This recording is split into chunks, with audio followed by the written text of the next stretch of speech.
cocaine, death squads, and the War on Terror. U.S. imperialism and class struggle in Colombia. Oliver Villar and Drew Cottle. Contents. Acknowledgements. Foreword by Peter Dale Scott. Introduction, A War of Many Wars. 1. From coca to cocaine. 2. From the Golden Triangle to the Crystal Triangle. 3. A narco-state and a narco-economy. 4. The narco-cartel system. 5. The post-cartel system. 6. The United States and Plan Colombia. 7. Narco-state terror. 8. The consequences of relocation and regionalization. 9. The war on drugs, corporatization and privatization. 10. Conclusion, U.S. narco-colonialism and Colombia. For the workers and peasants of Colombia. Acknowledgements. In a general sense, this book is indebted to the dynamic reservoir of radical and revolutionary thought and organization in Australia and the Americas.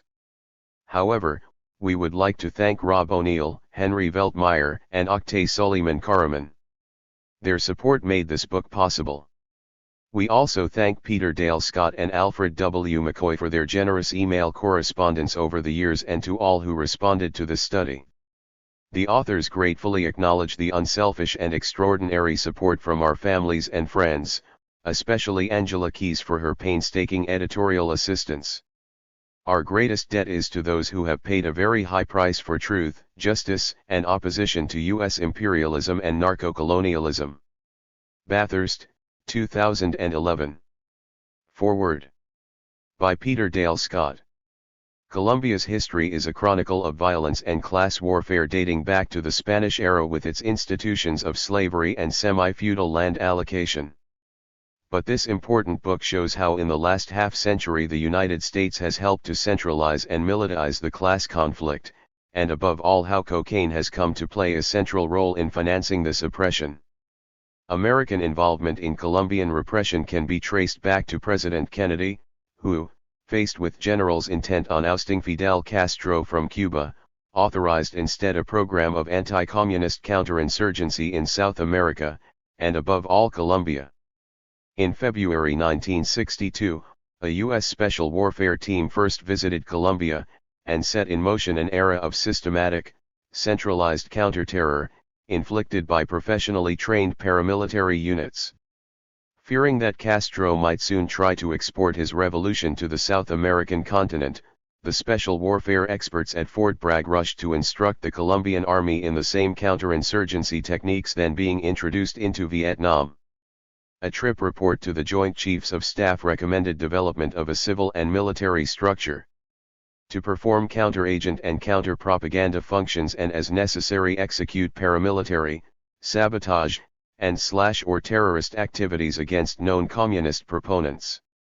It should be backed by the United States. 1. In the wake of the visit, a series of training teams arrived, contributing to the Colombian Army's Plan Lazo, a comprehensive counterinsurgency plan implemented between 1962 and 1965. It was in response to this systematic campaign in the reinforcement of class repression, rather than to any outside assistance from Castro, that FARC and ELN were first organized in 1964. As Michael McClintock has observed, the banditry of the early 1960s was transformed into organized revolutionary guerrilla warfare after 1965, which has continued to date. 2. An important ingredient in the Fort Bragg approach to counterinsurgency, as reflected in its training manuals, was the organization of self-defense units and other paramilitary groups, including hunter-killer teams. 3. The thinking and nomenclature of these field manuals were translated and cited in the Colombian Army's Counter-Guerrilla Manual, Reglamento de Combate de Contraguerrillas. It defined the self-defense group as an organization of a military nature made up of select civilian personnel from the combat zone who are trained and equipped to carry out actions against groups of guerrillas. 4. The auto defenses have been a scourge ever since the CIA and drug-financed auto defenses. In the 1970s, the CIA offered further training to Colombian and other Latin American police at its so-called bomb school in Los Fresnos, Texas. Their USAID, under CIA's so-called public safety program, taught a curriculum including terrorist concepts, terrorist devices, fabrication and functioning of devices, improvised triggering devices, incendiaries, and assassination weapons, a discussion of various weapons which may be used by the assassin. During congressional hearings, 8 officials admitted that the so-called bomb school offered lessons not in bomb disposal but in bomb making. 5. Trained terrorist counter-revolutionaries thus became assets of the Colombian state security apparatus. They were also employed by U.S. corporations anxious to protect their workforces from unionization, as well as in anti-union campaigns by Colombian suppliers to large U.S. corporations. 6 Oil companies in particular have been part of the state-coordinated campaign against left-wing guerrillas. In June 2001, a Colombian court heard how a U.S. security firm working for Occidental Petroleum had played a fatal role in an ill-starred army raid against FARC, directing helicopter gunships that mistakenly killed 18 civilians. 7. Other accounts of the Colombian conflict have ignored this early U.S. input into paramilitary organization and date the Army paramilitary alliance from 1981. That was the year in which the country's major cocaine traffickers, collaborating with the Colombian Army, established a training school for a nationwide counter-terrorist network, Muerta Sequestradores. 8 The traffickers put up the money, and the generals contracted for Israeli and British mercenaries to come to Colombia to run the death squad school. A leading graduate was Carlos Castano, the notorious drug trafficker and founder of the United Self-Defense Forces of Colombia. Although the stated purpose of the network was to combat kidnapping, MOS played an overtly political role as a criminal extension of the army. Most notably, it enabled the army to frustrate the peace agreement negotiated with the FARC by President Betancur in the 1980s, by murdering over 700 FARC members who entered the constitutional political process as members of a political party, the Union Patriotica. 9 There is no sign that the Reagan administration, which disapproved of Betancur and his peace plan, exerted any pressure on the army to stop these killings. The auto defenses operated with impunity until 1989, when their activities were outlawed. But Human Rights Watch, in a detailed report, has documented how in 1991 U.S. military and CIA personnel collaborated with the Colombian Army to institute a new system of civilian intelligence units. Despite express prohibitions in the Army's grounding document, Order 200-05/91, some of these units continued to act as paramilitaries and were armed, sometimes with U.S. equipment, by the Colombian Army. 10 In the name of fighting drugs, the CIA financed new military intelligence networks there in 1991. But the new networks did little to stop drug traffickers. Instead, they incorporated illegal paramilitary groups into their ranks and strengthened existing death squads. 11. In a new report in 2000, Human Rights Watch continued to document the involvement of senior army commanders in the planning and execution of paramilitary massacres. According to the report, evidence links half of Colombia's 18 brigade-level army units to paramilitary activity. The report also describes a process, called legalization, whereby paramilitaries bring civilian corpses to army barracks and exchange them for weapons. The officers then claim that the corpses were guerrillas killed in battle. 12. The intent of these U.S.-backed strategies has been to drive the FARC out of oil-bearing northern and central Colombia into the Amazon region southeast of the Cordillera, a remote zone that for years after 1998 was virtually conceded to it by the central government. There, the former guerrilla force became in effect a governing one, administering and taxing the regions it controlled. The resulting symbiosis between militarization and the narco-economy. Ironically, the result of another U.S. policy, drug eradication, has been to turn this region into a major coca-producing area. This might have been predicted when the United States vigorously pursued coca eradication programs in nearby Bolivia and Peru. Despite the spectacular reductions in these countries, there was no large decline in the total area under cultivation. Coca cultivation expanded in Colombia to take up the slack. 13 Politically, however, the situation was very different. Coca production became concentrated in an area under the ongoing control of a revolutionary force, in a region where the central government could not normally operate. Thus the end result was to validate what was earlier a phantom US nightmare, the narco-guerrilla. The term narco-guerrilla had been mocked by experts when it was coined in the Casey Bush years of the Reagan administration, and shown to be the deceptive rhetoric of right-wing intelligence agents in Latin America who were themselves involved with drug traffickers. 14 Even when Clinton's drug czar, General Barry McCaffrey, renewed the war cry against narco-guerrillas in 1997, the New York Times pointed out that the term had been publicly disputed by the American ambassador to Colombia, Miles R. Frechette. 15 But after Plan Colombia in 2000, the Pentagon was finally engaged in a struggle against a drug-financed FARC, a struggle that Congress would support. Aid to the Colombian army, cut off by Congress in 1994 because of human rights violations, was restored in 2000 through Plan Colombia. Increasing CIA involvement in the narcotics traffic. In the resulting symbiosis between U.S. military assistance, the FARC, and a flourishing narco-economy, the CIA became more and more directly involved in the drug traffic. For example, it is not disputed that in 1993, while working for the Cali cartel, AUC leader Carlos Castano collaborated with the CIA and the Colombian police to bring down the fugitive drug baron, Pablo Escobar. 16 Carlos Castano and his brother were leaders of a death squad, Los Peeps, that tracked and killed members of Escobar's organization. They did so on the basis of information from the CIA, which was transmitted via a special squad of the Colombian National Police, on good terms with the Cali cartel. 17 The U.S. Embassy had intelligence reports that in fact Los Peeps had been created by the Cali cartel, yet the Los Peeps killers fraternized with at least 2 DIA agents and gave one of them a gold watch. 18 A far more dramatic involvement of the CIA was acknowledged in 1997, when General Ramon Guillén de Villa, chief of a CIA-created anti-drug unit in Venezuela, was indicted in Miami for smuggling a ton of cocaine into the United States. According to the New York Times, the CIA, over the objections of the Drug Enforcement Administration, approved the shipment of at least 1 ton of pure cocaine to Miami International Airport as a way of gathering information about the Colombian drug cartels. 19 Time magazine reported that a single shipment amounted to 998 pounds, following earlier ones totaling nearly 2,000 pounds. 20 Mike Wallace on 60 Minutes confirmed that the CIA National Guard undercover operation quickly accumulated this cocaine, over 1.5 tons that was smuggled from Colombia into Venezuela.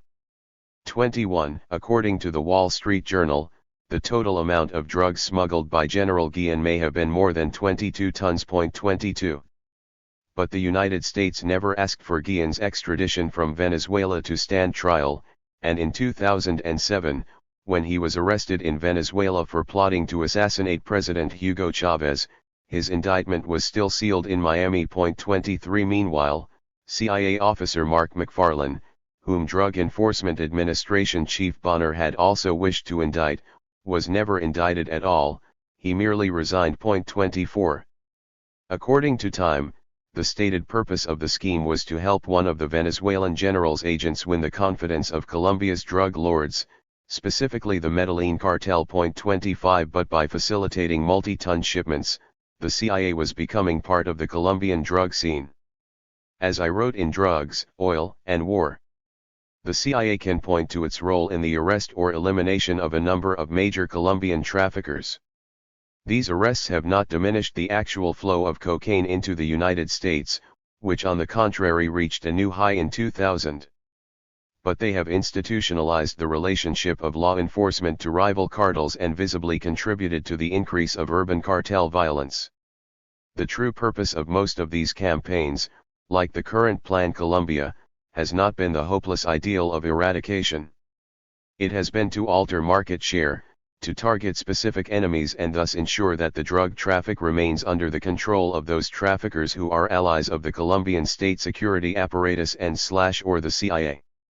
This confirms the judgment of Senate investigator Jack Bloom a decade ago, that America, instead of battling a narcotics conspiracy, has in a subtle way become part of that conspiracy. 26.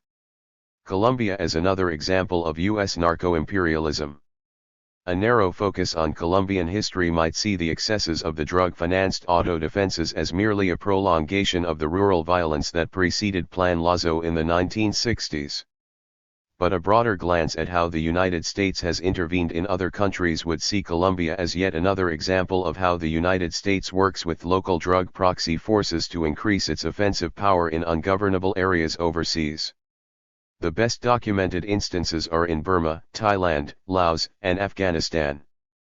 There the CIA developed, armed, and equipped proxy armies whose chief source of financing was unambiguously drugs. 27 But even closer analogies to the drug-financed auto defenses of Colombia can be found in the Brigada Blanca of Mexico or the Gladio units established by the United States in NATO countries like Turkey and Italy, which evolved in collusion with local drug mafias into systemic forces for ongoing right-wing violence against leftist organizers, including killings. 28 The parastate, described by Father Javier Giraldo in Colombia, a structure that is illegal and clandestine, increasingly takes over the dirty work.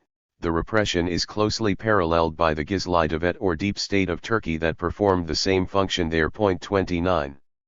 Moreover, as Oliver Villar and Drew Cottle note in this book, most of the profits from the Colombian cocaine trade are reinvested in the United States, not Colombia. 30 This too is true of profits from drug trafficking worldwide, roughly 80% of which are laundered through banks of the countries of drug consumption, not the countries of origin. 31 Just one U.S. bank, Wachovia, paid federal authorities $110 million in forfeiture. 4 transactions later proved to be connected to drug smuggling.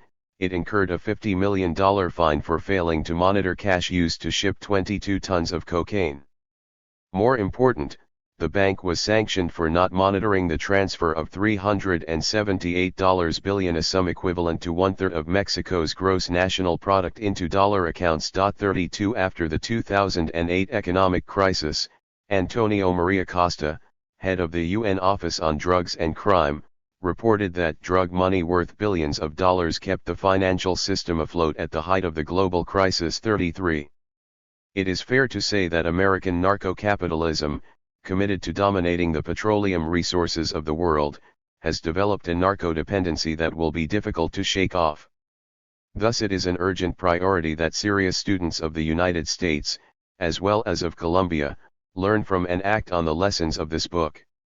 Introduction. A War of Many Wars. This is a study of the political economy of Colombia, cocaine, and the U.S. imperial state. It examines the dynamics, structure, and context of the Colombian cocaine trade and its relationship to U.S. imperialism. Such an examination is necessary because Colombia is now simply seen as synonymous with the drug cocaine, or as an American theater of war on both terrorism and drugs. Without a critical investigation of the political and economic relations of Colombia, cocaine, and imperial America, the reasons why the cocaine trade flourishes and the simultaneous war on drugs and terrorism continues will never be understood. This study investigates the so-called Crystal Triangle, the Andean coca growing zone, with its nodal points in Colombia, Bolivia, and Peru. The notion of the Crystal Triangle harkens back to another, different time of the American War in Vietnam, when the U.S. Central Intelligence Agency became deeply involved in the heroin trade of Southeast Asia's Golden Triangle. In the final years of the Vietnam War, the United States was flooded with heroin from Southeast Asia. After the American defeat in Vietnam, a new drug, cocaine, in a new location, the Crystal Triangle, was found to feed the American market. The coca leaf had replaced the poppy flower as the premier illegal drug transported to America. It wasn't long before American presidents were declaring a war on drugs as Andean coca leaves, processed into cocaine and crack, began to adversely affect American life in what became known as the cocaine decade of the 1980s. In Colombia, the struggle to control the coca leaf sparked a different kind of war, one that transformed Colombian society. Unlike the rest of Latin America, Colombia, since the end of Spanish rule, remains deeply divided geographically and politically. Following the wars of independence from Spain, Colombia experienced 14 civil wars, numerous peasant uprisings, 2 wars with neighboring Ecuador, and 3 coups d'état. These conflicts were generated by the liberal and conservative parties, both controlled by a bipartisan land-holding oligarchy, while the majority of Colombians remained rural, landless, and poor. These interminable unfinished wars, combined with Colombia's topography, have made the country prone to instability and seemingly ungovernable by a centralized state. When in 1948 a popular liberal candidate for president, Jorge Villar Gaitan, promised to end the rule of the landed oligarchy and eliminate mass poverty, he was assassinated. His murder sparked La Violencia, a period of civil war between 1948 and 1958 in which approximately 300,000 Colombians, primarily peasants, were killed. From 1958 until the present, Colombia has been engulfed in another war, a forgotten war, as Eduardo Galeano describes it. 1 This has been a war in which the oligarchic state criminalized all social resistance to oppression and exploitation. 2 armed guerrilla groups, the Revolutionary Armed Forces of Colombia and the National Liberation Army, emerged to spearhead popular resistance to this form of state oppression. The ELN has remained an armed but small guerrilla foco inspired by the Cuban Revolution, whereas the FARC, whose origins lay in the Colombian Communist Party, has become a mass guerrilla army rooted in the landless peasantry. Over 5 decades, the FARC has waged an armed class war against the Colombian state and its ruling class. During the 1990s, the FARC held sway over nearly 60% of the country, primarily its poorest and undeveloped regions. Colombia seemed to be at a crossroads, as the FARC contested the ruling oligarchy's power. Never have the Colombian rulers acceded to any of the FARC's demands. Instead, as the war escalated and the FARC consolidated its territorial gains, Bogotá turned to Washington. It was during the intensification of this Colombian struggle in the 1980s that cocaine from the Crystal Triangle became readily available within the United States. In response, the Ronald Reagan presidency and subsequent administrations declared a war on drugs in which the criminalized victims tended to be Latino and African American. Within Colombia, drug cartels organized the supply and shipment of cocaine, in its powder or rock form, to the United States.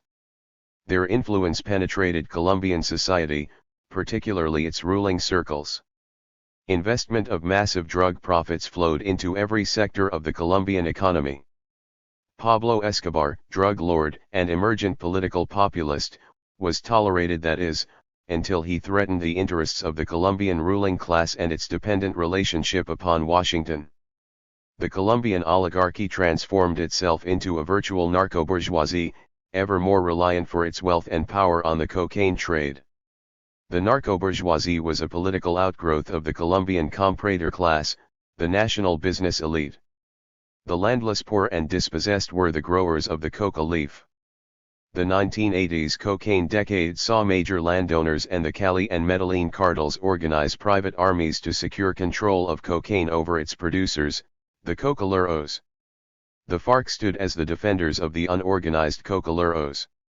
The successes of the FARC's guerrilla war as a problem of the cocaine trade deepened the Colombian state's reliance upon U.S. military assistance and involvement.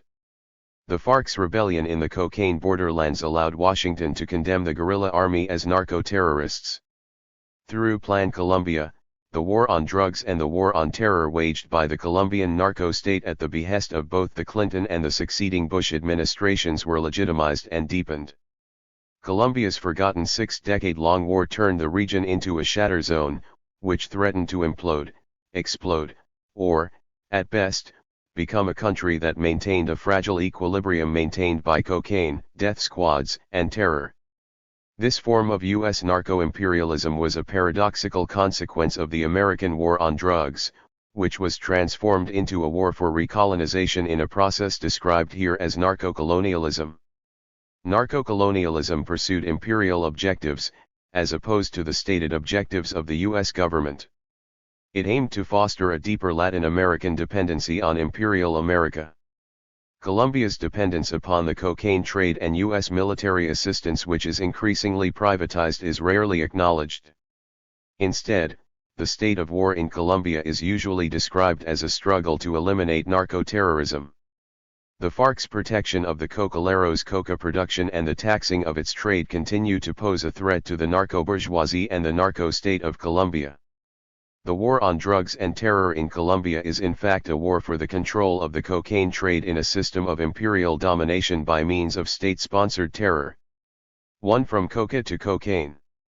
According to Evo Morales, Bolivia's first indigenous president, a former coca farmer, and a longtime advocate for cocaleros, coca is not cocaine. 1. This is a view shared by many Latin Americans, including Venezuelan President Hugo Chavez, who has publicly stated that he chews coca every morning for its apparent health benefits. 2. Morales argues that it is a mistake to link the livelihood of cocaleros with drug trafficking.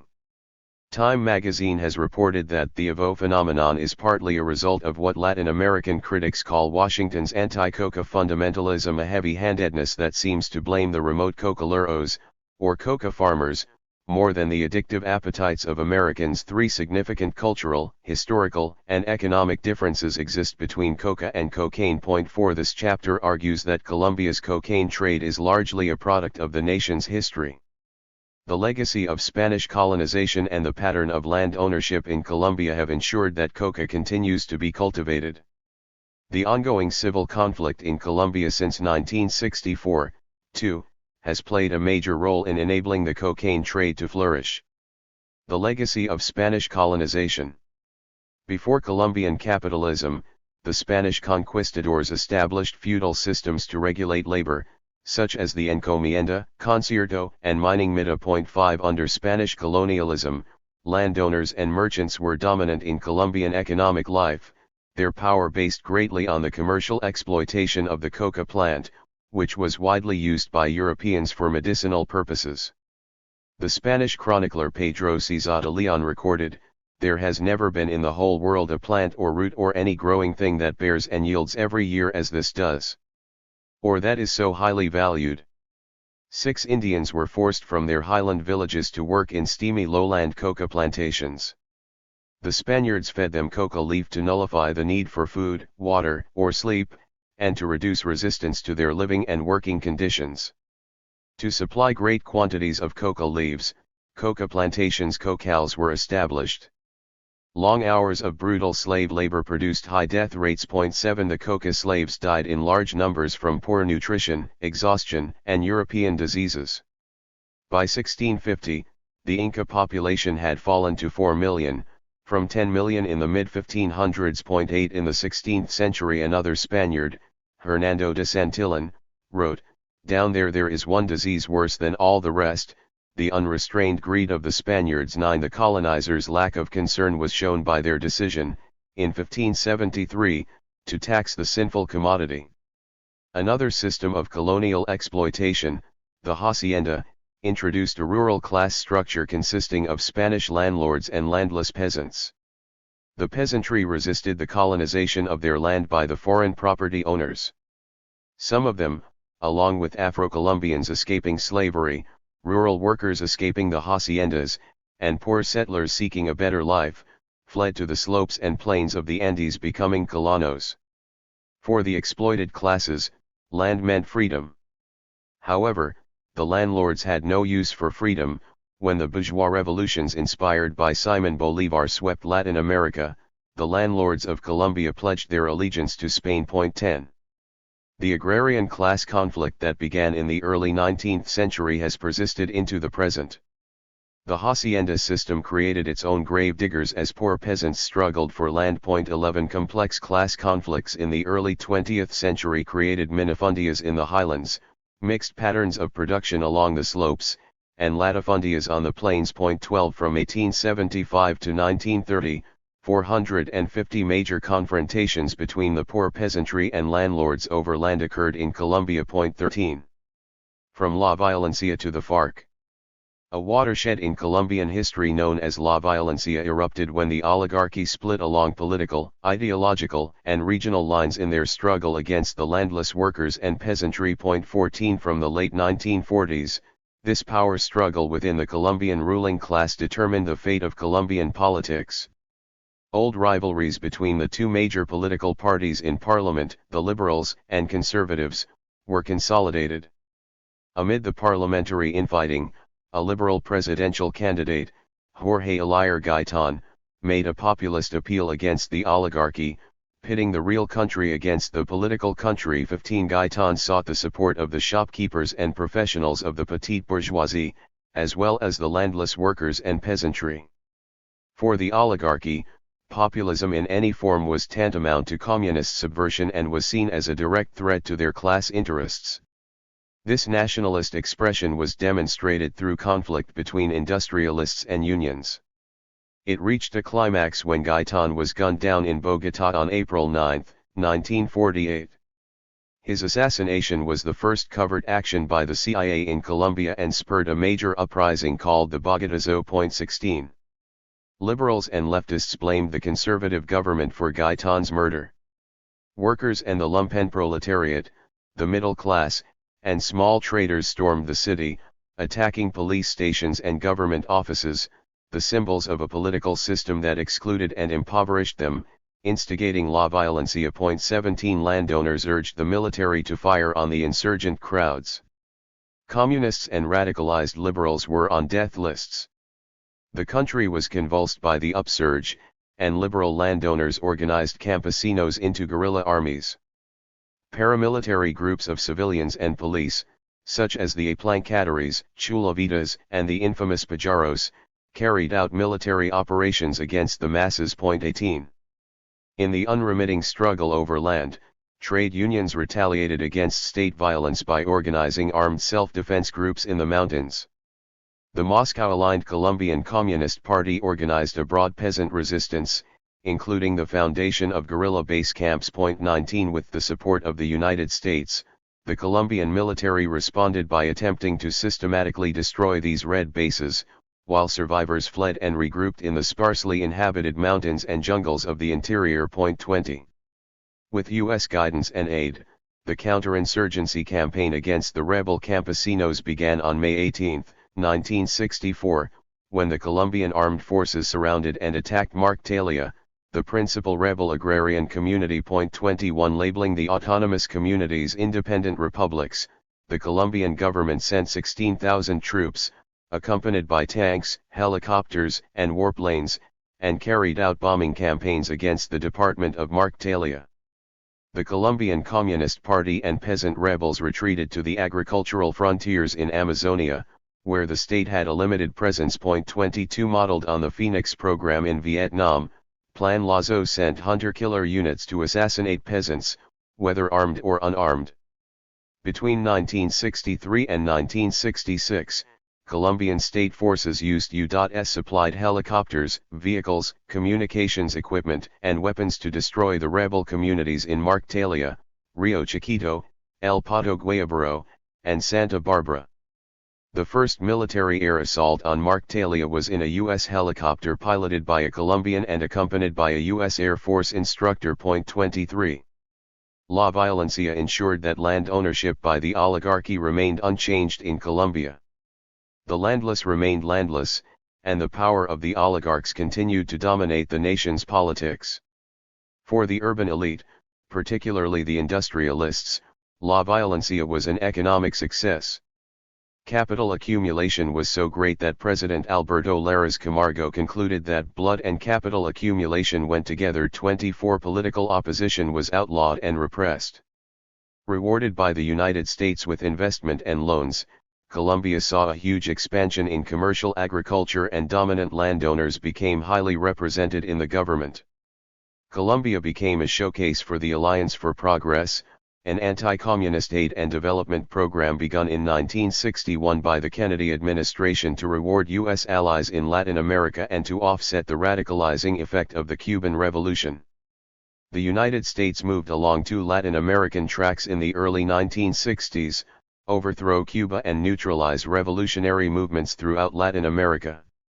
The Alliance for Progress was promoted as an economic solution to poverty, but its ultimate purpose was to deepen U.S. economic penetration of Latin America. 25 Colombian initiatives conform to the Alliance emphasis on self-help, and both U.S. Secretary of State Dean Rusk and the U.S. Ambassador to the United Nations, Adlai Stevenson, singled out the Colombian programs for praise in spite of growing corruption and mismanagement. Stevenson noted that Colombia continued to face problems associated with communist infiltration, bandit-like violence in the countryside, and economic dislocation, but he expressed optimism in the Colombian response to the American assistance. 26. The political repression experienced in Colombia and other Latin American countries during the Cold War led left-wing intellectuals to seek a revolutionary alternative to capitalism. Political movements arose across Latin America, turning to the success of the Cuban Revolution for inspiration. In Colombia, these political developments culminated in the founding of the FARC in 1964 by La Violencia veterans Jacobo Arenas and Manuel Marulanda Velez, then Chief Commandant of Central High Command, and other armed guerrilla groups such as the ELN, the Popular Liberation Army, and M19 soon after. 27. Between 1970 and 1982, the FARC expanded from the 500 who survived the earlier wave of state terror to a peasant guerrilla army of 3,000. The campesinos stood at the forefront of the Colombian struggle. The emerging cocaine phenomenon provided Colombia's poorest campesinos with an opportunity to grow a cash crop in the form of the coca plant. In the areas pacified by the state, the campesinos faced repression and ruin. Forced off the land to make way for agricultural exports and confined mainly to the lowland region southeast of Bogotá they helped colonize, their agricultural subsistence grew increasingly precarious. Displaced and ignored by the state, the peasant guerrillas were left with no option but to cultivate coca as a cash crop. No legal crop, like coffee, sugar, or bananas, offered the advantages of growing and selling coca, which requires neither fertilizers nor pesticides. Not only did coca find a ready market of local traffickers with a fixed price, but the constant demand made it the ideal cash crop for the peasant guerrillas. At the FARC's 7th conference from May 4 to 12, 1982, the guerrillas outlined the emergence of a revolutionary situation in Colombia.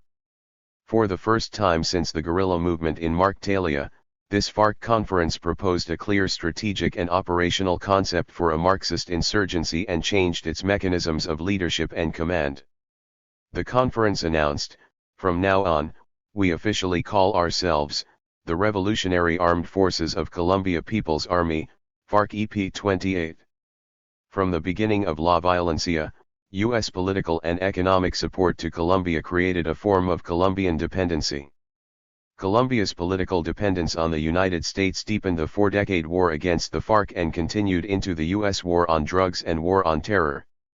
These campaigns provided the United States with the pretext to condemn the FARC as narco-terrorists and the main threat to Colombia. 48% of Colombian land is owned by wealthy absentee landlords, who make up 1.3% of the population. 29 Poor peasants, who account for 68% of the population, own approximately 5% of the land. Wealth and influence are concentrated in the hands of the compradors, with a 1998 study estimating that 42% of the arable land is owned by the drug cartels, integrating drug traffickers into Colombian agribusiness, military defense, and politics. 30. At the end of the 1990s, the FARC's power and influence extended to over 60% of Colombia. 31 In less than 3 years, over 93% of all regions of recent settlement in Colombia had seen guerrilla activity. 32 In the department of Cundinamarca, which surrounds the capital city of Bogotá, FARC was active in 83 of its 116 municipalities. Some areas are formally organized by the FARC, with schools, medical facilities, grassroots judicial structures, and other social projects. Field work conducted by sociologist James Britton indicates that the FARC, unlike many recent revolutionary movements and struggles in Central and South America, is a peasant-based, organized, and maintained revolutionary organization. The revolutionaries were not formed within classrooms or churches. They are not a movement led or consisting of lawyers, students, doctors, or priests. Rather, the FARC's leadership, support base, and membership comes from the very soil from which it provides its subsistence, for the insurgents largely consist of peasants from rural Colombia, who account for approximately 65% of its members. 33. The current constituency of the FARC organization has grown from its base in the peasantry to include indigenous people, Afro-Colombians, landless rural laborers, intellectuals, unionists, teachers, and sectors of the urban workforce. 45% of its members and commandantes are women. 34. What began as a primarily peasant-led, rural-based land struggle in the 1960s has since been transformed into a national socio-political movement attempting alternative development objectives through the realization of a socialist society. By constructing a substantial support base, with extensive geographical distribution, and developing a political line grounded in Marxism-Leninism, the FARC has, with the exception of Cuba, become the largest and most powerful revolutionary force politically and militarily within the Western Hemisphere. 35. The FARC as narco-terrorists. Narco-terrorism was a term first used by the Reagan administration during the Cold War to condemn the left-wing Sandinista government in Nicaragua, which the administration argued had become a base of Soviet influence in Central America and a center of drug trafficking and narco-terrorism.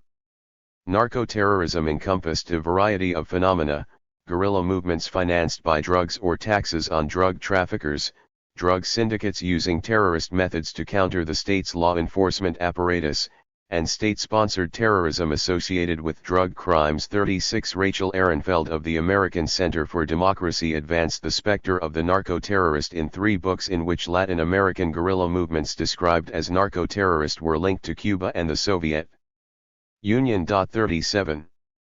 U.S. government organizations: the White House, State Department, and National Security Council and agencies CIA, Drug Enforcement Administration, and Federal Bureau of Investigation have used a narco-terrorism paradigm as a political weapon to both criminalize and wage war against the FARC. 38. This U.S. paradigm has been promoted by the Colombian government through policies and activities to combat, incarcerate, or extradite FARC members for alleged drug trafficking and terrorism. 39. Cocaine. The simplistic labeling of the FARC as narco-terrorists is, in part, based on the peasant role in the complex process involving the manufacturing and trafficking of cocaine. Unlike other drugs, the transformation of coca into cocaine requires chemicals and specialized equipment that generally must be imported. The dynamics of the Colombian cocaine trade must be examined in the historical context of the global drug trade, which existed long before cocaine appeared on the world market, and its economic relations with great powers such as Spain, Britain, and the United States. American missionaries documented how, in the early opium trade, one Chinaman was both producer and consumer, and worth 2 Indians and 4 Malays, in value to the state. 40. They condemned the moral and social degeneration wrought by the British colonial opium trade. 41. Commenting on Indian finances in 1871, when the British colonial government in India amassed £9 million annually from opium, Sir Cecil Beaton, an English administrator in British India, pointedly observed, "Indian finances are in this position that, in a majority of years, you have very serious deficits, and you are constantly borrowing. Shall we sacrifice the whole or any portion of the opium duty? And it seems to me that the present state of the Indian finances is such as to prevent us giving any answer but one to that question, that we cannot give up any of the opium revenue, we cannot afford to do so." 42. Karl Trocky argues that the decline of the British Empire might have begun when Britain left the opium business. 43. Since the time of the conquistadors, the Colombian economy has been shaped by the demands of foreign markets. From coca, silver, and gold in the Spanish era to the rubber, cotton, tin, and sugar booms of the past century, the rise and fall of world demand for primary commodities has determined the fate of the Colombian people. 44. Cocaine, however, has resulted in the greatest degree of integration and incorporation of Colombia into the world market economy than any previous export commodity ever has. 45. Alfonso López Michelson, the president of Colombia between 1974 and 1978, maintains that all Colombian presidents have achieved that office due to drug trafficking money. 46. The former president of Peru, Alan Garcia, stated during his first term in office, 1985 to 1990, that the only successful transnational enterprise originating in our countries is narcotics trafficking. The most successful effort to achieve Andean integration has been made by the drug traffickers. 47 In this context, cocaine can be considered a 20th-century manifestation of a historical phenomenon of Colombian dependence on the production of export commodities for foreign consumption and imperialist conquest for profit. 48. During the final decade of the Cold War, the protection or promotion of major drug traffickers by senior CIA and NSC officials became intrinsically linked to U.S. imperial adventures in the War on Drugs. 49 In South America, covert activities coexisted alongside the debt crisis of the 1970s and 1980s, which incurred drastic balance of payments and external crises, a sharp increase in unemployment, and a decline in national incomes. Within the Andean coca-growing zone Crystal Triangle, Colombia succeeded in developing sophisticated drug cartels and international marketing networks. 50. The manufacture of cocaine fundamentally relies upon chemicals and equipment imported by American and Western European companies. The coca leaf must undergo chemical processing before it can be transformed into cocaine hydrochloride. 51 First, the narcotic must be extracted from the coca leaves. The leaves are dried to remove as much moisture as possible, and then soaked in a solution of sulfuric acid and water. The liquid is drained off from the large soaking vats and mixed with an alkaline solution of calcium oxide or sodium carbonate, leaving a thick, alkaloid, whitish fluid.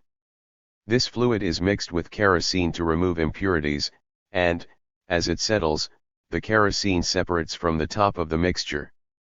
In the next stage of processing, the mixture is placed into another solution of water and sulfuric acid, producing a clear liquid. Sodium carbonate is again added to the liquid, and the dirty white substance that forms from this process is called coca paste. 52 The coca paste is placed on a fine mesh cloth to allow the liquid to drain off. Coca leaves are run through this process 2 or 3 times to ensure that the maximum amount of coca paste is produced. This is the raw material from which cocaine is subsequently distilled. The processing labs in guerrilla-controlled areas are no more than tin sheds, described as kitchens by the media. They are located in the rainforest, equipped with portable diesel power generators protected by plastic sheeting. In contrast, the massive secret state laboratories described as plants and complexes are protected as private property and are off-limits to the general public. The second step in the production of cocaine is dominated by the Colombian state. In areas under state control, particularly in northern Colombia, private paramilitaries operate freely to protect cocaine operations.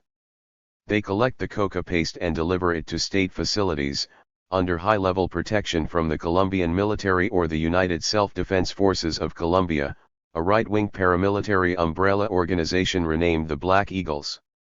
In what is known as a shell game strategy, business elites from the chemical industry provide the essential chemicals for processing cocaine through third or fourth level distributors in order to conceal the identities of all parties involved, including the chemical manufacturing companies. 53 In areas under guerrilla control, the paramilitaries, the army, and their U.S. advisors are military targets.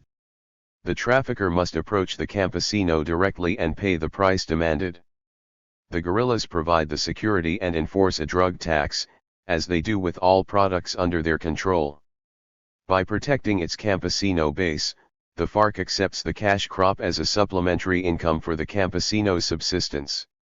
According to U.S. intelligence estimates, the FARC tax on agricultural production, which includes coca, is worth between $30 million and $100 million a year. 54 A major study in 1999 by Colombia's National Planning Department and the Colombian Army estimated that both the FARC and ELN earned twice as much from kidnapping and robbery than from alleged drug trafficking activities to finance the popular resistance. 55 When chemists turn the coca paste into cocaine hydrochloride in the secret state facilities, sophisticated laboratory techniques and industrial volumes of ether, acetone, and hydrochloric acid are required. According to DIA intelligence, the essential chemicals required for cocaine processing have become available in vast quantities throughout South America. In Colombia alone, there are about 4,500 companies registered to import and distribute these essential chemicals. However, many Colombian chemical companies have lost their permits for trafficking controlled substances for their involvement in the purchase and distribution of potassium permanganate and N-propyl acetate, diverted for use in cocaine processing. 56 Most of these chemicals must enter Colombia by sea from the United States, Europe, or China. Most chemicals destined for drug laboratories enter legally through the seaports at Barranquilla, Cartagena, and Buenaventura, brought into Colombia from Ecuador, Venezuela, and Brazil. The highway between San Antonio and Cúcuta is a major chemical transportation route into Colombia. They also enter Colombia from Venezuela via the Orinoco River and from Brazil along Amazon River tributaries. 57. This final process of refining is extremely corrosive. High-quality containers and expensive processing equipment are needed. Glass or porcelain containers have hitherto been the common equipment to process the coca paste, but high-tech equipment for the sheer volume of cocaine produced must be anticipated. The paste is dissolved in acetone, and then heated to evaporate the acetone and hydrochloric acid. From this process a whitish sludge appears, which is then heated by placing light bulbs above the mixture. 58 When dried, the semi-processed material becomes the crystalline white salt cocaine hydrochloride ready for packaging and transport to the international market, destined primarily for consumption in the United States. Available evidence shows that the price of a gram of cocaine has remained in a band between $20 and $150 since the late 1990s, with a spike in 2008 in the lead-up to the global financial crisis between $40 and $197.06, then down to $164.91 in 2010.59. The amount of land under coca cultivation in South America has also remained on average between 150,000 and 200,000 hectares, with dynamic trends concentrated in Colombia, Bolivia, and Peru. 60. Cocaine is exported to the United States by air from remote airstrips or by sea from Colombia's northern and western coasts. Paramilitary helicopters fly to army garrisons to collect the cocaine to be transported to Antioquia and then exported. In the areas to the south of Bolívar and Catatumbo, the helicopters that come to collect the cocaine are reported to come from Colombian army bases. 61 Transport routes change depending on the policy issues. According to former head of the DEA in Colombia, Jeff Brunner, over the years, have worked to control the coast, knowing that's where all the dope's got to leave from. They have their hand in every bit of dope. It has to, at a minimum, be authorized and taxed by them and, at a maximum, controlled by them.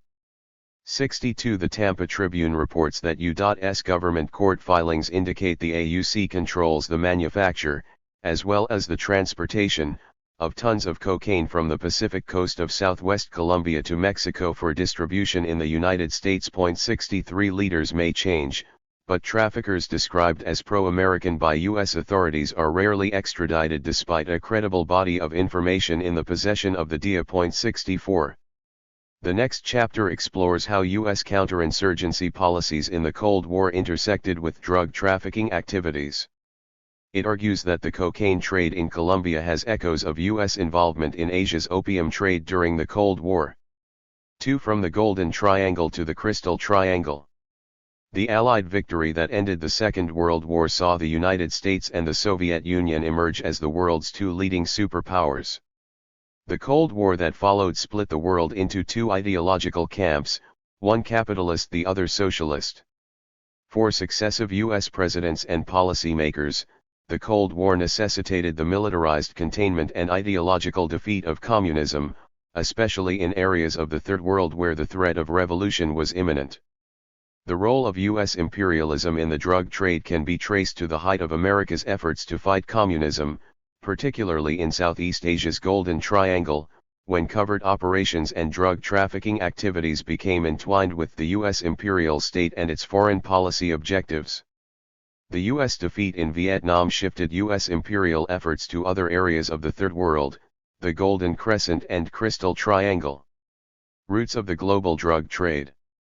In 1949, 85% of the world's heroin came from Shanghai and Tientsin in China. 1 Chiang Kai-shek, the leader of the nationalist Chinese Kuomintang, used the profits of criminal drug syndicates to finance his campaign against the Chinese Communists in a long civil war. 2 Before the Chinese Revolution, the Office of Strategic Services, the CIA's predecessor, had forged a strategic alliance with the Sicilian and Corsican mafias to prevent possible communist uprisings in post-war Italy and other parts of Western Europe. These mafiosi along with European fascists applied the strategy of tension, which meant terrorizing workers and breaking up left-wing labor unions, then blaming the revolutionary left through widespread propaganda campaigns. 3 In pre-revolutionary China, the ruling class relied upon the KMT and secretive yet powerful criminal and drug organizations to prevent social revolution.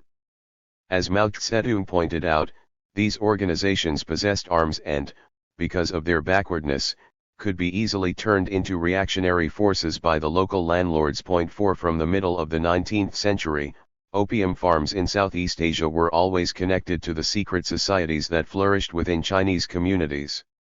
During the Chinese Civil War, the United States formulated and maintained a counter-revolutionary strategy of integrating their intelligence operations with local criminal networks and corrupt high-ranking military officers like Chiang Kai-shek.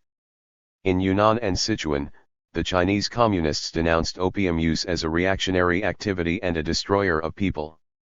By destroying the opium crops, the Communists removed the chief source of the world's opium supply and eliminated a major source of income for the Chinese nationalists. 5 In response to the Chinese Civil War, the Truman administration planned ways to stem the southward flow of communism into Southeast Asia.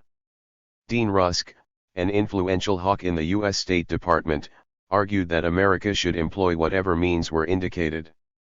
Arms here, opium there, bribery and propaganda in the third place. 6 Rusk's advice was thus implemented through strategies of propaganda and covert action in major drug-producing regions of the world, the Golden Triangle of Burma, Laos, Thailand, the Golden Crescent of Afghanistan, Pakistan, Iran, and eventually the Crystal Triangle. The China Lobby. After the Chinese Revolution, Chinese drug lords collaborated with the American-sponsored KMT exiled in Taiwan to coordinate the Asian heroin trade. Drawing upon the support of the China Lobby in the United States, the KMT Army, the Thai Police, and the French military in Indochina, the CIA made tactical decisions that led to covert operations with known drug trafficking organizations. 7 Chiang Kai-shek's dominance of the KMT had been achieved through an alliance with opium trafficking organizations at a time when China produced 7/8 of the world's opium. 8 The KMT's drug connection in China was the Green Gang of Tu Yuesheng, and shipments of opium arrived in the United States through this Chinese Tong and their contacts. 9 Support for CIA activities in the Golden Triangle was based upon the preservation and restoration of the traffic in opium. 10 Profits from narcotics smuggling were channeled into the United States by the China Lobby, while bribery ensured opium supply lines through Laos and Thailand. 11 A banned book on the China Lobby concluded.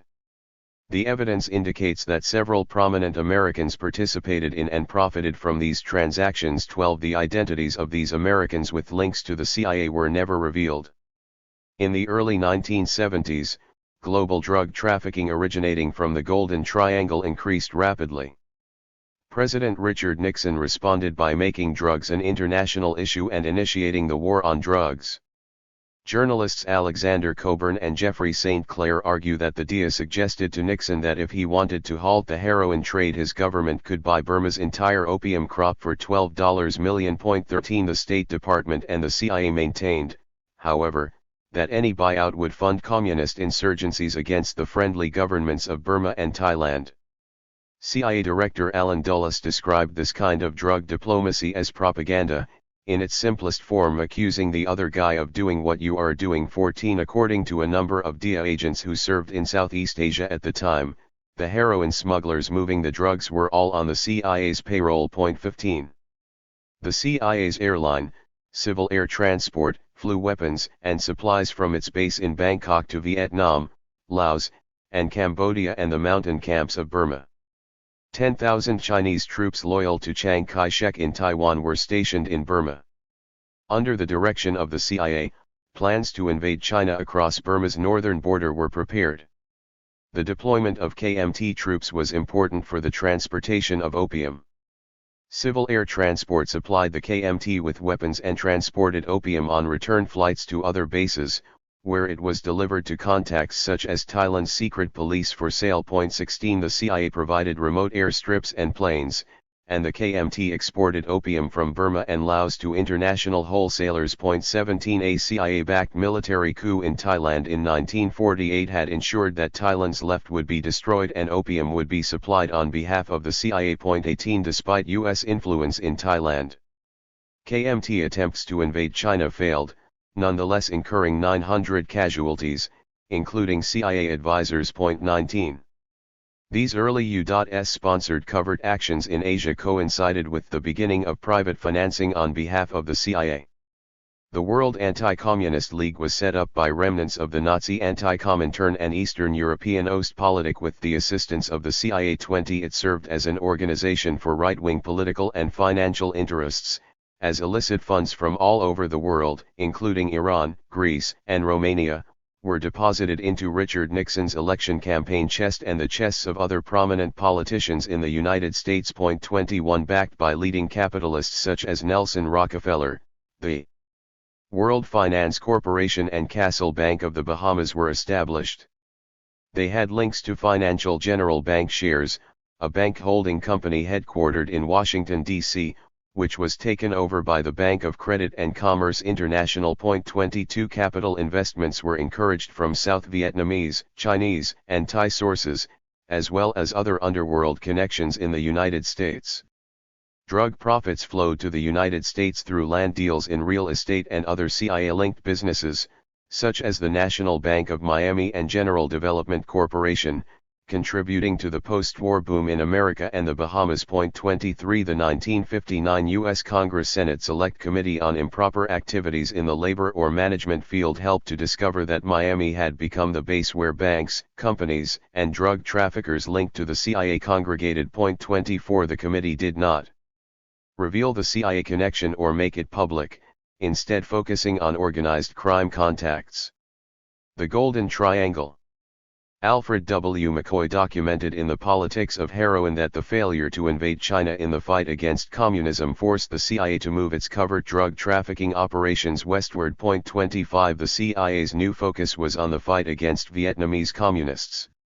As opium production in Burma, Thailand, and Laos increased tenfold, heroin distribution in Western Europe was facilitated by the CIA's intelligence connections in Palermo and Marseilles, the Sicilian and Corsican mafia. The United States inherited the drug smuggling contacts of the French in Laos and Vietnam, which had been used during the First Indochina War. 26 Laos, and in particular South Vietnam, where the U.S. military presence was concentrated, became the organizational base for the heroin trade from Asia to North America via Latin America. Narcotics agents were expected to fabricate evidence about communist drug trafficking and to suppress evidence about CIA covert operations. 27 With the support of the CIA, the government of South Vietnam established a network of drug contacts across the Golden Triangle. 28 A U.S. congressional investigation found that American soldiers in Vietnam ran a greater risk of becoming heroin addicts than combat casualties. In the early 1970s, allegations surfaced concerning heroin being smuggled back to the United States in body bags containing the corpses of U.S. servicemen.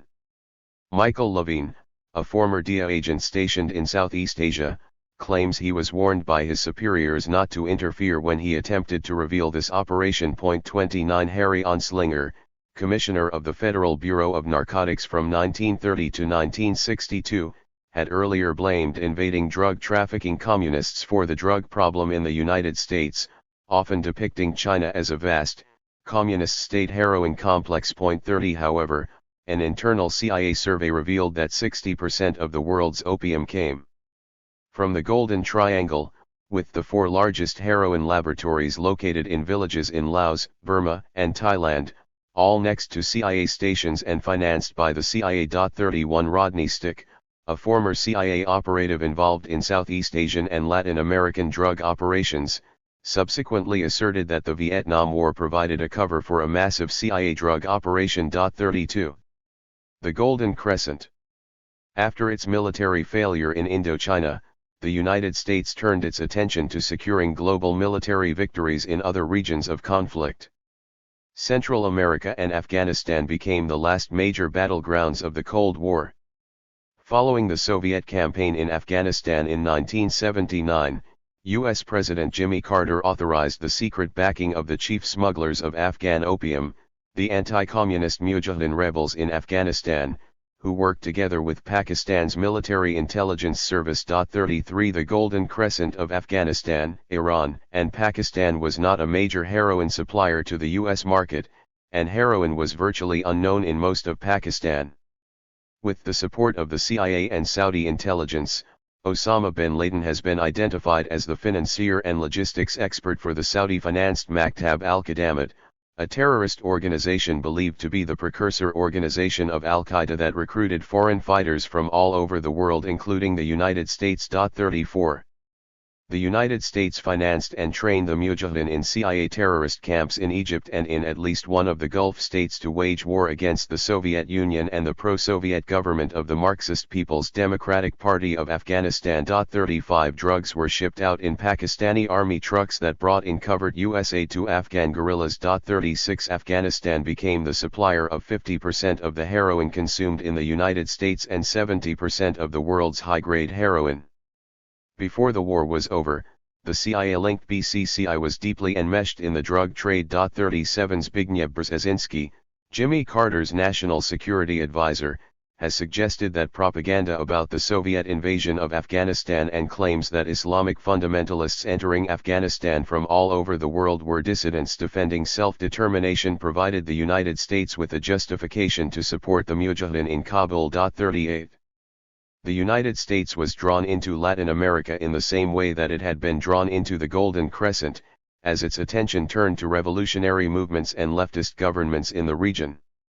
The Cuban Revolution in 1959 was described by President John F. Kennedy as the spread of the Castro idea of taking matters into one's own hands. 39 In many ways, Kennedy's response was similar to President Truman's toward stemming the southward flow of communism from China to Southeast Asia. 40 The Kennedy administration planned to stem the spread of communism into Latin America by depicting the Cuban Revolution as a virus that could infect other Latin American peoples into believing that they too might have a decent life. 41 CIA support for anti-Castro Cubans who were eager to overthrow the communist government extended beyond Cuban interests in Miami and led to a re-establishment of pre-Castro Cuba's connections in the drug trade, which had grown to rival the CIA's other organized crime contacts. 42 Coupled with the arms race between the United States and the Soviet Union, Kennedy also made a major commitment to fight communism throughout the Third World.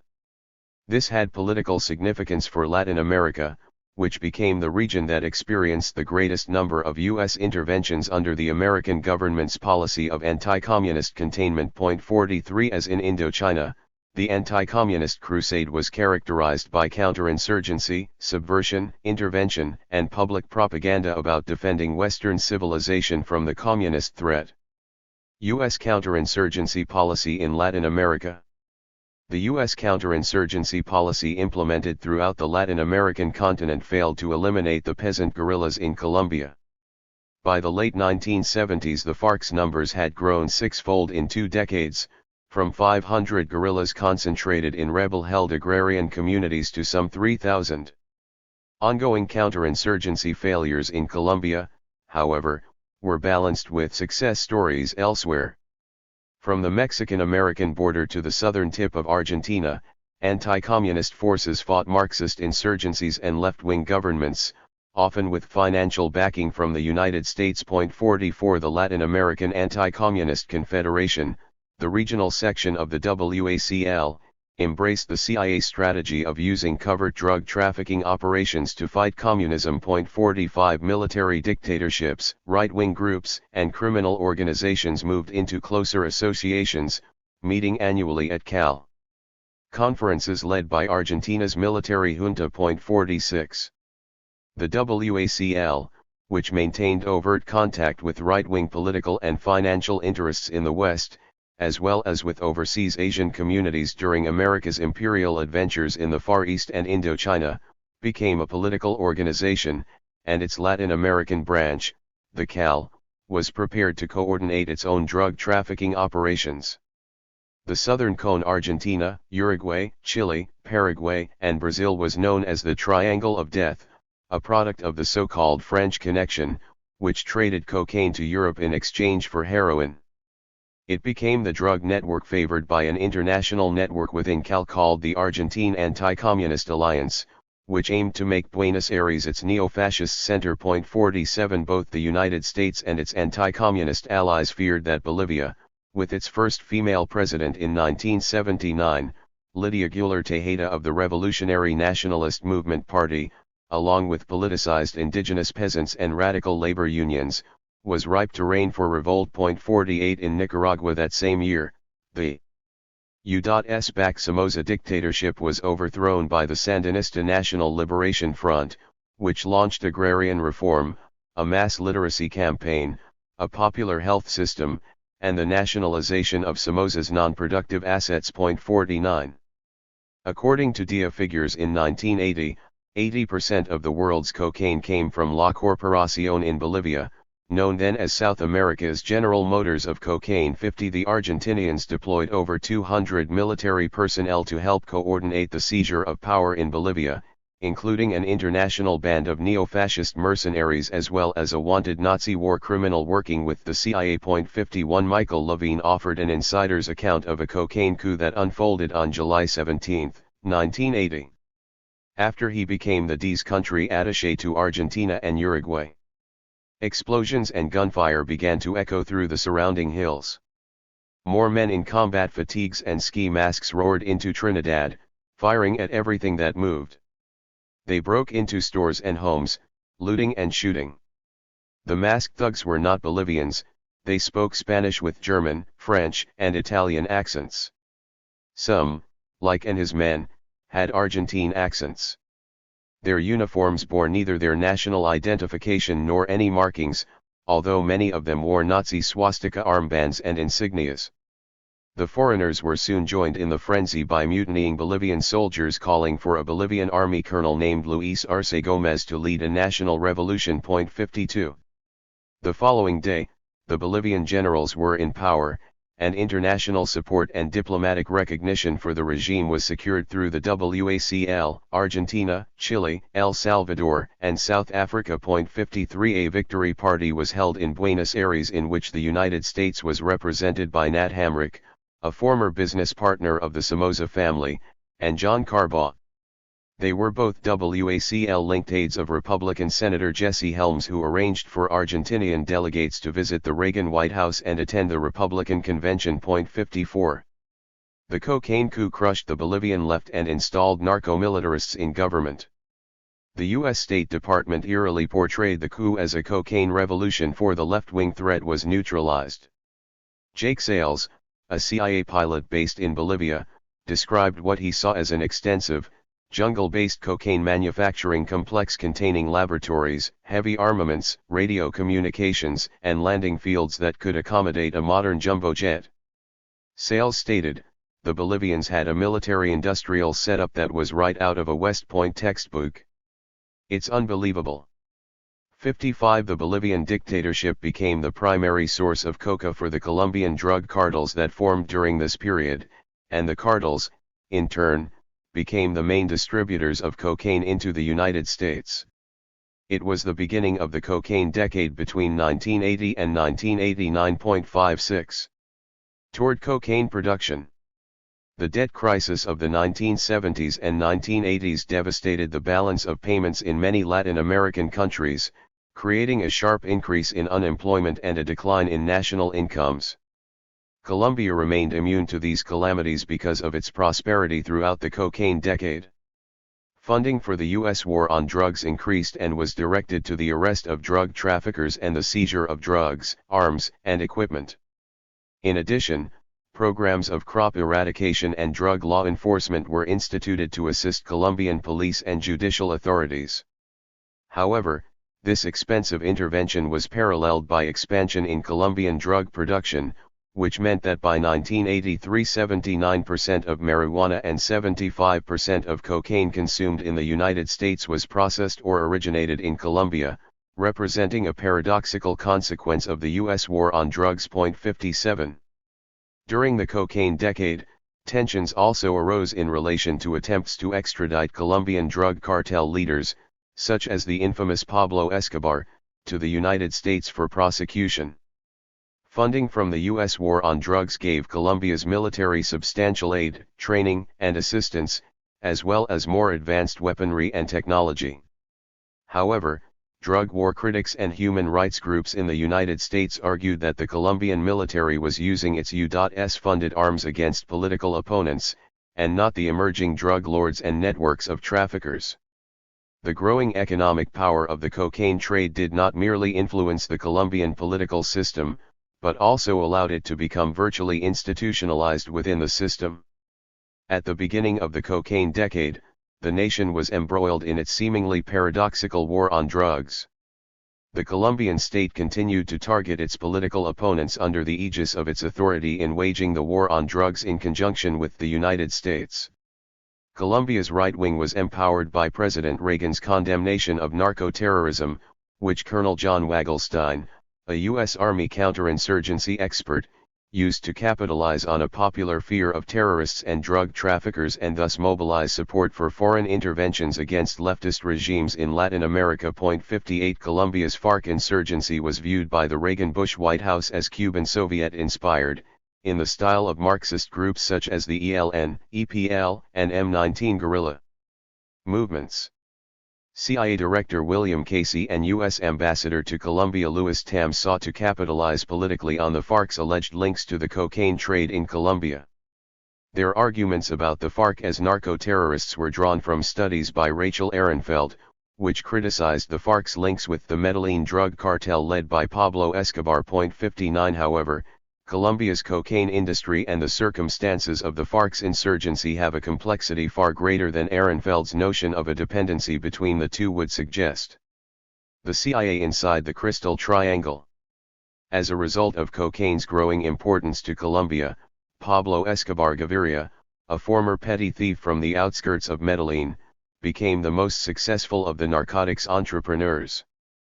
Prior to venturing into the commercialization of cocaine, Escobar was a tombstone thief and dealer in stolen vehicles. 60 Coming from Medellin, he was uniquely positioned to instigate the substitution of cocaine for marijuana as Colombia's growing premier illicit export commodity.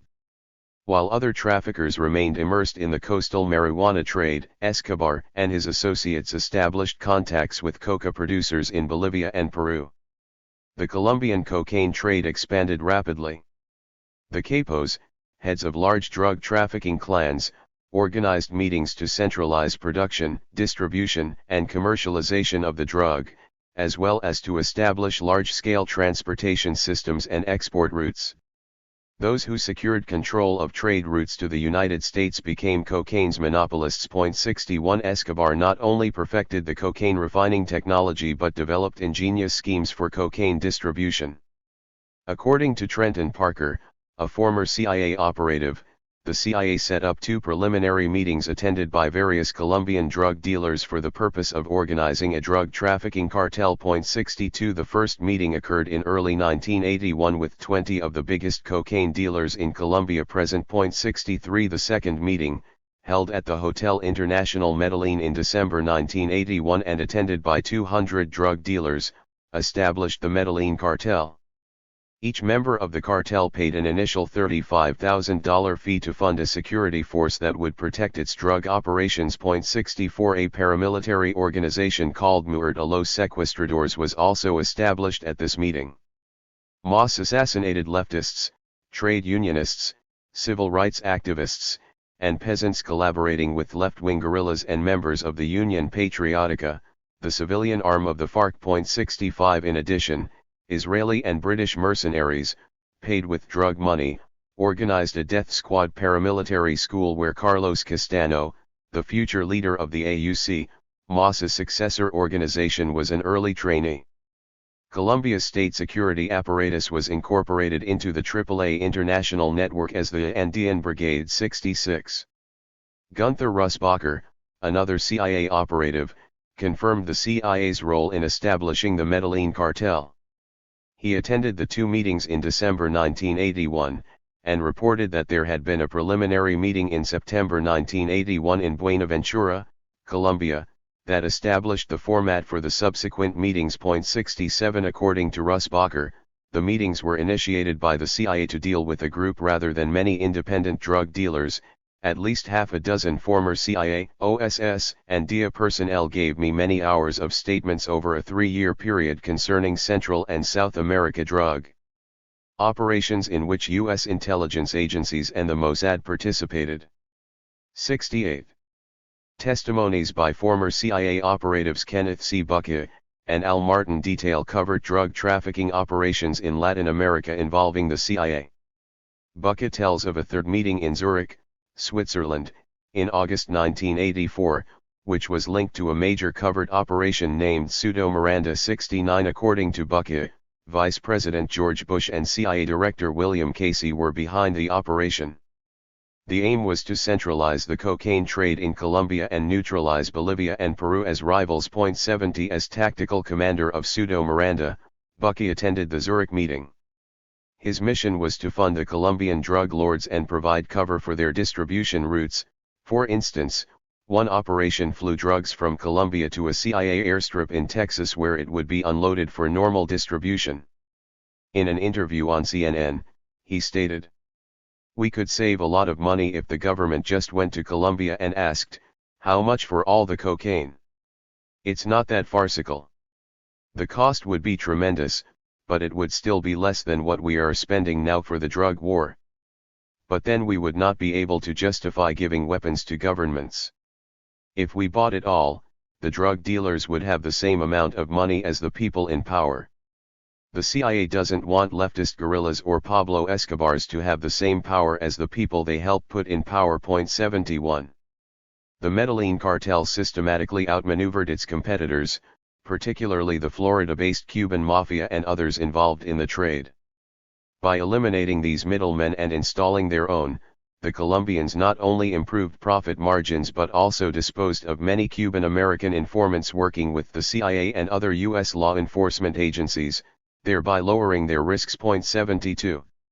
Medellin cocaine traders gained a reputation as violent thugs, whose leader, Pablo Escobar, would stop at nothing to maintain control of the market, eventually mounting a military campaign against the Colombian state.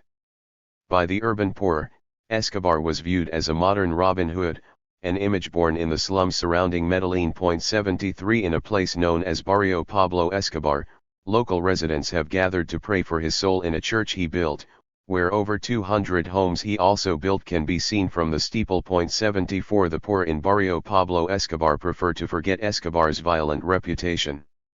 Escobar's brother, Roberto, says they called him El Patron out of respect. People began to call him that because he would supply truckloads of food to the poor. 75 Although Escobar enjoyed popular appeal with his defiant Robin Hood image, rival narcotics traffickers from the Cali cartel were often viewed by the poor as being corrupt and greedy. The Cali cartel, which consolidated its interests in cocaine production and trafficking through a management and marketing strategy, was seen as being too close to the Colombian state. 76. Despite the spectacular growth of the cartels in Colombia, which the U.S. government had played an instrumental role in organizing, the primary source of raw coca and cocaine paste was Bolivia. This Andean nation held a near monopoly in coca production. 80% of the world's processed cocaine came from Bolivia in the early 1980s. 77 Stephen Crittenden, a CIA veteran of Southeast Asia and Latin America, has reported that the Bolivian Air Force flew numerous flights for the CIA, distributing cocaine to the United States. Two CIA proprietary airlines, Southern Air Transport and Evergreen International Aviation, distributed cocaine in covert operations involving the DIA as well. 78 Colombian and Bolivian drug cartel figures landed their Cessna Citations and Learjets at Marana Airport in Arizona, sanctioned by the CIA. 79 CIA money was flown from headquarters in McLean, Virginia, to pay their South American contacts in the heavily guarded Marana Airport, sometimes using a Boeing 707 aircraft with NASA markings. Crittenden, who flew the planes with other CIA pilots, explained that part of this money paid for drug shipments arriving from South and Central America which would be distributed by Bolivians or Colombians. 80 The cocaine flights came from a network of private airstrips in Bolivia via Colombia. After the January 1973 ceasefire in Vietnam, the United States engaged in what has been described as the biggest rummage sale of spy equipment in history. 81 By February 1975, the CIA's proprietary airline, Air America, held meetings over 10 days in Hong Kong with officials and senior representatives of South American republics. Top-secret deals were made involving the sale of a large number of transport and semi-military aircraft to these countries. Salomon Kalmanovitz, an economist from Colombia's central bank, has observed that in Colombia's changing political economy of the 1980s, cocaine stopped the balance of payments from collapsing, which would have pushed us into the spiral of hyperdevaluation and hyperinflation that shook most of the rest of the continent, for which the 1980s were a lost decade. 82 The establishment of the cocaine trade in Colombia had social, economic, and political repercussions that reached beyond Colombia to other parts of the Crystal Triangle and Latin America and extended to the primary cocaine market in the United States. 83 The role of U.S. imperialism in the cocaine trade. The role of U.S. imperialism in the global drug trade was a consequence of efforts by the United States to enhance its political and economic position in the global economic system. Doug Stokes in America's Other War explains. The imperial state acted to protect the interests of capital through the maintenance of an international system open to capital penetration while destroying social forces that threatened the process of global capital accumulation. 84 Drugs provided useful funding for right-wing groups where geostrategic interests were concerned. U.S. imperial adventures globally have generally occurred close to significant oil-producing nations or regions. 85 Colombia became the eighth largest supplier of oil to the United States in 2000. At the height of the cocaine decade, the Iran-Contra scandal revealed U.S. involvement in the drug trade during the Reagan and Bush presidencies. Evidence emerged about CIA involvement in covert drug trafficking operations. Lt. Colonel Oliver North of the U.S. Marines was selected by the Reagan administration to coordinate the covert war against the Sandinista government in Nicaragua. 86 Reagan authorized covert operations through CIA Director William Casey, and North carried them out through the principal CIA airline in Latin America, Southern Air Transport, and the use of private contractors linked to organized crime and money laundering activities. 87 One contractor was Setco Air, owned by a Honduran drug trafficker named Juan Ramon Mata Ballesteros. General Richard Secord, a CIA veteran in Vietnam, directed both Setco and Southern Air Transport. The second contractor was Diaxa, owned by a Bay of Pigs veteran, Alfredo Caballero. The third was Vortex, whose vice president, Michael Palmer, was an American drug trafficker. The fourth contractor was a company named Frigorificos de Punta Arenas that was owned by another anti-Castro Cuban, Luis Rodriguez. 88 In Oliver North's personal diary, 500 pages were devoted to detailing drug trafficking activities, which are now in the possession of the National Security Archives in Washington. 89 A small, select team of State Department, Defense, CIA, and NSC officials referred to as the 208 Committee or Policy Development Group met frequently throughout the cocaine decade. 90 This group organized secret Contra supply missions and arms deals with Iran, including logistics such as which weapons would be shipped, which secret warehouses would be used, and which middlemen would deliver goods to clandestine airstrips. 91 For many of these sensitive operations, only a few members knew of their actual existence. 92 According to Caspar Weinberger, then U.S. Secretary of Defense, people with their own agenda were doing everything they could to put this agenda into effect. 93 The growth of cocaine production in Colombia and trade involved the ascendancy of military and civilian regimes committed to extending market relations with the United States. These included Argentina's military junta of 1976, Bolivia's narco-militarists of 1980, the Nicaraguan Contras, Manuel Noriega in Panama, the Honduran military, the Costa Rican government, the Arena Party of Colonel Roberto Dogwison in El Salvador, and later Alberto Fujimori in Peru. 94. The CIA did not establish the Colombian drug cartels, but the CIA's role in assisting the organization of Colombian traffickers into cocaine producers, distributors, and marketing networks was vital to the cocaine trade's takeoff. The traffickers acted on the U.S. government's behalf in a de facto relationship when it financially benefited them. Pablo Escobar's Medellin cartel demonstrated that some of the traffickers had their own interests in participating in the drug trade. Escobar himself appeared quite opposed to U.S. involvement. The Reagan administration linked the FARC insurgency to cocaine production and distribution networks. This was demonstrated in an account of a joint raid by Colombian police and the DIA on Tranquilandia, a large complex of cocaine processing laboratories in the Colombian jungle. The Colombian police reported that they believed the snipers who fired at them were members of the FARC, the armed wing of the Colombian Communist Party. In the next weeks, Colombian forces found a camp that appeared to have been used by FARC guerrillas. Another large lab complex. They found 300 empty ether barrels, an arsenal of weapons, and a FARC uniform. For the Reagan right, all this was proof that the narco-terrorism marriage had been consummated. Louis Tams, the U.S. ambassador to Colombia, went so far as to suggest that the labs were somehow linked to Cuba. After the raid on Tranquilandia, Tams flew to Washington and offered a background briefing to a few American reporters. He emphasized the presence of guerrillas. 95. The New York Times echoed Tams' story that the Colombian police had seized a cocaine processing plant guarded by communist FARC guerrillas.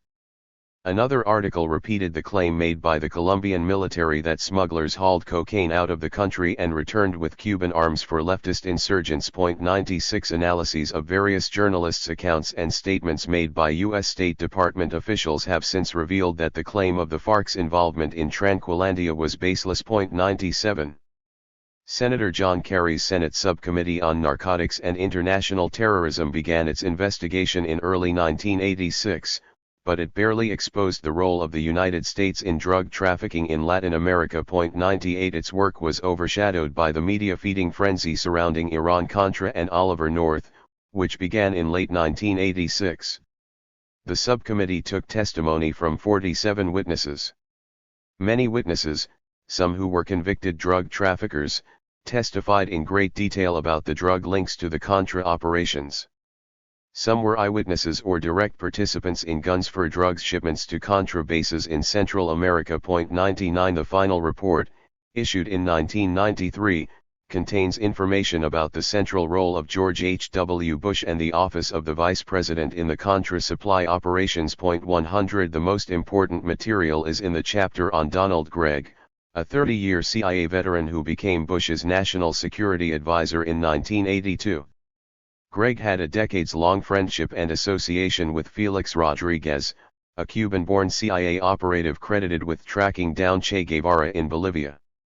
It was Bush's office that deployed Rodriguez to Central America and made arrangements for him to operate out of Ilopango Military Air Base in El Salvador.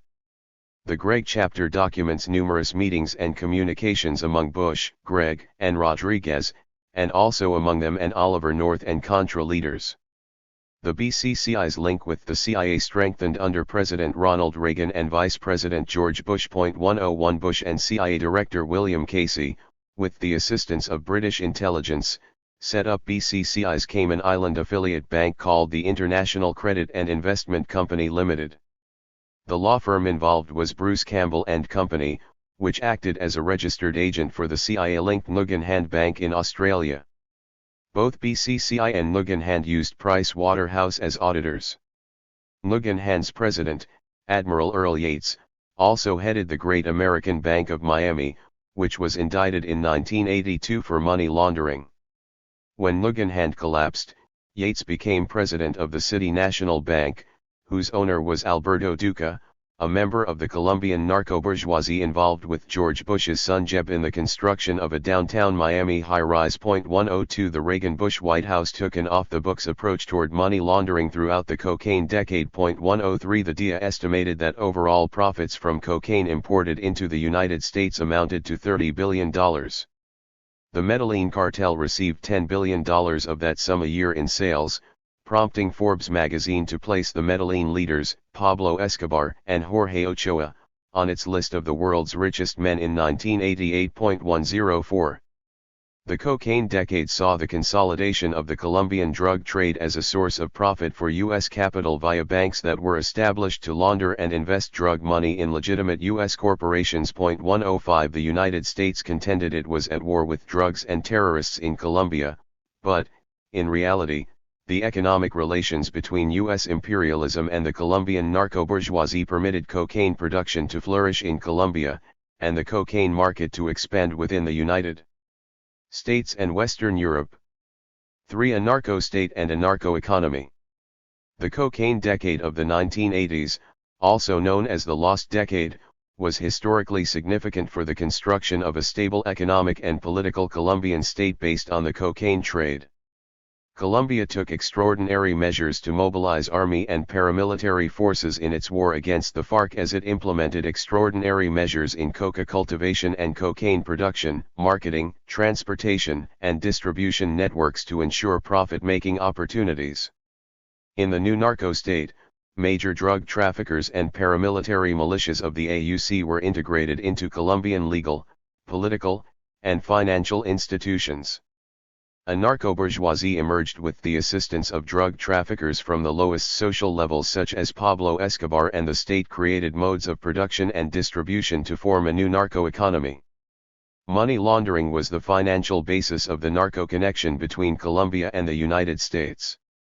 The U.S. Financial Crimes Enforcement Network defines money laundering as the process by which criminals or criminal organizations seek to disguise the illicit nature of their proceeds by introducing them into the stream of legitimate commerce and finance. 1. It is a process associated with globalization, market integration, and technological innovations that have reshaped both the formal and informal economies or illegal, underground economies of developed and developing countries. 2. Further, investigative journalists have drawn attention to the global rise of organized crime and their organizations. 3. However, the links between the Colombian economy and the cocaine trade indicate that the political economy of cocaine extends further and deeper than simply money laundering.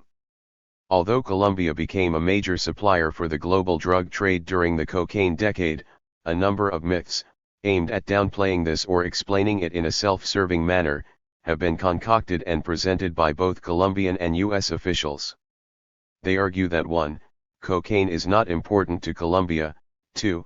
The importance of cocaine to Colombia is often exaggerated, 3. The killing or imprisonment of cartel leaders makes a difference, 4. The cocaine trade exists because of corruption and criminal organizations that outsmart resource-superior authorities and the law, 5. The CIA has never trafficked in drugs, 6. Drugs are not important to the U.S. economy. To unravel these myths, it is necessary to make a class analysis of both Colombian society and the relationship between Colombia and the United States.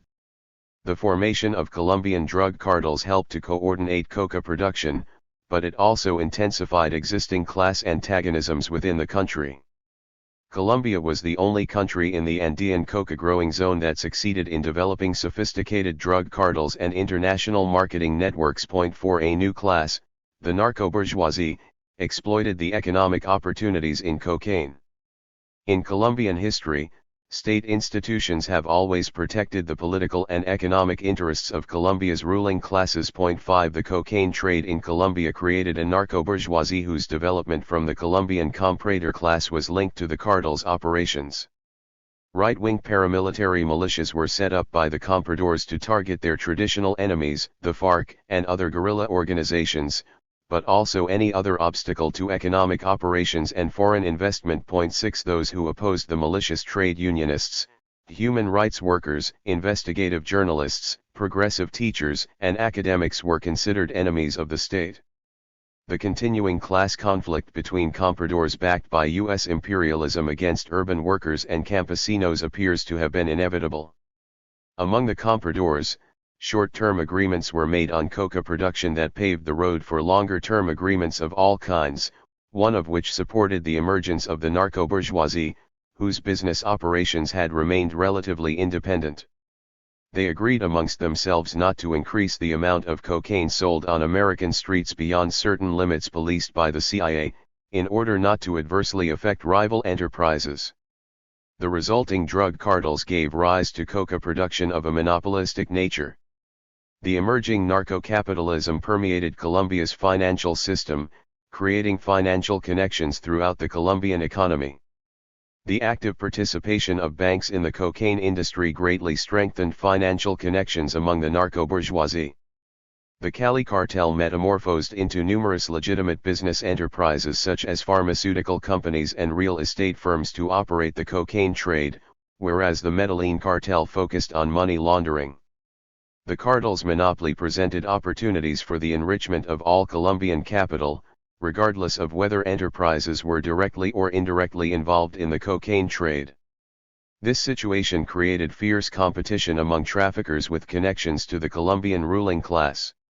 The Medellin cartel waged a desperate battle against enterprises that refused to enter into an alliance with them. All manner of underhanded methods, from blackmail to murder, were employed in this battle. The violent liquidation of rival enterprises, many who collaborated with the CIA, provoked retaliation from the United States, which declared a war on drugs that targeted Pablo Escobar. An Amnesty International report described the Colombian state's struggle for control of Colombia's cocaine trade. The Prosecutor General's public ministry and civilian security agencies have initiated investigations into the composition of paramilitary groups and the source of their financial support. Through such investigations, evidence has emerged that many paramilitary death squads are financed by landowners, industrialists, and alleged drug traffickers and operate in coordination with, or under the authority of, sectors of the Colombian armed forces. Armed forces units which have persistently been implicated in paramilitary death squad activities include the Intelligence Unit of the National Police, F2, the Army's Intelligence Division, B2, and the Army's Intelligence and Counterintelligence Unit, BINC.7. As the Colombian state became embroiled in the cocaine trade, the problem for the narco-bourgeoisie soon became the prominence of the Medellin cartel, which acted independently of the national business elite. Of all the state's institutions, the military is the best equipped to defend the state's interests. As army officers recruited from the urban middle class or bourgeoisie were conceivably open to politicization by leftist ideologies and thus posed a security risk, they were predominantly drawn from the peasantry. 8 As in other Latin American countries, the role of the military in Colombia was crucial. According to the United Nations Drug Control Program, the biggest heroin and cocaine trading institutions in the world are the militaries of Burma, Pakistan, Mexico, Peru, and Colombia, all armed and trained by U.S. military intelligence in the name of anti-drug efforts. 9 The CIA justifies these anti-drug efforts through its operational guidelines, which claims its interest in the drug trade is confined only to the effects the drug business has on geopolitical power. 10. The war on drugs and the war on terror have forged strong connections between the military forces of the United States and Colombia.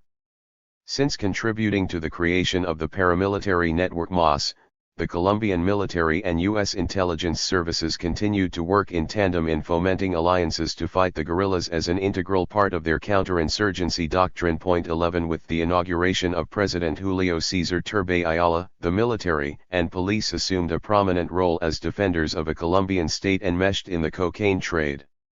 High-ranking military officers and paramilitary leaders began to buy land close to areas controlled by the FARC in an effort to drive them off the land and liquidate their support base, a counterinsurgency strategy that later developed into campaigns of extensive crop fumigation and military-enforced relocation.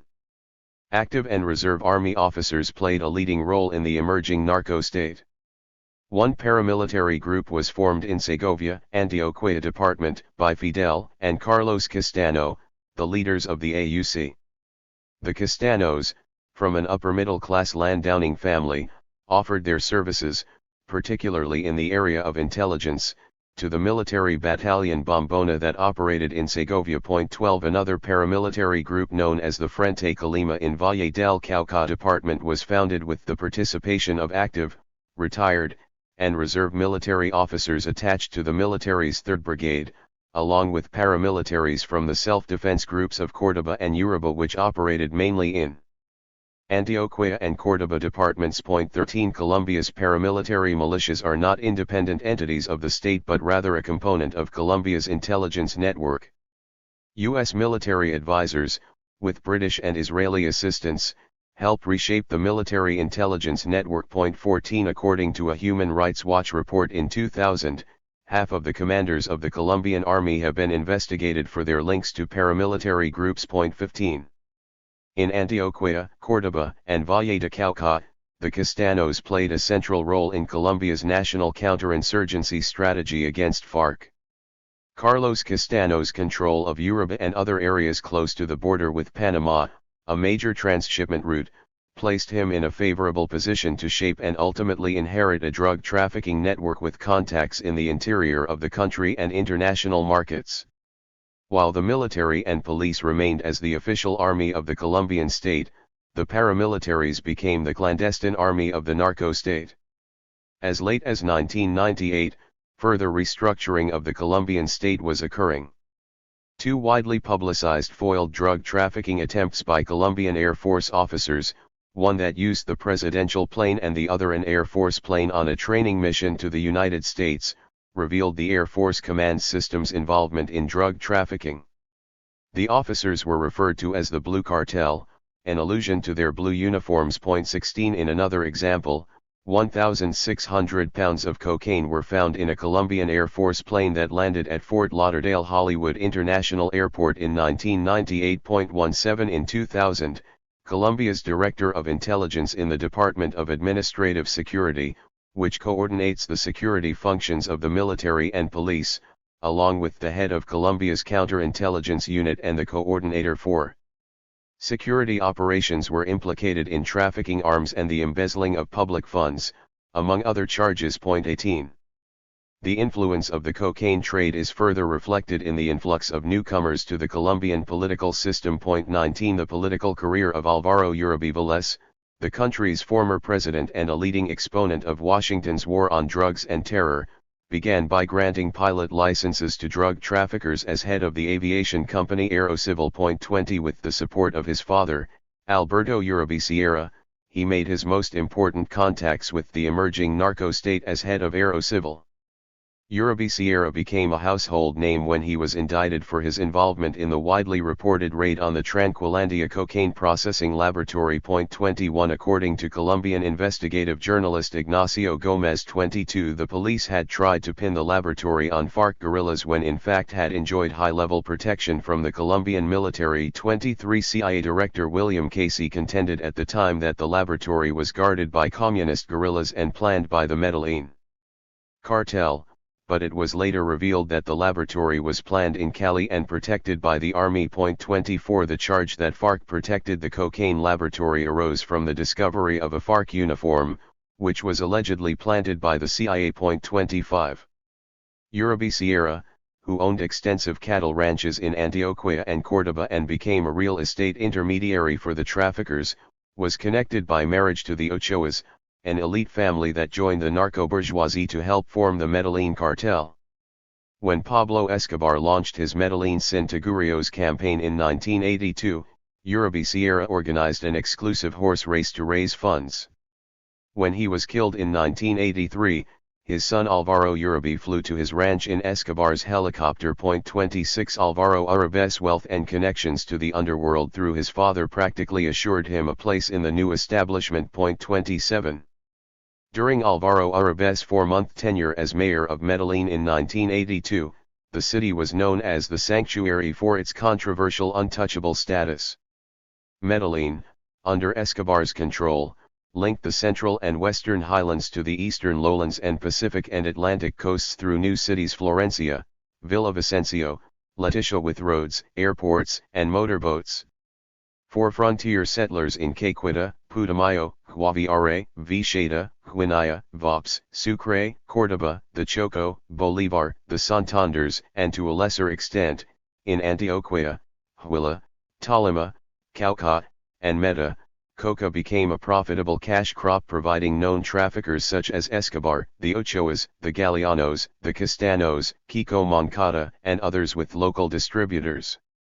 When Alvaro Uribe's attendance at a Medellin cartel meeting at Escobar's ranch, Napoles, was made public, he was removed from his post as mayor. 28 The political implications, however, were far from negative, as the fallout permitted him to become associated with the narco-bourgeoisie. Such an event would have destroyed most political careers, but between 1995 and 1997, Alvaro Uribe was governor of Antioquia, and in 2002 he became president of Colombia. As governor of Antioquia, he helped set up a paramilitary force called Conviver, later controlled by the AUC. His right-hand man, Pedro Juan Moreno Villa, was Colombia's leading importer of potassium permanganate, the main chemical in the manufacture of cocaine. 29 According to a DIA report released in 2000, potassium permanganate importation was linked to Moreno's company GMP Productos Químicos, SA30.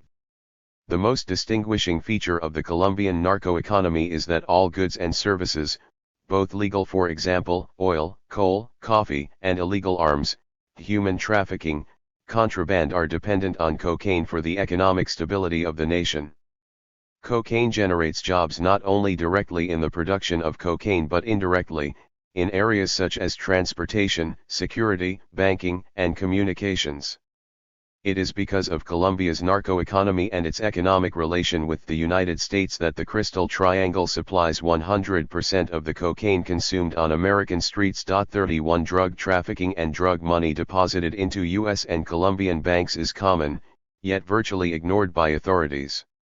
A major DIA report in 1999 cited heavy involvement in pervasive drug-related corruption in all branches of the government, including the military. 32 For example, Reuters reported that Colonel James Hiet, the head of the U.S. Army anti-drug program in Colombia, was arrested, along with his wife, for smuggling cocaine into the United States in 2000.33 The cocaine was found in a diplomatic pouch. 34 The brother of General Luis Camacho Oliva of the Colombian Army was found with cocaine on a Ministry of Defense plane, and Fernando Botero, a former Colombian defense minister, was forced to resign for accepting drug money. 35 In 1983, an elite army squadron transported an entire cocaine processing laboratory from Colombia to Brazil using Colombian Air Force planes. When the elite anti-narcotics force was established in 1989, it was created within the police force because military involvement in the drug trade was no secret. The commander of this force, Colonel Hugo Martinez, and the head of the National Police Force, General Vargas, were accused but not convicted of accepting money from the Cali cartel. In 1996, Colombian Air Force officers were caught smuggling heroin into the United States aboard the plane used by President Samper. However, such cases are increasingly sealed off from investigations and only documented during random inspection checks by U.S. Customs or DIA personnel, indicating that substantially more drug shipments are carried out using government or armed forces aircraft. With a narco-economy, other forms of transportation with private airplanes or speedboats would be assured by the narco-state. For the narco-cartel system, the Colombian narco-economy's driving market force is consumption, which is at the heart of the United States' political and economic interest in cocaine. Many critics maintain that it is impossible to eliminate the drug trade by targeting drug production, and that by ignoring the demand side that fuels market growth, the United States is only aggravating the problem. 1 Narcotics are produced, trafficked, and laundered in the United States, and they are consumed there as well. Coca has been cultivated for thousands of years in the Andean region, and no doubt it will be cultivated for thousands of years in the future. However, if there is no demand for cocaine, the drug trade will dry up. The United States imposes repressive measures that punish drug offenders, but this does not prevent drug crimes from occurring. The money is too seductive. The United States has been involved in counterinsurgency measures in the name of fighting drugs and terrorism in producer countries, yet neither drugs nor drug terrorism has disappeared. The so-called war on drugs and the war on terror rhetoric mask the links between the narco-bourgeoisie, the drug cartels, and the Colombian economy. The cocaine trade exploits the cocoleros in Colombia and marginalized consumers in the United States, predominantly Latinos and African Americans addicted to hard drugs, which include cocaine or crack, who subsequently are incarcerated for drug-related crimes. Throughout the cocaine decade, U.S. demand for cocaine surged to unprecedented levels and Colombia became a cartel-run narco-economy. Between 1970 and 1987, Peruvian coca production rose from 15,000 to 191,000 tons, while Bolivia's production rate kept pace. 2 Both fed the narco-economy of Colombia. The number of seized laboratories recorded by the U.S. government almost tripled from 275 in 1984 to 725 the following year.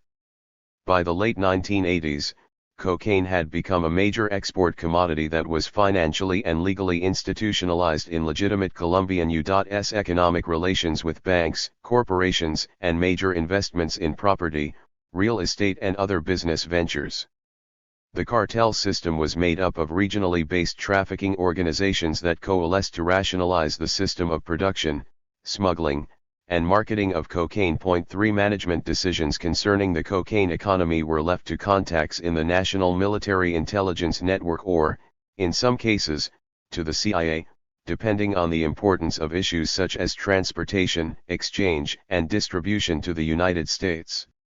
The aim was to maximize export volumes and profits while reducing risk to each participant. This involved various co-financing and co-insurance schemes, as well as the pooling of services such as financial advisors, lawyers, counterintelligence, and security operatives. The larger participating organizations either owned trafficking assets such as planes, cocaine laboratories, shipping companies, and submarines, or had exclusive access to them through their connections in the narco-state. 4. The principal cartels based in Medellin and Cali controlled 80% or more of the cocaine exported from Colombia. Other quasi-independent groups centered in Bogotá or on the Atlantic coast maintained loose associations with the Medellin and Cali drug cartels and tended to follow their lead on issues about the quantity of drugs that could be exported from Colombia, the transshipment routes that could be used, including how and when the product could be exported, and the wholesale price of cocaine per kilogram sold in the United States. The price had to be approved by representatives of either the Medellin or Cali cartels. After distribution, the retail price of cocaine per gram was left to the discretion of local dealers. 5 At their most powerful, in the late 1980s, the cartels earned combined annual revenues of at least $6 billion, of which $3 to $4 billion was profit, and coordinated a trafficking workforce of 8,000 to 10,000 skilled workers and professionals. 6. The profits of cocaine placed an enormous concentration of economic power in the hands of the narco-bourgeoisie. To a certain extent, this was centralized power, with a leadership structure composed of the heads of the dominant trafficking organizations in each coalition within Colombia's cartel system. Cartel leaders, such as Pablo Escobar Gaviria in Medellin and the Rodriguez Orihuela brothers in Cali, played a vital role in the national coordination of Colombia's narco-economy and the cartel's representation in parliamentary politics. The cartel system was not simply a group of gangsters who ran around shooting people. It was a system crucial for the economic stability of a nation dependent on the export of cocaine. A clear-headed picture of what a narco-economy entails is often blurred with numbers and statistics presented by official sources. Peter Reuter, a Rand Corporation economist, notes, officials often use the drug issue to build public support for their own agendas. Every statistic on drugs prices, volume, earnings, arrests, numbers of users and addicts must be interpreted in this light. But although drug statistics are imprecise, they can point toward reasonable generalizations. 7. The private ownership of cocaine production and the dangerous nature of the drug trade make it difficult to calculate accurately the size of the narco economy. Much of the available data provide approximations but no exact figures, though conclusive evidence regarding large quantities of illegal drugs exported to the United States, Canada, and Europe provides a general framework for analysis. 8 Cocaine production increased so much that it became the most important economic activity in the Andean region. 9 The huge sums of money rapidly accumulated under the cartel system, which led the cartels to invest their profits outside of Colombia in banks and corporations within the United States. The profits generated by cocaine had an impact on land ownership in Colombia.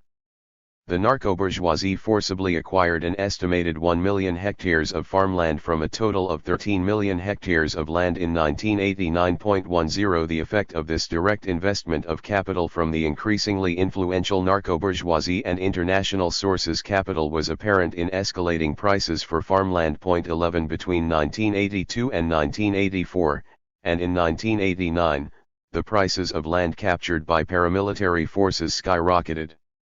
The price per hectare in some areas increased from $100,000 to $1,000,000.12. The narco-bourgeoisie capitalized on Colombia's long tradition of smuggling and trading in contraband goods that dated back to Spanish colonial rule.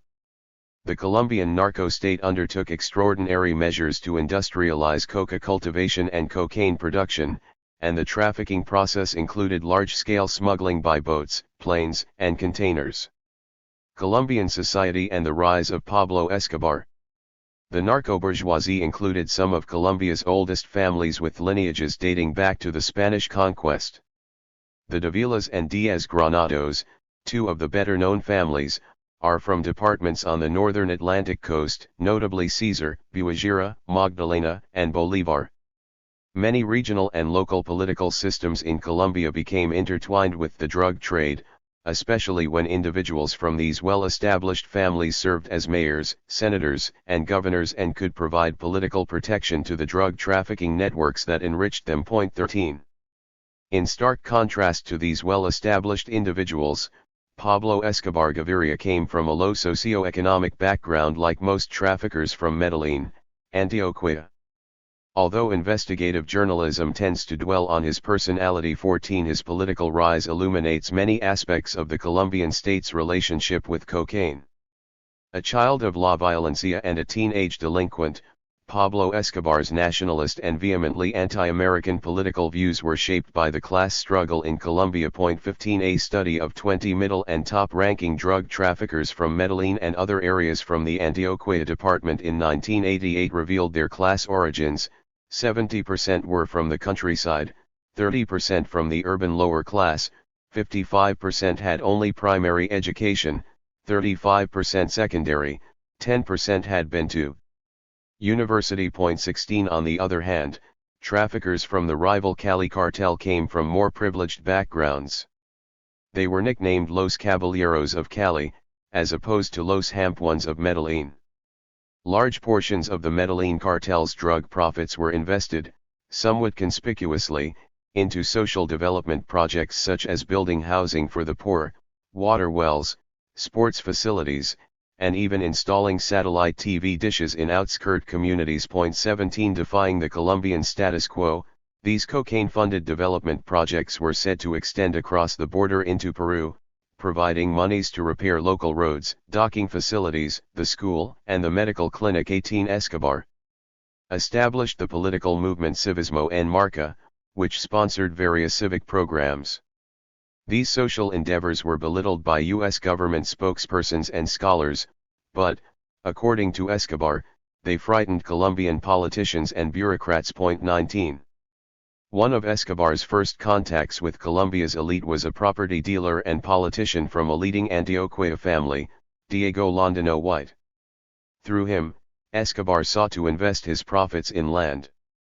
White was already a friend of the Ochoa brothers, high-ranking members of the Medellin cartel, and was the Antioquia coordinator for Conservative Party candidate Belisario Betancourt's presidential campaign.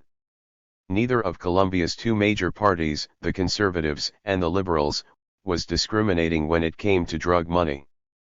Political campaigns need a lot of finance and politicians look for money wherever they can get it, White said in an interview in the 1990s. A colleague of White contended, Belisario himself attended campaign auctions of art, horses, and cattle, knowing that drug traffickers were the main vendors. 20 The traffickers financed the presidential campaign of Liberal candidate Julio Cesar Turbay Ayala, who won the election in 1978.21.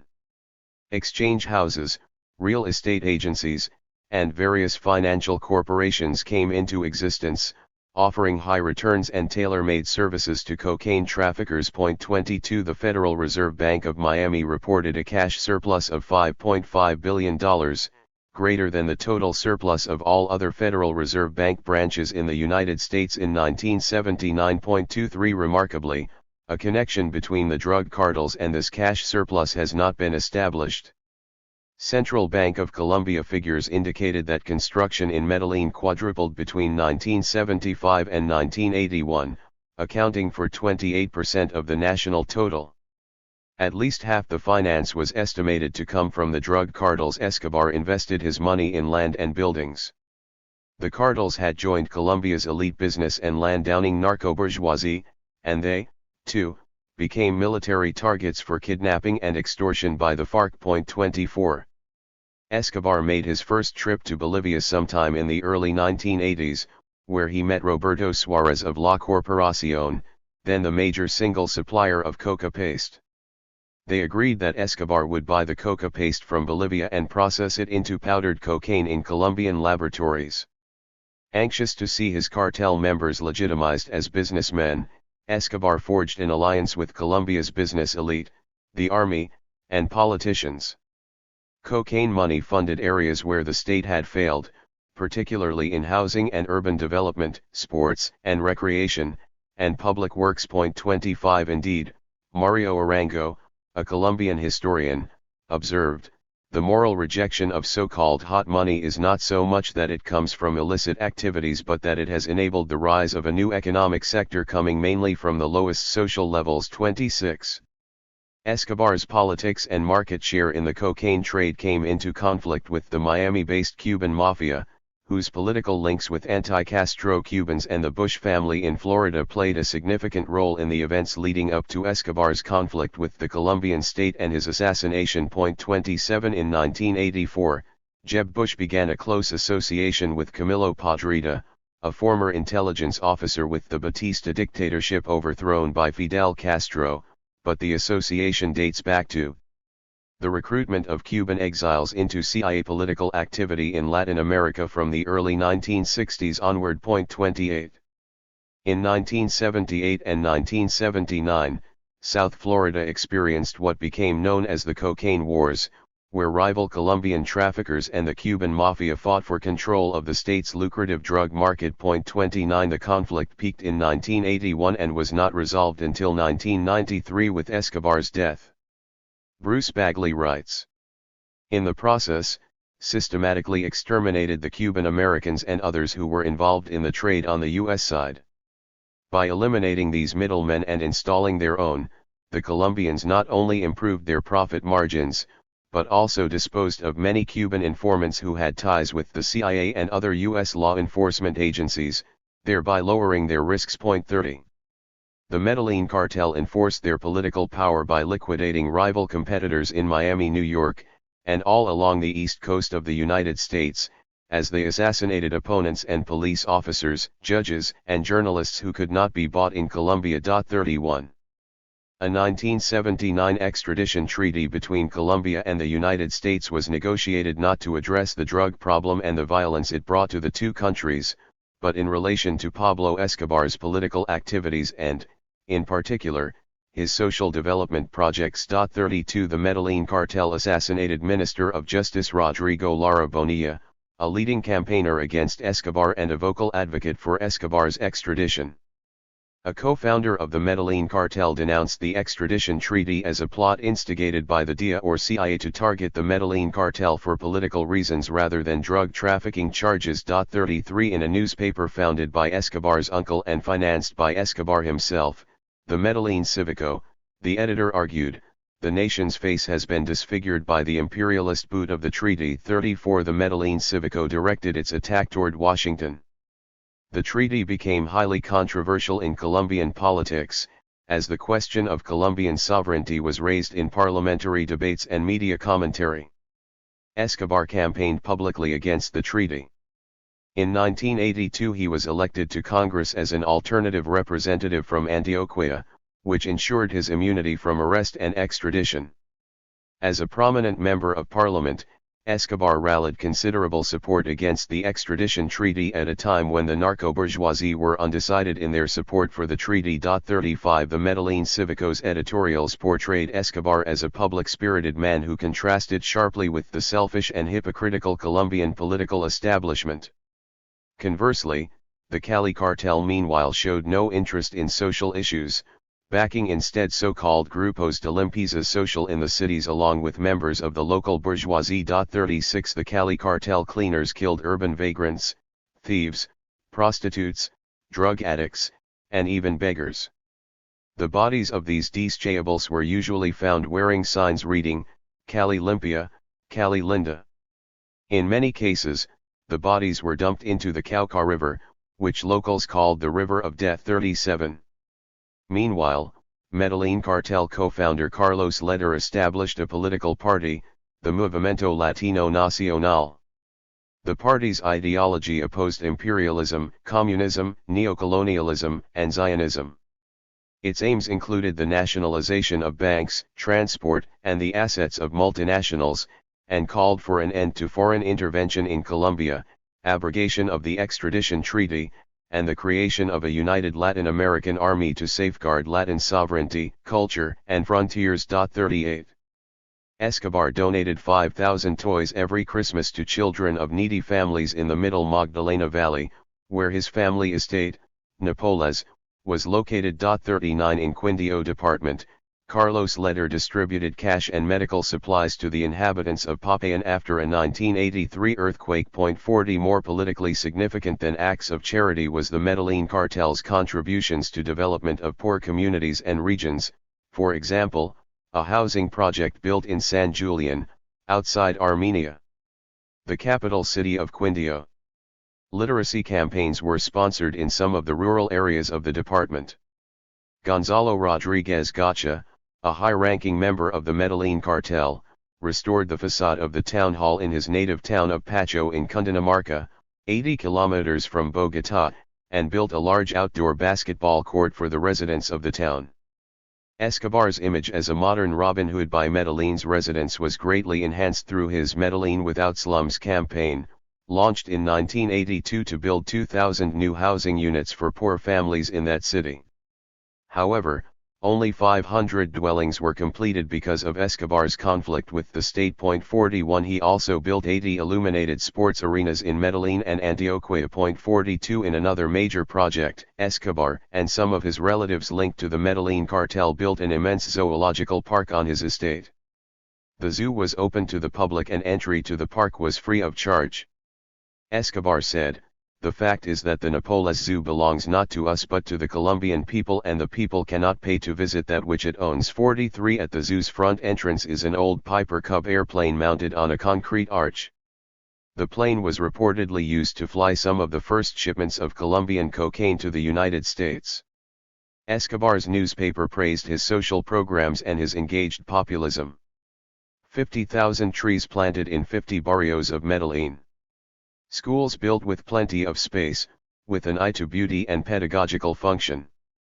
Broken sewers repaired to protect residents from contaminated water and from epidemics, a health hazard that the government has ignored for years. Basketball courts, skating rinks, multi-sport arenas. Thousands of bricks to expand the houses of poor families, to finish buildings, churches, and wings of schools. Illumination of barrios trapped in darkness because of indifferent bureaucrats or politicians who do not keep their promises. 44. The narco-bourgeoisie was unable to control Escobar, and the compradors could no longer afford to publicly associate themselves with him. Medellin authorities accused Escobar of taking matters into his own hands.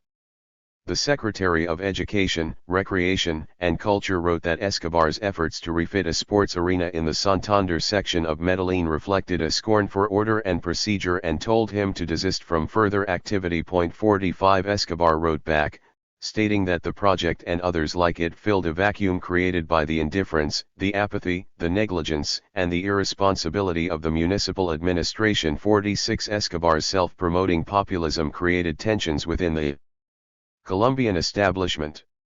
As a supporter wrote in Escobar's newspaper, there exist in Colombia two classes of bourgeoisie. That of the Laras, Sampers, Ospinas, and Laras who earn their capital at the expense of the labor of millions and millions of Colombians, only to invest it in North America or Europe. And the other bourgeois class which invests in Colombia out of concern for the misery of the masses and their desperate struggle for survival. To this second class belongs Pablo Escobar. 47. Escobar ran on the Liberal Party ticket for the House of Representatives in 1982 for a seat in Antioquia. His campaign centered largely on civic and social programs. 48 Escobar was elected as assistant parliamentarian to Jairo Ortega, despite the increasing tensions within the Colombian ruling class. In mid-1987, a conservative party leader issued a public statement denouncing the strange political movements that seemed to be in vogue, and called for an investigation into its aims and sources of funding. 49 copies of the declaration were sent to President Belisario Betancur, the Ministers of Government and Defense, the Attorney General, the Governor of Quindío, and the Mayor of Armenia. 50 Escobar was accused of complicity in the assassination of the Minister of Justice and was denounced as a major drug lord. Old trafficking charges were reactivated. This was when the U.S. government requested Escobar's extradition for conspiring to introduce cocaine into the United States via Nicaragua. The Colombian government issued a warrant for Escobar's arrest, not for drug trafficking or murder, but for contraband, 1 rhinoceros and 85 exotic birds, which he had imported to stock his zoo. The Colombian Congress lifted Escobar's parliamentary immunity, thus marking the end of his political career. 51. The end of Escobar. A long and bloody bombing campaign directed by Escobar began. The highly esteemed Colombian author Gabriel García Márquez criticized Escobar but wrote explaining that Escobar had not forgotten past insults, which fueled his all-out war against the state. 52 Escobar was blamed by Colombian authorities for assassinating 3 of the 5 candidates running for the Colombian presidency in 1989. The campaign spread to the United States, where Escobar's hitmen were suspected of killing Barry Seal, an American drug trafficker and CIA asset who had become a key government witness against Escobar in 1986. 53 When forces allied to Escobar blew up an Avianca airliner in Colombia, his war with the Colombian narco-state and Washington intensified. The CIA and the Bush family had their own reasons for targeting the Medellin cartel. The Florida distribution of cocaine and money laundering had been largely in the hands of ex-CIA Cuban Americans, not Colombians. 54 And Escobar's rise to power had cost the lives of many of them. The CIA's Cuban-American connections in Miami included a network of agents and informants who ran the South Florida Task Force or were members of the Cuban Mafia. This network was traceable to then CIA Director George H.W. Bush. Republicans in Washington were bound to respond to the powerful Cuban lobby in Florida, which Bush's son Jeb strongly supported with his own connections to anti-Castro politics, including ex-CIA Cubans residing in Miami. 55 Jeb Bush had numerous dealings with the Miami BCCI concerning his investments in real estate, including one with a company controlled by a BCCI customer who was later sent to prison for defrauding BCCI and other U.S. banks. 56. Since support for Escobar was widespread in Colombia, sectors of the state's armed forces, namely the narco-military, were reluctant to move against him, which created a greater problem for the United States and other enemies of Escobar in Colombia. 57 The military's reluctance to move against Escobar had social, political, ideological, and pragmatic foundations. Many of the rank-and-file soldiers were drawn from the same social base as the drug traffickers, from the peasantry or lower urban classes. 58 According to Betancourt and Garcia in Contrabandistas, Marimberos y Mafiosos, Pablo Escobar and some other traffickers in the Medellin cartel were seen by the poor as generous, good men, simple, and were persecuted because they ascended from humble class origins and simply because they helped them. 59 The military's reluctance to move against Escobar can also be attributed to the political culture that arose during the cocaine decade, which accepted contraband and money laundering as a normal state of affairs. 60. In 1989, President George Bush authorized a covert operation to track down leaders of the Medellin cartel. 61 In the same year, another important relationship with the United States was terminated. The U.S. invaded Panama and Manuel Noriega's government, which had close financial ties to Escobar, was overthrown. Noriega was detained as a prisoner of war and taken to the United States, where he was convicted under federal charges of cocaine trafficking, racketeering, and money laundering. Noriega claimed that his real crime was refusing requests by Colonel Roberto D'Aguizón of El Salvador to restrict the movements of leaders of the Farabundo Martí National Liberation Front in Panama, and more important, failing to comply with the demands of Lieutenant Colonel Oliver North to provide military assistance to the Nicaraguan Contras. 62 Noriega insists that his refusal to meet North's demands was the basis for the invasion and his removal as a CIA asset. 63. The code name for the U.S. manhunt for Escobar was Heavy Shadow.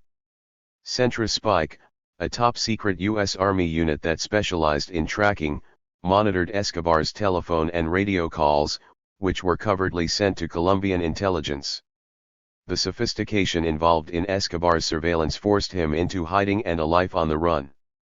He surrendered to Colombian authorities in 1991 after negotiating a deal that allowed him to live with his closest associates in a comfortable prison, built for him in his hometown of Envigado near Medellin. 64. Escobar soon fled the prison, which compelled Colombian President Cesar Gaviria to ask the United States to expand the mission. Bush authorized the clandestine deployment of Delta Force and other U.S. Armed Forces personnel, which continued as a multimillion-dollar operation under President Bill Clinton. 65 Delta Force, along with an Army electronic surveillance team, tracked the movements of Escobar and his associates and helped plan raids for a special Colombian police unit called the Search Block. Morris Busby, the U.S. ambassador to Colombia, directed the U.S. effort with assistance from the CIA, DIA, FBI, and NSA. 66. An investigation conducted by Amnesty International in 2001 led to a lawsuit to obtain CIA records of Los Peeps, a vigilante group set up by Carlos Castano and backed by the Cali cartel. Its findings pointed to an extremely suspect relationship between the U.S. government and the Castano family at a time when the U.S. government was well aware of that family's involvement in paramilitary violence and narcotics trafficking. 67. Carlos Castano was instrumental in bringing down Escobar by collaborating with the CIA while working for the Cali cartel. By 1989 the Cali cartel had become the principal source of information to the Colombian security agencies. 68 The Castanos did the dirty work for their backers in Bogotá and Washington based on CIA information, which, according to Mark Bowden, a reporter for the Philadelphia Inquirer, was transmitted via a special squad of the Colombian National Police who were on good terms with the Cali cartel. 69 Intelligence reports later confirmed that Los Peeps had in fact been created by the Cali cartel. Los Peeps fraternized with at least 2 DIA agents and gave one of them a gold watch. 70. Escobar's last stand was on December 3, 1993, on a rooftop in his home city of Medellin. Guns blazing, Escobar was easily outnumbered. He was shot by a rain of bullets and plummeted from the rooftop of the building and onto the ground. Who fired the fatal shot that killed him during the confrontation has been a source of debate, but as an unnamed senior Pentagon official described it, Pablo Escobar stood on top of a powerful mountain and the only way to get at him was to take down the mountain, one person at a time, until there was no place left to hide. 71 President Gaviria was given worldwide credit for Escobar's downfall. He contended that the battle against Pablo Escobar was never primarily about stopping drug smuggling. He was a very serious problem because he was so violent. 72 Moreover, he was a threat to the state. The level of terrorism we had to live with was something awful. 73. Miguel Antonio Gómez Padilla, the longtime Colombian National Police Director, resigned over increasing levels of corruption after Escobar's demise. According to a declassified cable between the U.S. State Department and the U.S. Embassy in Bogotá, Padilla was especially disturbed over the influence of the Cali cartel in numerous levels of government and, as a result, had simply had enough of the situation. 74 The Cali cartel simply took over Escobar's market share and a new era of trafficking was established that linked the narco-bourgeoisie, the Colombian state, and the United States. 75 This became ever more apparent under President Álvaro Uribe Vélez, who released the Cali cartel's founders, Gilberto and Miguel Rodríguez Orihuela, almost immediately after his inauguration as president in November of 2002. The Orihuela brothers, their services no longer required, were later extradited to the United States. Business assets worth $2.1 billion were given up to U.S. authorities and 28 family members of the Cali cartel were given immunity from prosecution. 76 Álvaro Uribe relied heavily on this new version of the narco-military network, which was consolidated under Clinton's Plan Colombia. 77 Pablo Escobar, as a force in Colombian politics and a cartel kingpin, strained relations between the United States and Colombia. In the desperate battle waged by Escobar and the Medellin cartel, the narco-bourgeoisie was effectively split over his place in high society. The involvement of the United States in the downfall of Pablo Escobar did not end cocaine production in Colombia or its export to America. The prominence that cocaine had achieved in Colombia's political economy only deepened its relationship with the United States and strengthened the Colombian narco-state. Joe Toft, then the DEA chief in Colombia, stated, "I don't know what the lesson of the story is, I hope it's not that the end justifies the means. Colombians need functioning institutions capable of protecting them, a police and judiciary that aren't cowed by rapacious criminals who buy political protection. The United States does its allies no service by looking the other way while they pursue expedient but counterproductive policies. It could contribute more by blowing the whistle early on, and above all by curbing its own insatiable appetite for drugs." 78 With the elimination of Escobar and his brand of populism, the cartels were able to permeate all sections of the Colombian economy. With the assistance of Castano's paramilitary militias, the narco-military network was groomed to perform its task of defending the class interests of the narco-bourgeoisie without compromise, which would eventually turn the Colombian narco-state into something far beyond anything Escobar could have imagined. 5. The post-cartel system. In the late 1970s and early 1980s, the Colombian narco-bourgeoisie relied heavily on the drug cartels' money laundering specialists to deposit their profits in banks. The introduction of the U.S. Money Laundering Control Act in 1986 changed that, forcing a major restructuring of the Colombian narco-economy. The narco-bourgeoisie switched to contracting out money laundering services, one which offered financial options beyond those offered by the usual banks that laundered drug money. They were now able to accumulate capital through ownership of various legitimate enterprises as well as attract foreign investors in legal business operations, for example, potassium permanganate companies, transport companies, and private security firms. In contrast to the conventional framework and organized crime model with a centralized hierarchy, the post-cartel system after the death of Pablo Escobar provided an unusual degree of order and control. Sophisticated modes of production and distribution and technological developments increased efficiency. When the Medellin cartel was destroyed in the early 1990s, it had little impact upon the narco-bourgeoisie. Decentralization and privatization would prove to be key to the success of the narco-economy in Colombia in the post-cartel period. The destruction of the Medellin cartel did not affect the collaboration among the narco-bourgeoisie, sectors of the ruling class, and the military, particularly in regions where the FARC contested Medellin's control: Middle Magdalena, Urabá, North Santander, Bolívar, Putumayo, Antioquia, Cauca, and Caqueta. The cartel system had relied too heavily on drug lords like Pablo Escobar. Now the Colombian government, with the support of the United States, took firm measures that resulted in structural changes in the organization of cocaine production and distribution. In the transition from the cartel system, the Colombian cocaine industry was decentralized into as many as 80 to 300 distinct private enterprises.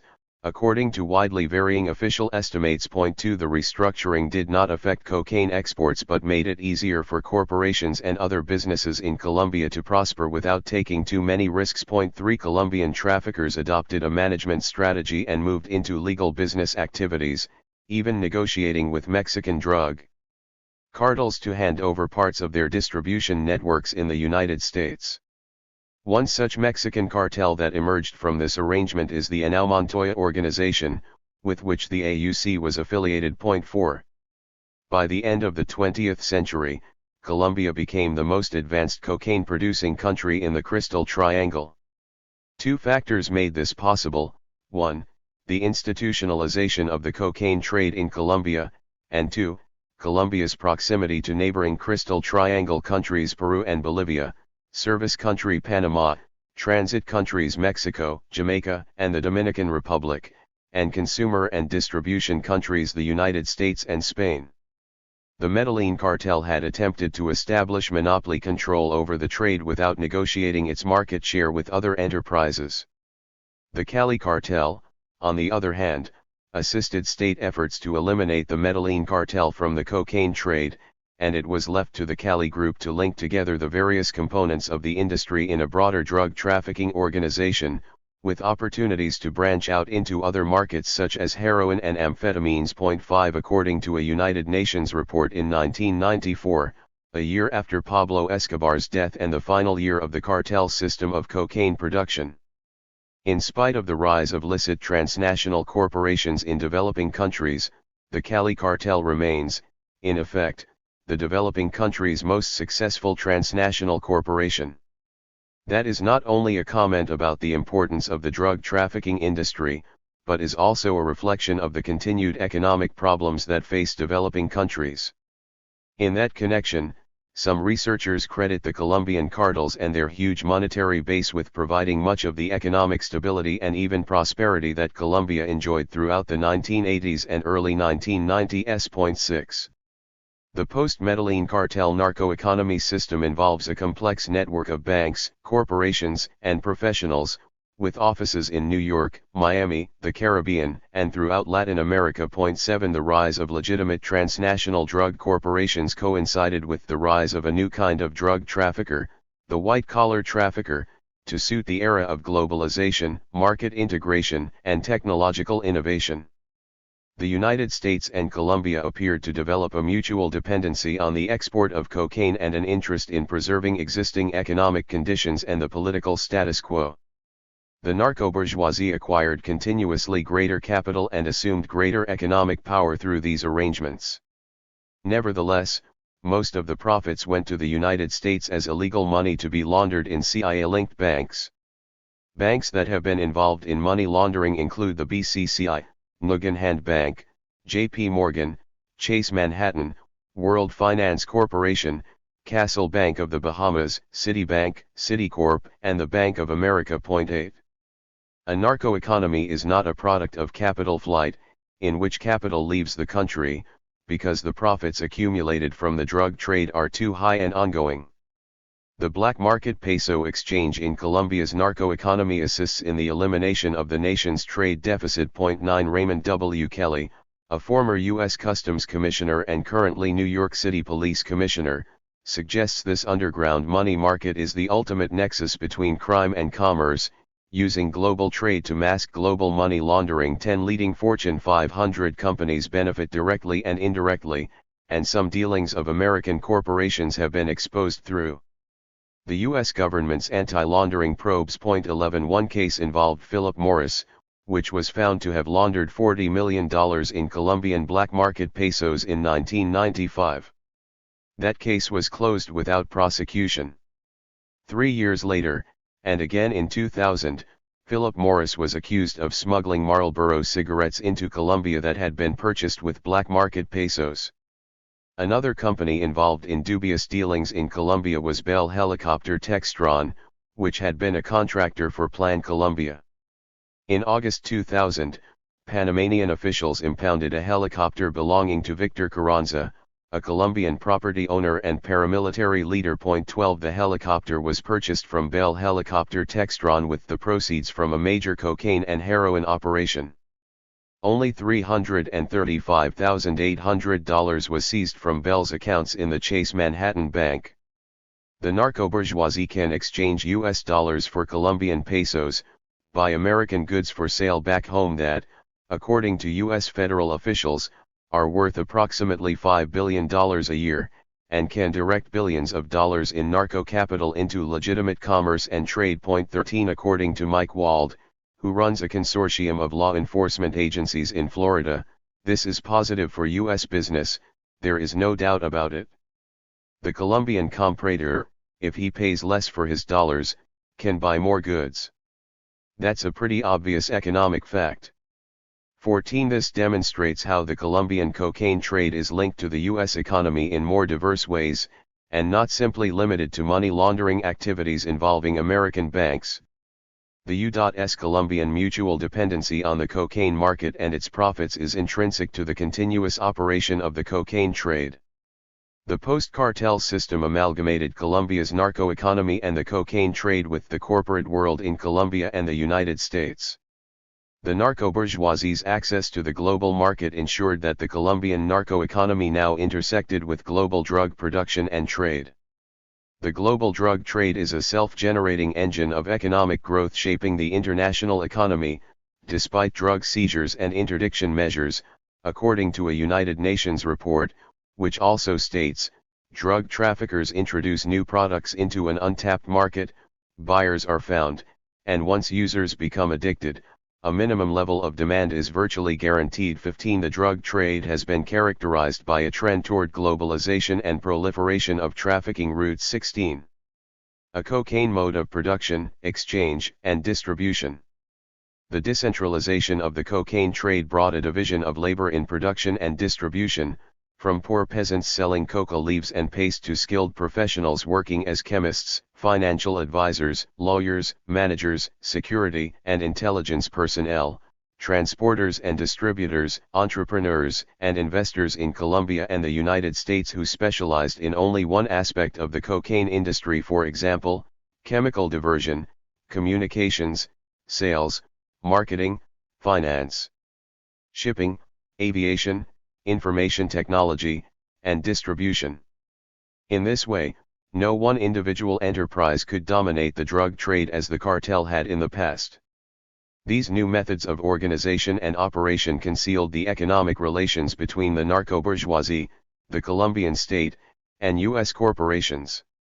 Economic operations for cocaine today are in many ways similar to other modes of commodity production, such as the manufacture of electronics components in Asia that are then shipped off to the United States for the assembly line, or the way in which General Motors manufactures parts overseas then transports them back to the United States for assembly into automobiles. Whether manufacturing cars, computers, or narcotics, these enterprises comprise a complex organization with many departments and occupations. In Colombia, the narco-bourgeoisie established their domination over the coca production process when they had first emerged, by consolidating their political base in areas where drug production was concentrated.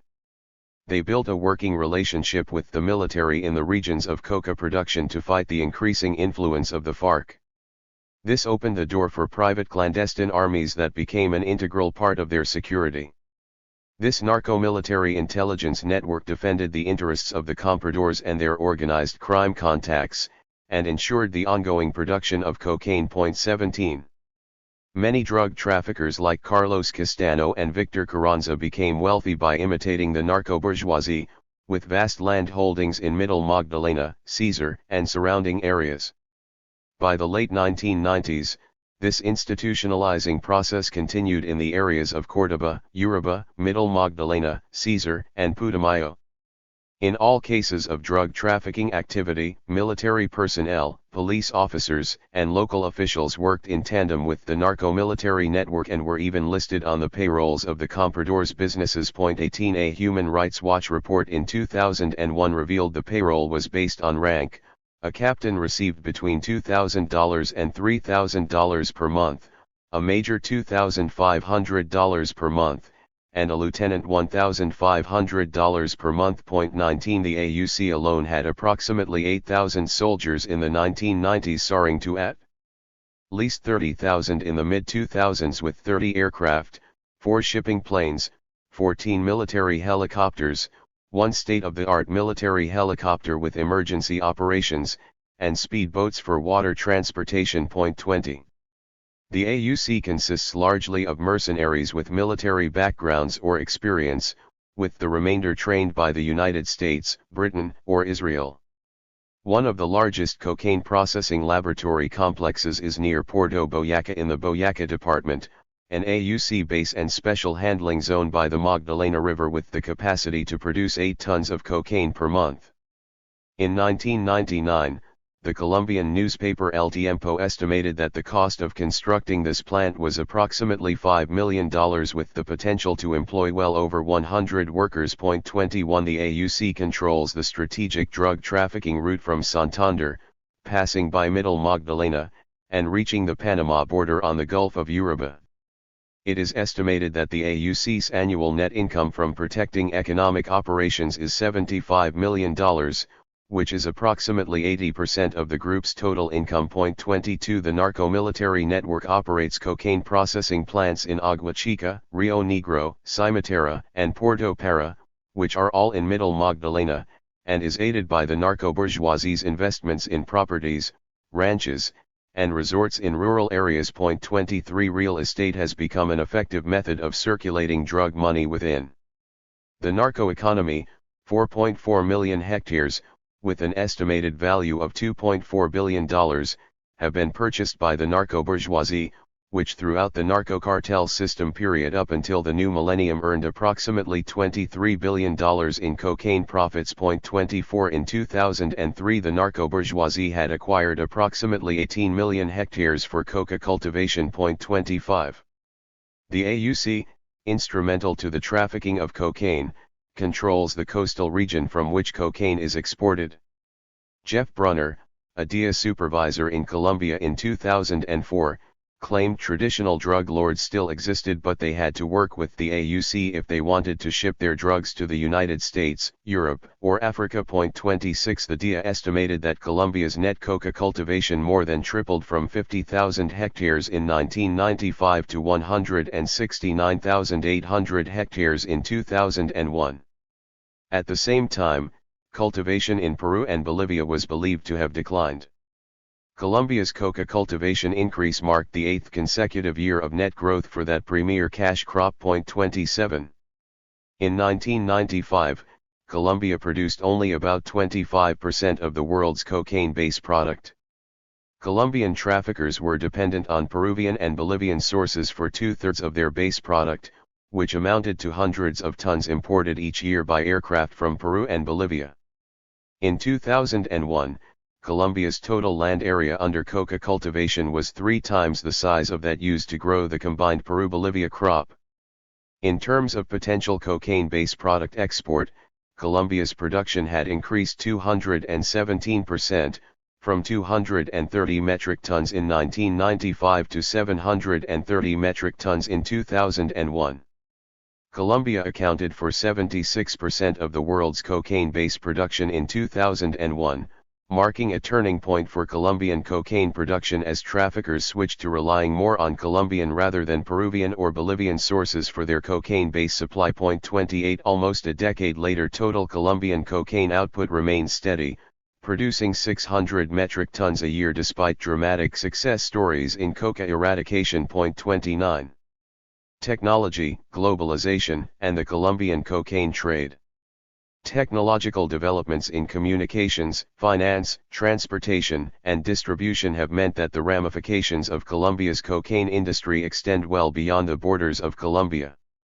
The lucrative and dynamic cocaine industry has not merely provided the United States with a constant supply of cocaine, but it has presented profit-making opportunities for American banks, corporations, and investors through money laundering, currency exchange, and more legitimate activities.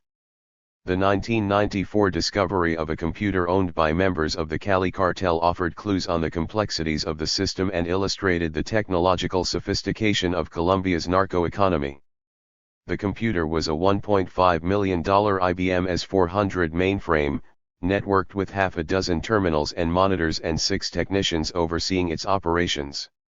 The cartel had assembled a database that contained both the office and residential telephone numbers of U.S. diplomats and agents based in Colombia, along with the entire call log for the phone company in Cali.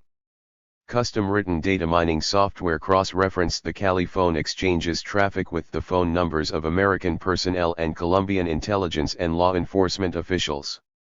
The computer was seized and taken back to the United States for a forensic examination by the DIA 30, which never released the results of that examination.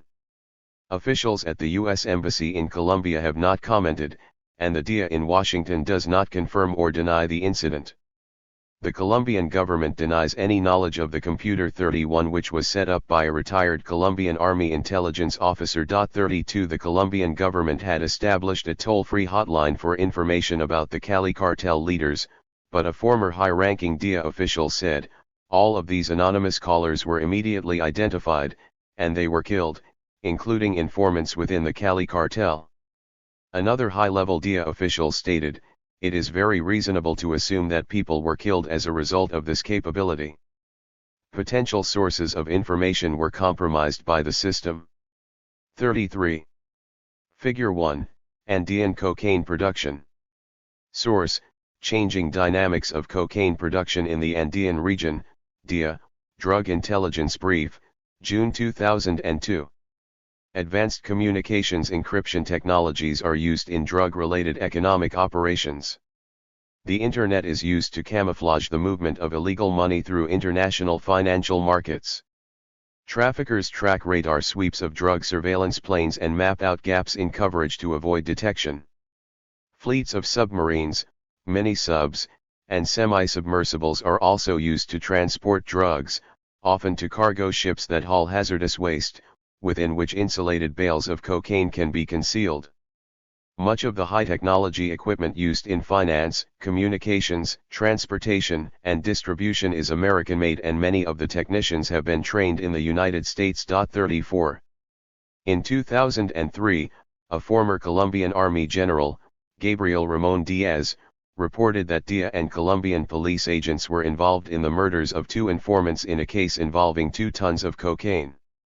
A U.S. Embassy spokesperson immediately issued a statement, the DIA is in no way involved in any illegal activities.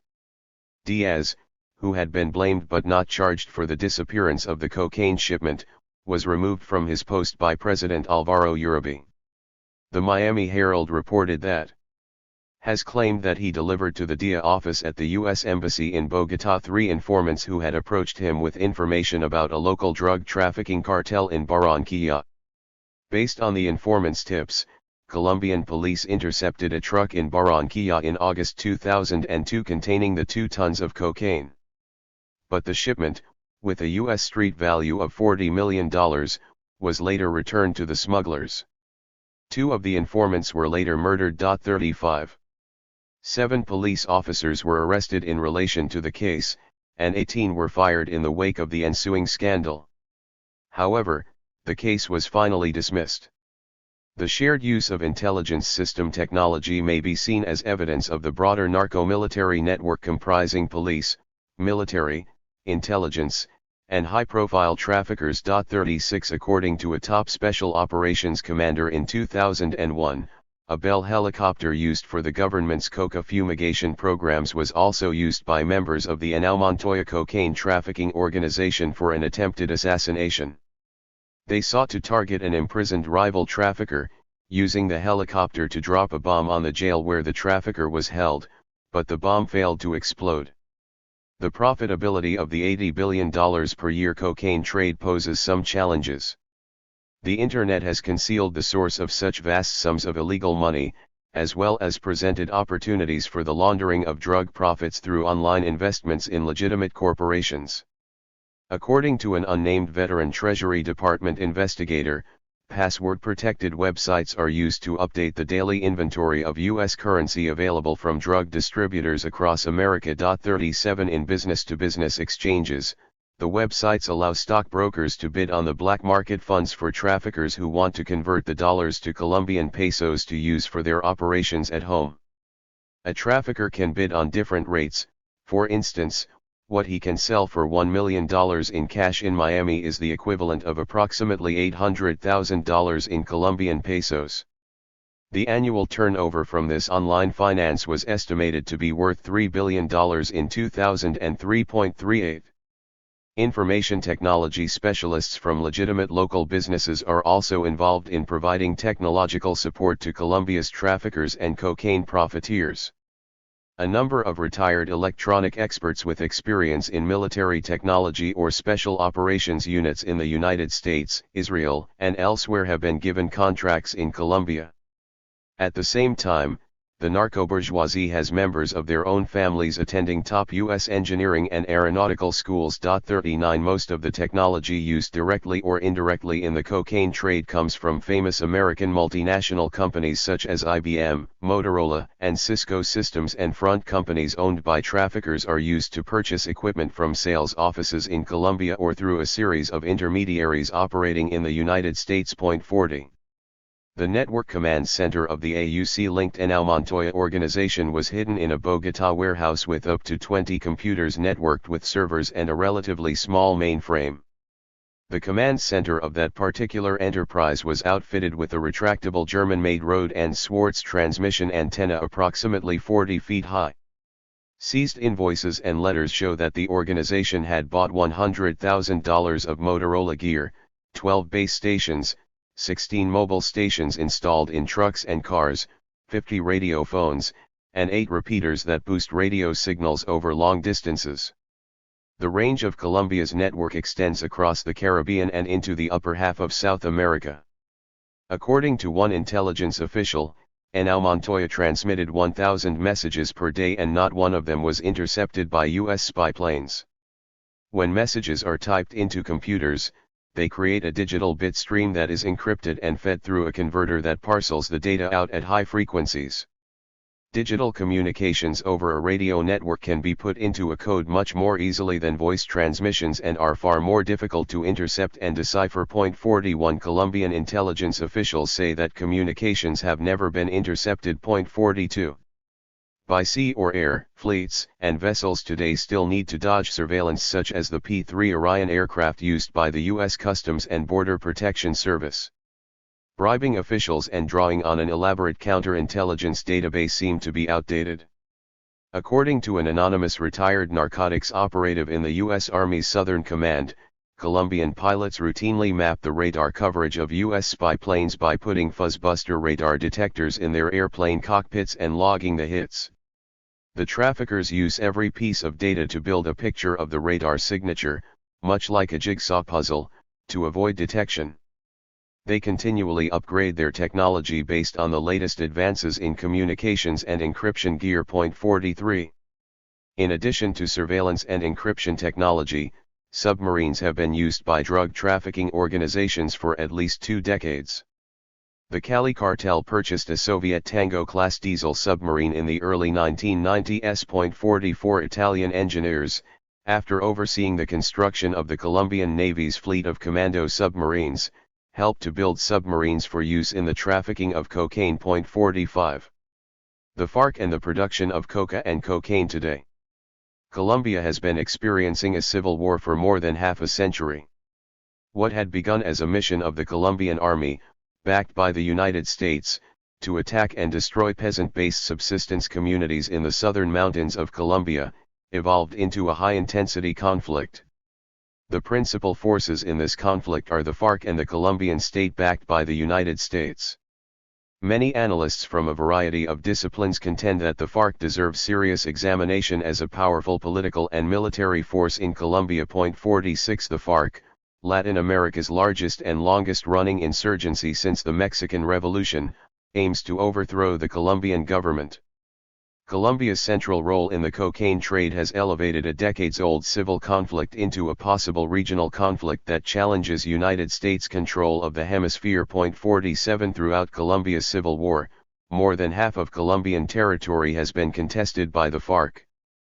Apart from the common source of funds collected by this insurgent group, which includes membership fees, donations, and the sale of music, art, literature, and films produced by the organization, the FARC funds its military wing through extortion of the Colombian ruling class, kidnapping members of the Colombian government for ransom or prisoner exchanges, bank robberies, and cattle rustling on comprador land. The FARC is allegedly also involved in drug trafficking activities. 48. Given the sophistication and secrecy involved in the political economy of cocaine, the FARC's alleged involvement in drug trafficking is an intensely political issue. The claim of extensive FARC involvement has been rejected by a number of authoritative sources. For example, a report produced by the Council on Hemispheric Affairs found no evidence of FARC involvement in drug trafficking, but its main finding pointed to extensive drug smuggling to the United States by right-wing paramilitary groups in collaboration with wealthy drug barons, the armed forces, key financial figures and senior government bureaucrats. 49 According to the DIA, which played at least a compliant if not complicit role with the CIA in drug trafficking during the cocaine decade. FARC involvement in the drug trade mainly involves the taxation of coca, which does not involve cocaine manufacturing, trafficking, and transshipment. Congressional testimony by James Milford, a former deputy administrator of the DIA, indicates that there is little to support the drug trafficking claim. The FARC controls certain areas of Colombia and the FARC in those regions generate revenue by taxing local drug-related activities. 50 This position is confirmed by Klaus Nahalm, the director of the United Nations Drug Control Program, which has agents throughout the drug-producing regions. He argues that local FARC fronts are quite autonomous, and in some areas they are not involved at all in coca production, and in others they actually tell the farmers not to grow coca. 51 Ricardo Vargas of the Transnational Institute, an independent research center that specializes in drug issues in Colombia, describes the role of the FARC as primarily focused on the taxation of illicit crops, and says that the guerrillas have long called for a development plan for the peasants that would allow eradication of coca on the basis of alternative crops. 52. The punitive approach of the United States to the problem of the drug industry in Latin America has fostered a new form of cultural imperialism on the continent. 53 Despite recognition of the significant cultural, historical, and economic differences between the production of coca as opposed to cocaine, much of the literature and popular commentary on the FARC continues to focus upon the group's alleged drug trafficking and terrorism. 54 Those allegations underpin the U.S. role in contemporary Colombia, and in the context of the war on drugs and war on terror, the United States has backed the Colombian state in its war on the FARC. The Colombian narco-bourgeoisie, at the profit end of the cocaine commodity chain, is also determined to defend its political and economic interests through a counterinsurgency strategy that involves the use of paramilitary organizations. 55. The existence of the FARC has complicated and, in some cases, constrained the production of coca in rural areas of Colombia. For the FARC campesino, their raison d'etre is not to get rich from coca. The narco-bourgeoisie view the FARC as an obstacle to their source of wealth and, more critically, a threat to their existence as a class. In contrast to the Central American peace accords of the 1980s that demobilized guerrilla movements, the FARC continues to wage its long struggle with the support of the poor peasantry, which relies on coca cultivation for their subsistence. If the FARC did not exist, the potential for coca's exploitation for cocaine production would be unbounded. The FARC maintains that only armed struggle can overthrow Colombian capitalism and defeat U.S. imperialism. While the end of the Cold War and the demise of the Soviet Union were widely interpreted as the death of communism, these events did not weaken the resolve of the FARC-led insurgency in Colombia. 56 The chief commandant of the FARC, Manuel Marulanda Vélez, criticized the Soviet leadership for its inefficient bureaucracy and its isolation from the people. Many revolutionaries with weak ideological foundations and convictions came to believe the socialist ideal of building a more just and humane society was truly a utopia with no historical standing, as the imperialist propaganda claimed.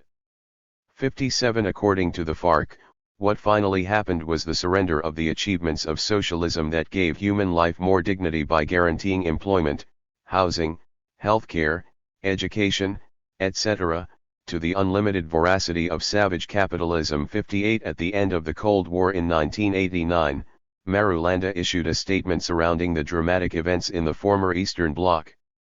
The music about the collapse of socialism has been used to demand the Colombian guerrilla movement to surrender its arms and become part of civilian life. This is what M19, the EPL, the Quintin Lame and the PRT did, agreeing with the government to unconditionally demobilize, thinking that the armed struggle had lost its validity. They forgot the extremely grave problems which affect the country and which were not solved by their demobilization. On the contrary, the situation in which we are living, far from having improved, has been deteriorating, and at the rate we are going, things will get much worse due to the political, economic, social, and cultural crisis. The validity of the armed struggle is not determined by whether the Berlin Wall fell or not, it is determined by the reality of our country, and here, the political, economic and social disequilibrium and the state violence that impelled the rebellion, continue in place. 59. Although both conservatives and liberals in the United States seemed to agree in 1989 that communism was dead, this was not the case. 60 Michael Radu, co-chairman of the U.S. Foreign Policy Research Institute's Center on Terrorism, Counterterrorism, and Homeland Security, argued that Marxism-Leninism is far from dead in Latin America, regardless of its fate elsewhere. Radu concluded it is politically inaccurate to think otherwise, because the politics of the Latin American left have not always mirrored their Western European and American counterparts. 61. The FARC understood that adjustments were needed to wage their armed struggle against the Colombian state.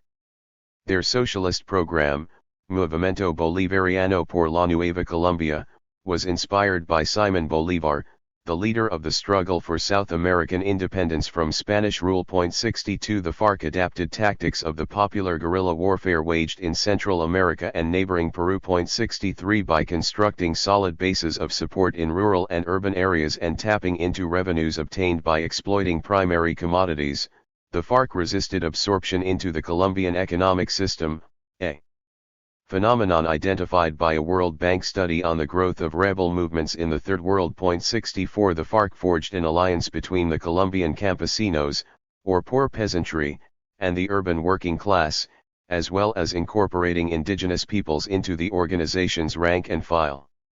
The FARC opened diplomatic channels with the international community, the European Union, NGOs, and other participants to raise awareness of the social and political realities of Colombia. In response to the worsening poverty among agrarian communities in Colombia, the FARC established a frontier survival program of agricultural production. Coca began to play a significant role as a means of subsistence for the peasantry, and this has had consequences for all sides of the Colombian conflict. The role of coca in the conflict. In spite of the narco-bourgeoisie's sophisticated cocaine production and distribution systems, the growing of the fundamental ingredient, the coca leaf, has been complicated by the presence of the FARC in the Colombian countryside. Indeed, the FARC is considered an intractable problem for a Colombian state and economy fortified by the cocaine industry and its profits. The FARC's struggle is waged in an unwelcoming terrain of mountains and jungle that overlooks Colombia in its entirety, favoring guerrilla war. Figures that indicate the size of FARC-controlled territory are increasingly outdated or unreliable. However, in the late 1990s the insurgency was the dominant political force in 1,050 municipalities across Colombia, which included rural areas without coca cultivation. 65 The export of cocaine is worth from $4 to $25 billion a year, according to widely varying estimates. 66 A Putumayo mayor downplayed the role of coca in the insurgency. The guerrillas will be just as strong without coca. They can increase kidnapping and extortion to support themselves. They're powerful in many parts of the country that don't have any coca. 67 Evidence shows that the FARC taxes only 0.6% from peasants who have no choice but to grow coca for their subsistence. 68 Another source estimates that no more than 2.5% of all coca cultivation in the country is indirectly connected to the insurgents by such means as taxation. 69 The taxation system introduced by the FARC not only reduces the profits of the narco-bourgeoisie, but has made coca cultivation a focal point in the conflict between the FARC rebels and a Colombian state benefiting from the cocaine trade. Throughout the cocaine decade, members of the narco-bourgeoisie, the cartels, high-ranking military officers, and paramilitary leaders bought land close to areas controlled by the FARC to drive them off and kill their support base. This counterinsurgency strategy has been contested both militarily and economically, with taxes on coca and traffickers, by the FARC rebels. When territory is captured by the FARC insurgents, the narco-bourgeoisie is driven out, and Colombian land and resources are exploited for the insurgent cause. By depicting the FARC as a major drug trafficking organization, the United States and Colombia capitalize on the conflicting forces involved in cocaine production, between rebel-held zones and the rest of Colombia where coca is also cultivated in the hope it will corrupt the insurgency. Yet, if the FARC dominated the multibillion-dollar cocaine trade in any way, it could not be in conflict with needed contacts within the Colombian establishment and the United States. Donnie Marshall, the head of the DEA under President George W. Bush, presented the agency's view on the role of cocaine in the conflict. The most recent DEA reporting indicates that some FARC units in southern Colombia are indeed involved in drug trafficking activities, such as controlling local cocaine base markets. Some insurgent units have assisted drug trafficking groups in transporting and storing cocaine and marijuana within Colombia. In particular, some insurgent units protect clandestine airstrips in southern Colombia.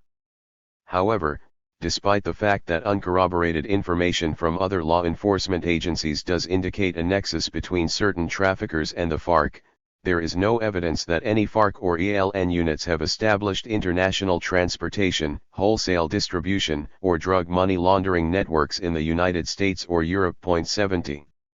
The eventual domination of coca in much of rural Colombia is part of the FARC's resistance to U.S. imperialism. Colombia's cocaine decade coincided with a period of intensified political activity on behalf of the United States via MAS, the first paramilitary wing of the narco-state, and the CIA. This political activity involved the assassination of 5,000 activists and leaders, including 2 presidential candidates, when the Union Patriotica and sectors of the Colombian left signed a peace pact with the government to engage in electoral politics. 71 The FARC contends that only the legalization of drug consumption and a plan of eradication and development of alternative crops can eliminate the drug trade, and only armed struggle can overthrow Colombian capitalism, which the United States aims to prevent. 72. In response to a deepening civil war, the FARC expanded and reorganized its guerrilla forces. A military academy was established to prepare guerrilla fighters, with a chain of command comparable to that of a regular army. 73 The FARC army, complete with an armament, command, control, and communication system, moved its zone of operations closer to middle-sized cities and areas of natural resources like oil, gold, coal, and emeralds. 74 By the new millennium, the FARC had 18,000 fighters on 60 fronts and had built support bases in the barrios across the country that brought the total to at least 30,000 fighters. The numbers of militant supporters in Bogotá alone were estimated to be between 2,000 and 2,500 and between 4,000 and 6,000 nationwide. 75 At its peak from the late 1990s to the mid-2000s, the FARC numbered between 40,000 and 50,000 fighters. 76 The stated objective of the FARC was to create a strong economic infrastructure to wage war against the Colombian state. The coca plantations in rebel-held territories became the sole source of economic survival for more than 1 million peasants and landless workers. 77 Support for the FARC grew as the guerrillas protected the peasants who earned a living from the coca cash crop, which campesinos also used to make tea called coca mate and has been chewed for centuries by Indians. Coca sold at an average of $1.50 per kilogram, far more than coffee, Colombia's traditional agricultural export, or any other crop. 78 The FARC forced drug merchants and drug traffickers to pay the peasants and rural laborers the estimated market price for coca leaves and coca paste. Law 002 was created by the FARC to force any Colombians with more than $1 million to hand over 10% of their income. 79 Targeting the cocaine trade assisted the FARC to finance its guerrilla war against U.S. narco-colonialism. Toward dual power? Since the turn of the millennium, the struggle within Colombia framed by the cocaine drug trade has created the possibility of a revolutionary situation of dual power. The incumbent government has been weakened in its claim to rule and another government refuses to disappear. 80 Certainly, the FARC represents a powerful political, economic, and military force in the country. However, dual power has not emerged thus far. Historically, Colombia has been a country reliant on its rich natural resources. Since the time of Spanish colonialism, Colombia's land has been concentrated in the hands of the country's oligarchy. The emergence of the FARC insurgency is linked to the fact that the ownership and control of land in Colombia remains in their hands. According to Thomas Marks, active Maoist-oriented insurgent groups exist in Colombia, the Philippines, Nepal, and Turkey, among other places. 81 He maintains it is a mistake to overlook their political and military significance, as it confuses strategic Cold War victory with local operational circumstances. The FARC, he says, will remain largely out there, out of sight, out of mind, patiently building an alternative society. 82 However, the FARC's potential to create a situation of dual power has been undermined and contradicted by the U.S. counterinsurgency aimed against them.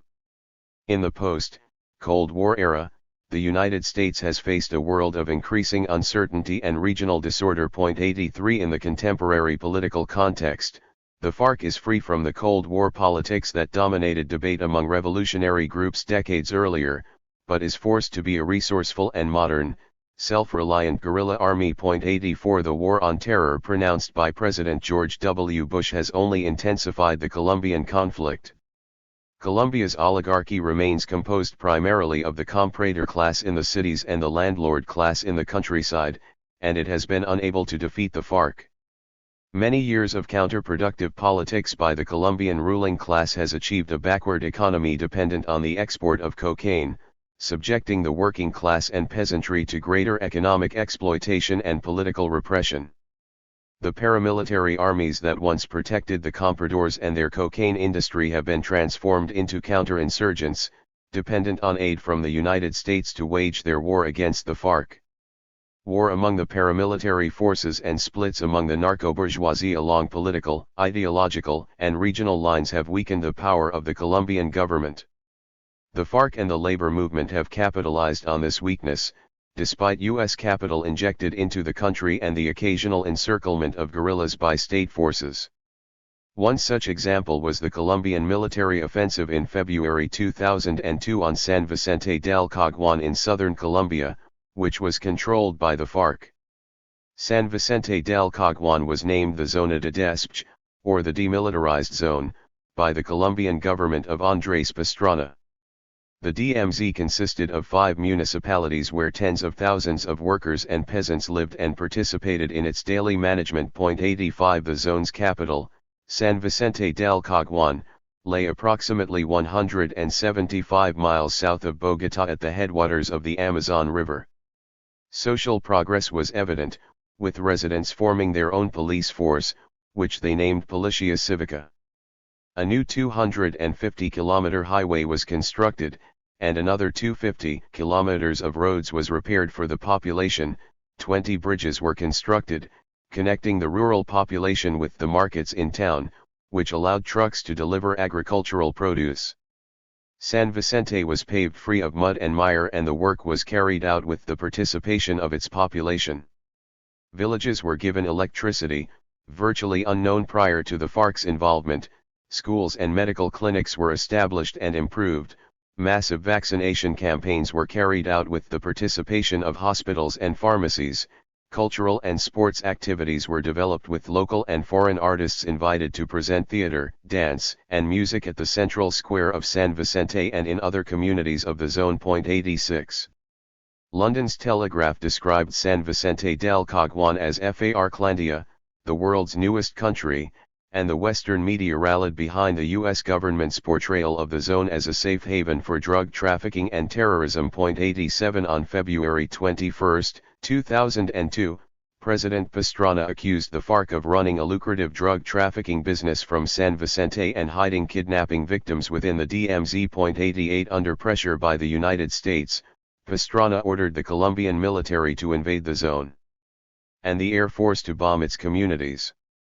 A-37 and A-47 aircraft supplied by the United States dropped bombs of up to 500 pounds, followed by an incursion of 13,000 U.S. trained Colombian troops. 89 According to the Colombian Air Force, several FARC camps, cocaine laboratories, stores, and airstrips were destroyed. 90 Anticipating bloodshed for the zone's population, the FARC ordered residents to evacuate and retreat to nearby mountain jungles where most of the guerrillas were located. 91 The Colombian military offensive on San Vicente del Caguán is comparable to the attack on Marktalia, the principal rebel agrarian community, in 1964 for its attempts to build an alternative society.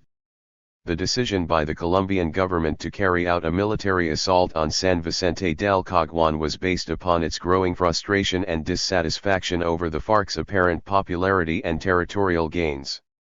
Journalist and historian Forrest Hilton notes that the FARC's independent republic in the south, human rights violations and all, was the safest region in Colombia by far, is a fact beyond dispute. The army and the paramilitaries, not the FARC, will displace most of the 100,000 people that live in the area. 92. The Comprador's paramilitary militias, stationed in northern Colombia, swiftly moved in to capture San Vicente del Caguán for Limpieza. Colombia's southern plains were sparsely populated by mostly indigenous groups until the 1960s and 1970s, but conflict and unequal land holdings pushed a wave of settlers to this agricultural frontier. 93 For the narco-bourgeoisie, it was important to regain control of this zone because small-scale coca cultivation hindered expansion of large-scale coca estates in the style of those in northern Colombia. 94 Therefore, this invasion was a continuation of the counterinsurgency strategy of driving landless peasants away with force for the Comprador's vast land holdings.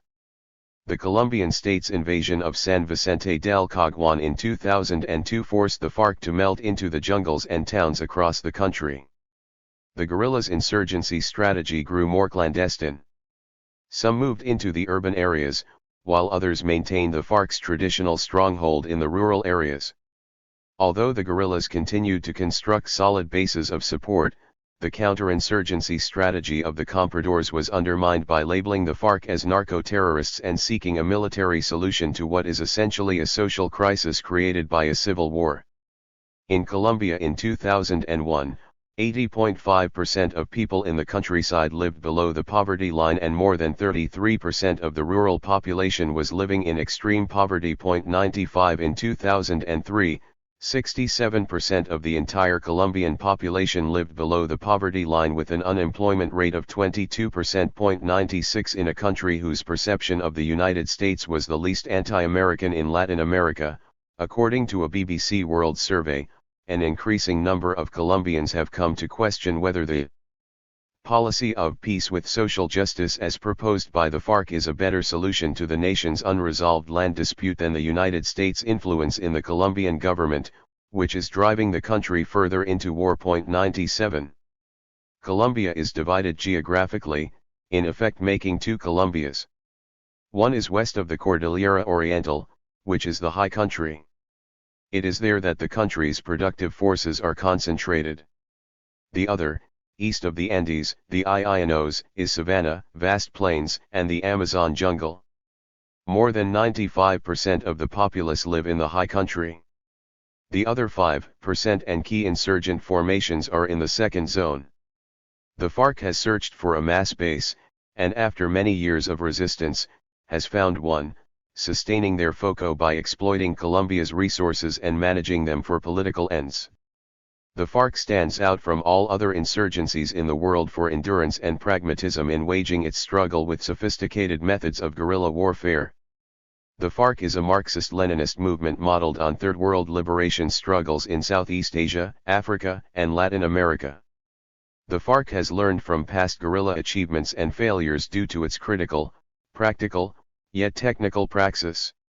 Not only has the number of FARC combatants increased 100-fold since its founding in the early 1960s, but the administrative and physical infrastructures built and lost for its constituents have enabled the FARC to fight for dual power. In areas of guerrilla control, the Colombian state can no longer destroy communities with impunity, as it did in Marktalia in 1964 or San Vicente del Caguan in 2002, unless it is prepared for a long and costly fight. Instead, the state has relied upon selective assassinations to attack the FARC. Yet despite their advances in an insurgent war, the FARC have not brought an end to the power of the Colombian state. Class struggle. Unlike Pablo Escobar, who, as a member of the narco-bourgeoisie, sought to control the Colombian narco-economy and thus was liquidated, the FARC has become a target of the state not for its role in the drug trade but for waging a class struggle. The issue is not whether the FARC should be benefiting from the drug trade but how would it affect the Colombian conflict if they simply abandoned their political demands once and for all. The issue for the compradors is to ensure that coca production will serve their cocaine profiteering and not the FARC's insurgency. The price of cocaine is determined by its supply and production. The retail price for cocaine in the United States was at a record low at the beginning of the 21st century. 98 According to the Washington Office on Latin America, the price fell every year since 2000, settling at an all-time low in the first half of 2003, $37.96 per gram before the 2008 spike in the wake of the global financial crisis. 99. Throughout the 2000s, the FARC expanded its base in the Llanos, Putumayo, Guaviare, Meta, and Caqueta. Collecting taxes is the job of the guerrillas in their zones of control, which now consist of villages, municipalities, and regions in ephemeral clandestine form. The FARC channels funds to its fighting forces, as well as to vocational schools, public health and environmental protection resources, and to road paving in the midst of war. Political scientist Nadi Richani notes. The guerrillas play another important role in areas where they exercise influence or can project its influence. They cite public officials for corruption and force them to reinvest in public work. Governors, local council members, alcaldes, and even senators have been subject to guerrilla justice, which might include assassination of the person implicated. Citing public officials for corruption by Los Muchachos is generally well received in communities. 100. The guerrillas have been known to force employers to provide work and better pay for the townspeople, even threatening to burn down their premises or kidnap the owners. 101 In many municipalities in these areas, the only authority beyond the symbolic police station is that of the FARC, which makes them sole providers of essential public services. 102. The FARC has been able to recruit members and maintain numerous bases, some which may still virtually encircle Bogotá and other key cities, as well as consolidate its power base in the Cordillera Oriental, the eastern mountain range of the Andes, which has been held since the mid-1990s. In the Alto Naya, nearly all of the guerrilla fighters have been Indians from the mountains that run north-south, on the eastern side of the Cordillera Central, which is farther west of the Cordillera Oriental. 103 In the mountains, the narco-bourgeoisie have waged a war against the indigenous groups, while pursuing a continual war against the peasantry. In response, the FARC has fought for its military presence in 9 municipalities in Cundinamarca, primarily those adjacent to the department of Meta, a traditional FARC stronghold in central Colombia, as well as in the department of Boyacá within the Cordillera Oriental. This has created small or temporary situations of dual power at the local level, where the Colombian state is weakest.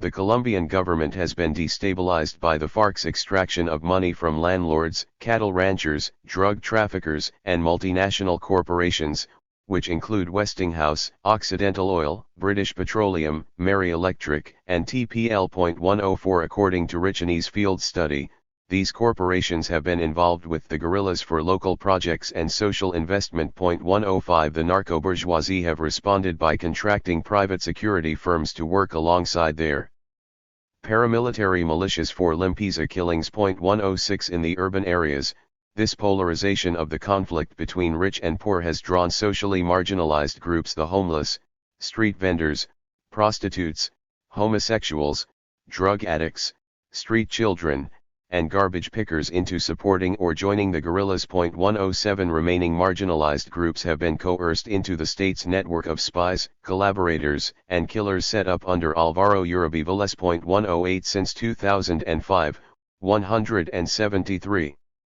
183 political assassinations targeting leftists have been carried out. 109 The FARC's insurgency strategy demonstrates a political commitment to its constituency in rebel-held areas. The FARC has coerced taxes from private and public enterprises of the elite, and it actively supports the labor movement in Colombia. 110 Evidence of greater involvement in the drug trade meant an intensification of the class war as coca spread to all areas of the country, not just in southern Colombia. The FARC's strategic war plans were designed to achieve two main objectives: 1. To move the war closer to urban centers and intermediate cities, and 2. To exert political pressure on the state and the ruling class to fund their cause. 111 To reverse the FARC's achievements, the Colombian ruling class and agents of U.S. imperialism sought a plan that, paradoxically, would intensify the counterinsurgency against the FARC and exponentially increase the supply of cocaine from Colombia. 6. The United States and Plan Colombia. In 2000, President Bill Clinton authorized Plan Colombia, a $1.3 billion U.S. package for the war on drugs with military assistance that included helicopters, planes, and training, a massive chemical and biological warfare effort, and electronic surveillance technology. 1 The total budget for Plan Colombia was $7.5 billion, of which the Colombian government originally pledged $4 billion, the United States $1.3 billion, and the European Union and other countries $2.20 billion. 2. The original version of Plan Colombia was initiated by then-President Andrés Pastrana, who argued that drug crops are a social problem whose solution must pass through the solution to the armed conflict.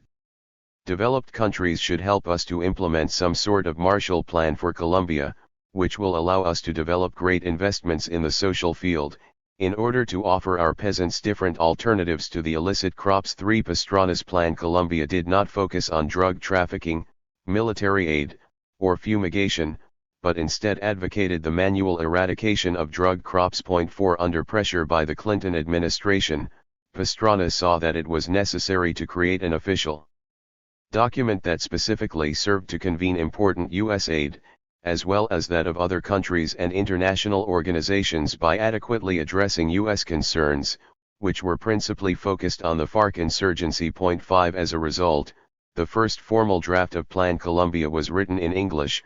The Spanish version became available only months later.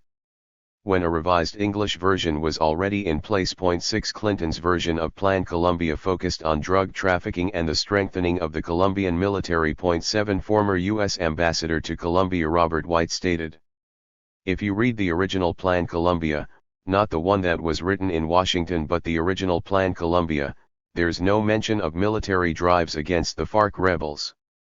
Quite the contrary. Says the FARC is part of the history of Colombia and a historical phenomenon, he says, and they must be treated as Colombians. Comes and asks for bread and you give them stones. 8 Under the legal banner and drug policies of the Colombian Plan, Clinton militarized the nation and financed the counterinsurgency with the political support of George Soros's organization, Human Rights Watch. 9 In 2001, President George W. Bush added $550 million, renaming it the Andean Initiative 10. Between 1996 and 2001, U.S. military aid to Colombia increased 15-fold, from $67 million to $1 billion. 11 During this same period, raw coca cultivation grew 150%, from 67,200 to 169,800 hectares. 12 A leaked Colombian government document of 2001 estimated that Colombia produced 800 to 900 tons of cocaine annually, not the 580 tons announced by the U.S. State Department and the DEA. 13 In 2004, President Álvaro Uribe Vélez and the Bush administration negotiated an extension to Plan Colombia named Plan Colombia II, which was to last until 2009. During the negotiations, President Uribe extolled the advances achieved through the war on drugs and the war on terror, and asserted that U.S. capital injected into Colombia had succeeded in making Colombia a safer country. 14.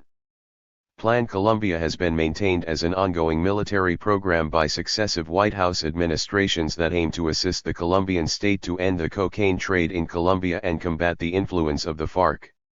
Since 2000, U.S. military aid and training to Colombia has totaled just over $6.80 billion. 15 Initially there had been an organized resistance mounted against President Clinton's Plan Colombia by international activists, which resulted in limiting the number of U.S. troops and privately contracted forces to 800. 16 Despite this, Colombian cocaine remains a major illicit export, and the FARC insurgency has not been brought to an end.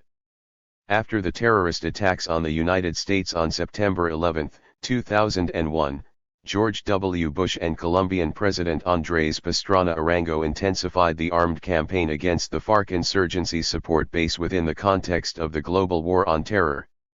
In 2003, Bush and Colombian President Álvaro Uribe Vélez launched an all-out offensive named Plan Patriota, which imposed Uribe's democratic security measures, viewed by some as a legitimized campaign of state terror. In October 2002, reports were leaked indicating that U.S. Special Operations teams were on orders to eliminate all high officers of the FARC and scattering those who escaped to the remote corners of the Amazon, but the operation failed to force the FARC into strategic retreat or limit its military operations. 17. During Uribe's presidency, coca production increased in Colombia and throughout the whole Crystal Triangle, with the rise in rates of return from U.S. capital investment. 18 Plan Colombia ushered in an era of megaprojects, massive U.S. and international investment in capital-intensive infrastructure such as pipelines, highways, and dams to exploit the country's natural resources, including oil and coal.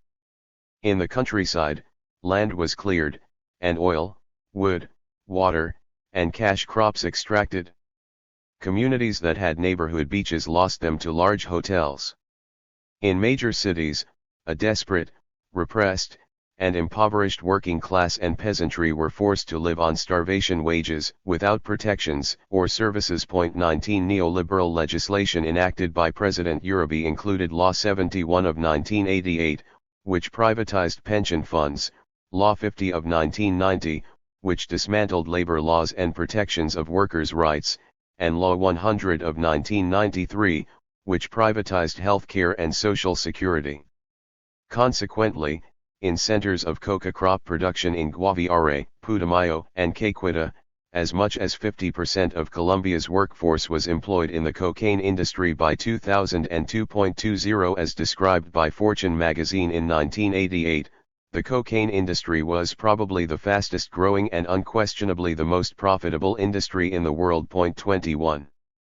As Plan Colombia targeted the FARC, the narco-bourgeoisie concentrated within the cities of Bogotá, Medellín, Cali, and Barranquilla were protected by the Colombian state. 22 President Uribe supported the introduction of International Monetary Fund structural adjustment programs, privatization, and Colombia's membership in the free trade area of the Americas, thereby strengthening the narco-economy. 23 Colombia's narco-economy has affected the nation in terms of savings, inflation, and employment. In 2002, public debt was close to 54% of the gross national product, but the threat of an Argentinian-style collapse was warded off by the strength and competitiveness of cocaine exports. 24 A 2002 UN report estimated the average wholesale price of cocaine for the new millennium per kilogram, United States $20,500 / Europe $38,000. At retail, per gram, United States $80 / Europe $70. These are average prices. prices vary in major cities and the quality of cocaine will also affect the price point. 25. The United States invests money in oil-rich countries for the purpose of exporting uninterrupted supplies of oil. The investment covers the costs of drilling, refining, distributing, servicing, and securing oil fields and pipelines. In areas of anti-imperialist resistance such as Afghanistan and Iraq, estimates for the total U.S. cost of protecting and securing oil reserves have reached a staggering $3.70 trillion. 26. However, the United States does not invest money in drug-rich countries for the purpose of exporting drugs. The cocaine business is for the shadows of the underworld, not daily market reports alongside legal stocks and commodities. The United States benefits from it nonetheless because most of the profits from the cocaine trade are invested in the United States, not Colombia.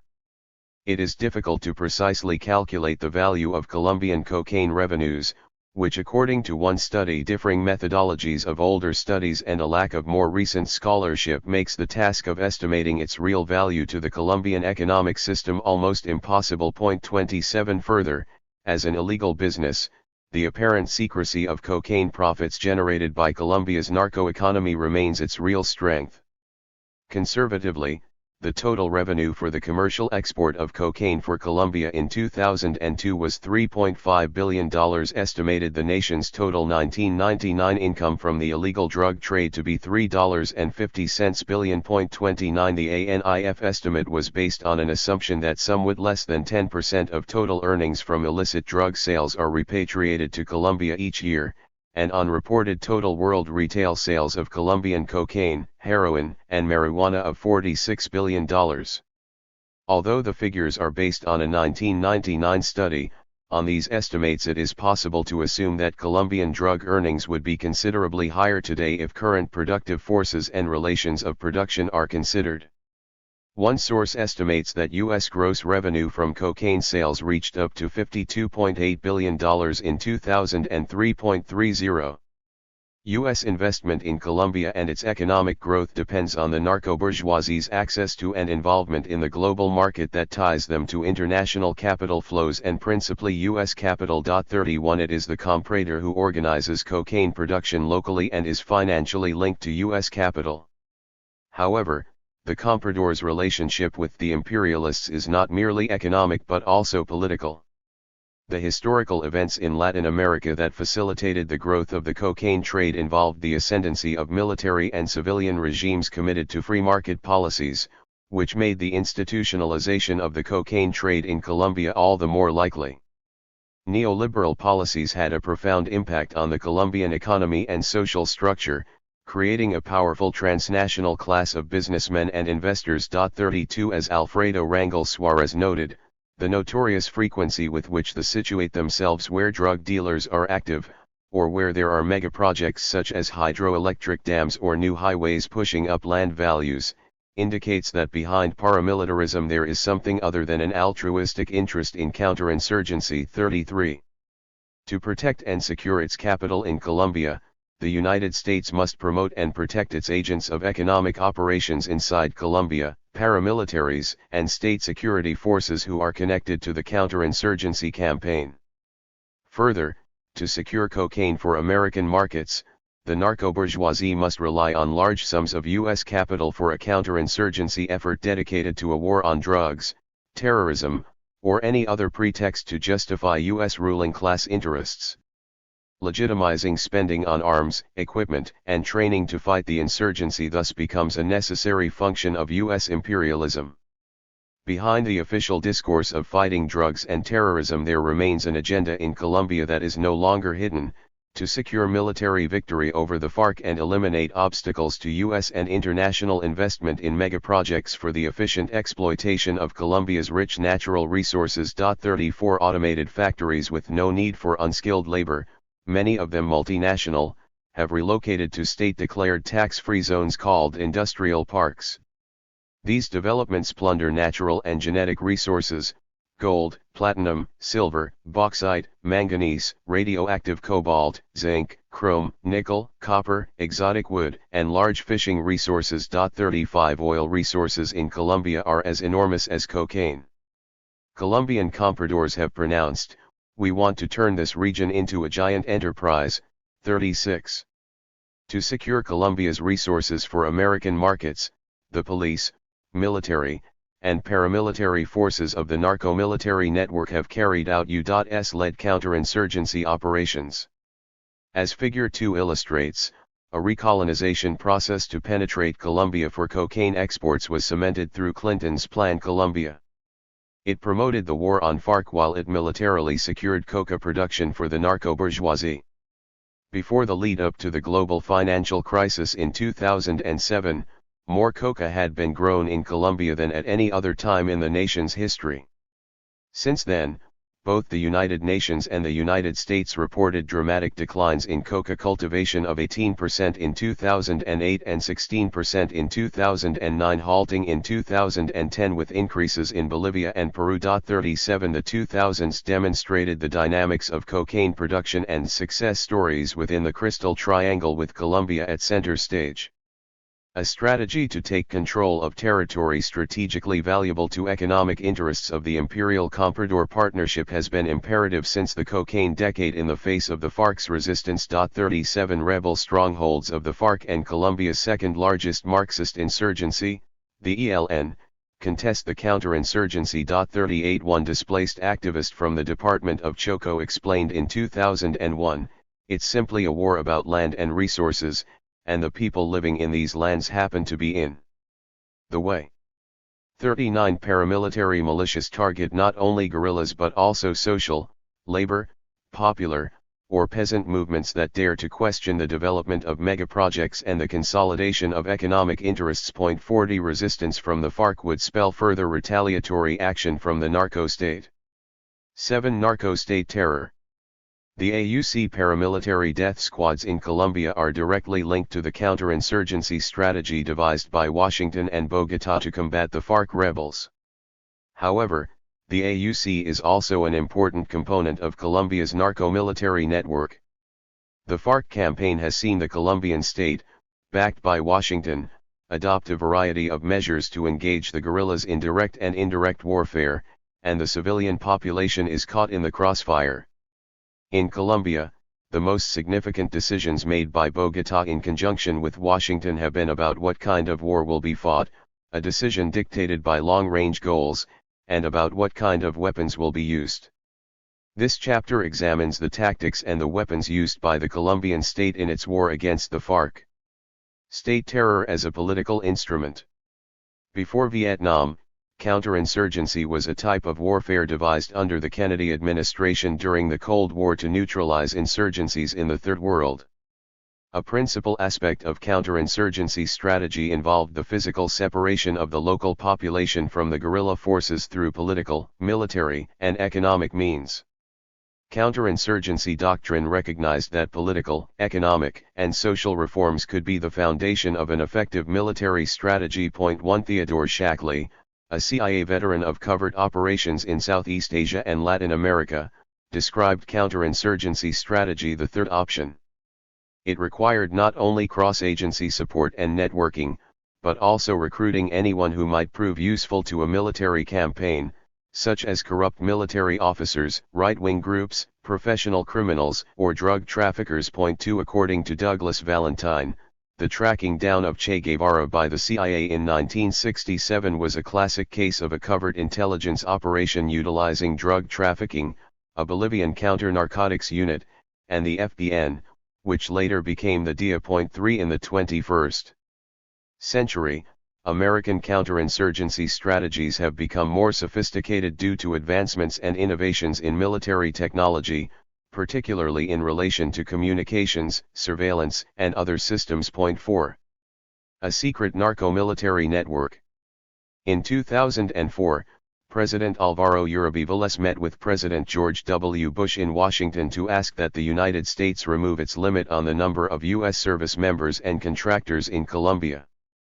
Bush agreed to increase their numbers from 400 U.S. military personnel, mostly special operations forces, and another 400 U.S. private military contractors to 800 and 600, respectively. This presidential decision changed the way covert operations had been conducted in the past, during the Cold War. 5. Rather than working closely with the national military network, U.S. covert operations service members and contractors in the post-Cold War period are decentralized and carry out operations as privatized armies, which the U.S. military calls Special Operations Teams.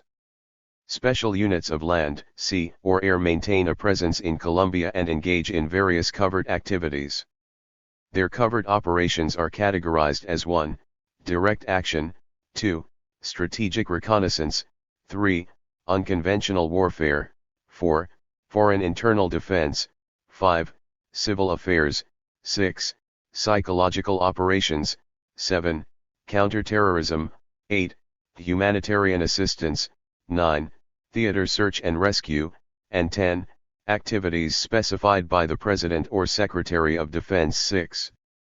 The principal advisory and assistance unit in Colombia has been the 7th Special Forces Group, subordinate to the control of the U.S. Southern Command, SOUTHCOM, and the United States Army Special Operations Command at Fort Bragg. 7 Mil Group is an advisory unit nominally under the control of the U.S. Embassy in Bogotá.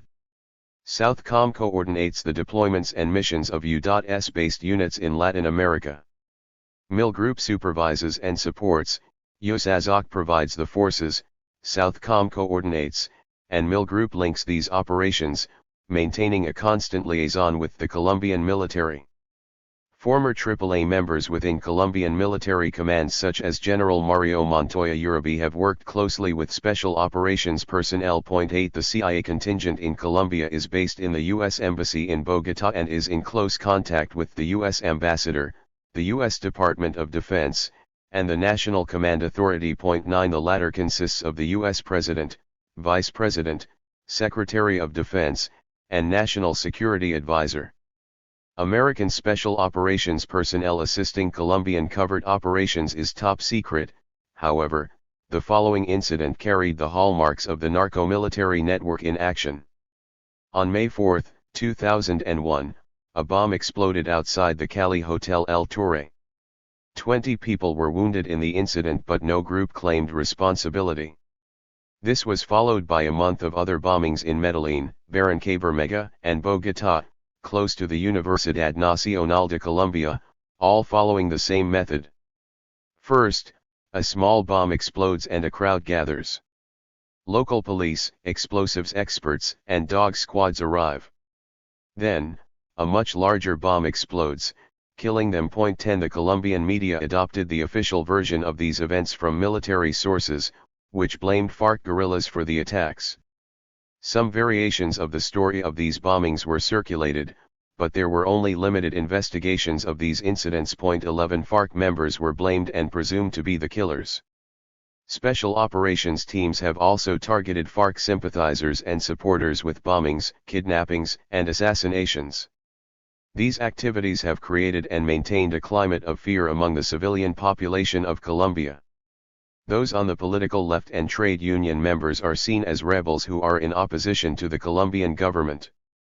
Trade unionists have been murdered, along with community activists, human rights campaigners, and church leaders. This form of secret state terror has become almost normalized in a Colombia that is geared for a situation of permanent civil war.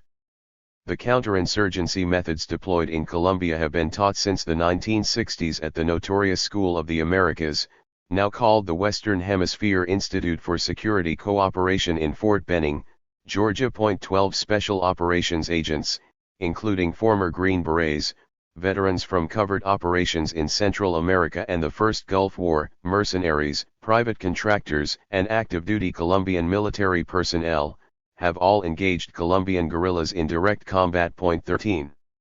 According to Stan Goff, a former U.S. Special Forces advisor to Colombian anti-narcotics battalions in the 1990s, the involvement of the United States in the Colombian conflict is not subject to official oversight. The U.S. role in Colombia is described as private security, and is supported by the active, energetic, and highly sophisticated collaboration of the corporate media. 14 Roger Pardo Morer, Former U.S. Deputy Assistant Defense Secretary for Western Hemisphere Affairs contends that the teams were designed to increase the ability of Colombian units to turn intelligence into operations and to help the Colombian military bring the FARC to the negotiating table. 15. Psychological warfare.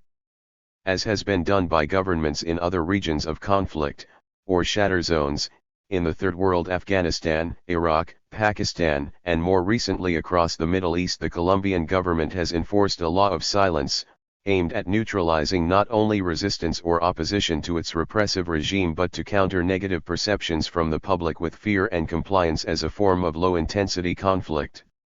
The CIA terms psychological warfare and psychological operations are defined by the DOD as the planned use of propaganda and other psychological actions having the primary purpose of influencing the opinions, emotions, attitudes, and behavior of hostile foreign groups in such a way as to support the achievement of national objectives. 16. During the cocaine decade, U.S. counterinsurgency strategy took a new direction to low-intensity conflict. 17. Its planners had learned crucial lessons from mistakes committed in Indochina, one of which was the recognition of Vietnam Syndrome. The American public had been told that the war was winnable, and it was not.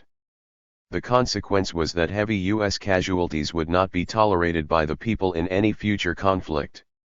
Thus, in subsequent conflicts a greater focus was placed on the political delegitimization of the enemy, through the management of public opinion, both nationally and internationally.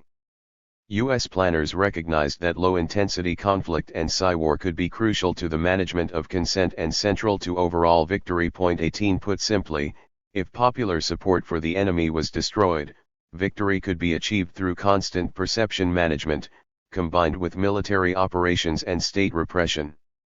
The preface of a CIA manual prepared for the Nicaraguan Contras reflects this emphasis on the crucial importance of psychology in a conflict.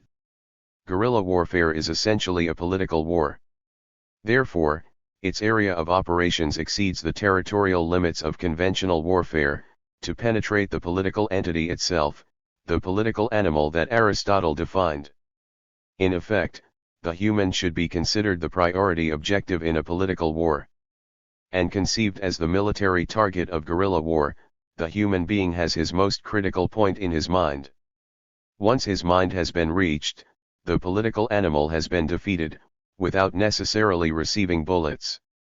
Guerrilla warfare is born and grows in the political environment, in the constant combat to dominate that area of political mentality that is inherent to all human beings and which collectively constitutes the environment in which guerrilla warfare moves, and which is where precisely its victory or failure is defined.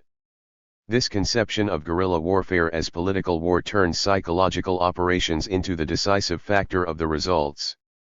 The target, then, is the minds of the population, all the populations, our troops, the enemy troops and the civilian population. 19. From the late 1980s the Colombian state commenced efforts to manufacture its image as a defender of democracy at war with narco-terrorists. The state employed the services of the Sawyer/Miller Group, a leading public relations company in the United States to wage psy-war on Colombia's narco-terrorists, the FARC. In the first 6 months of 1991 alone, Sawyer/Miller earned almost $1 million in manufacturing the left-wing narco-terrorist conspiracy against FARC. 20 David Mazaros, the director of Sawyer/Miller's Colombia account, then explained that the main mission is to educate the American media about Colombia, get good coverage, and nurture contacts with journalists, columnists, and think tanks. The message is that there are bad and good people in Colombia and that the government is the good guy. 21 By the early 1990s the Sawyer/Miller Group had regularly used the American press to disseminate Colombian government propaganda, with the routine production of pamphlets, letters to editors signed by Colombian officials, and advertisements placed in the New York Times and Washington Post. 22. Despite the propaganda about the FARC as narco-terrorists, in 2001 Colombian intelligence estimated that FARC controlled less than 2.5% of Colombia's cocaine exports, while the AUC controlled 40%, not counting the narco-bourgeoisie as a whole. 23 The ideological engineering through the media is consistent with the U.S. crusade in the Cold War against international communism. Sociologist James Britton has argued. Movements like the FARC-EP have embarrassed and delegitimized the postmodernist argument of the end of ideology and the demise of Marxism by having subjectively proven that Marxism has not only continued throughout the past half-century, but has continued to thrive. Such ideological movements materially demonstrate that they are in struggle with ideological purpose and meaning. The disturbing reality in this, however, is that by doing so legitimize the current geopolitical construct of power, thus having one believe that they are unable to effect change. 24. The U.S. war on drugs and terror have drawn Washington and the repressive Colombian regime closer in their campaign to combat the FARC insurgents ideologically and militarily. The consensus created by CIA propaganda views the FARC as narco-terrorists, which has accorded the Colombian government a significant degree of freedom to carry out attacks, and to detain and neutralize anyone within the civilian population it believes is an enemy. The state's task is made easier in this respect by the involvement of death squads and paramilitary forces and the assistance of professional criminals in carrying out selective operations against the Colombian population. 25. In the struggle for state power, hegemony is contested in different ways in Colombia. At Puerto Boyaca, a paramilitary stronghold on the Magdalena River, a huge billboard reads "Welcome to the anti-communist capital of Colombia," reminding all visitors of the political significance of ideology in the conflict. 26 Members of the Colombian revolutionary left must remain anonymous or risk being arrested for subversion. Nevertheless, anti-government political graffiti is visible, and criticism of the Colombian state is evident in anonymous internet blogs and websites. In Colombian news broadcasts, Marxist guerrillas and trade unionists are blamed for every disorder, and the Colombian army is always victorious. 27 Colombian media expert Silvio Weisbord stresses that the role of the Colombian media is to serve political and economic interests rather than support for freedom of expression and the right of citizens to information. 28. In Colombia's 2002 presidential elections, Álvaro Uribe's running mate Francisco Santos Calderón was from Colombia's most prominent media family and a former editor of the leading El Tiempo. Contrary to media headlines about Uribe's landslide victory, it was the lowest voter turnout ever in Colombian history, and in southern Colombia voter abstention rates were over 70% after calls by FARC to boycott the election. 9% who voted returned a blank or spoiled voting card or marked the no candidate box. Only 41.3% of all registered voters cast a ballot. 29 In Córdoba, a paramilitary stronghold, Uribe's ranch shared a boundary with the property of former AUC commander Salvatore Mancuso.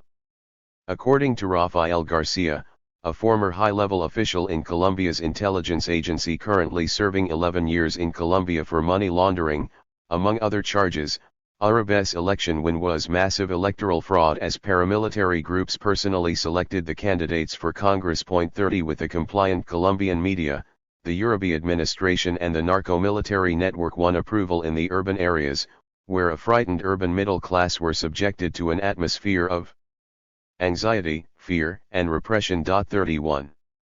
Michael Tausig argues that creating a political atmosphere of fear and terror sustains the war machine in Colombia. An anonymous Bogotá journalist Tausig interviewed said, "When I write anything I ask myself how Castano is going to react.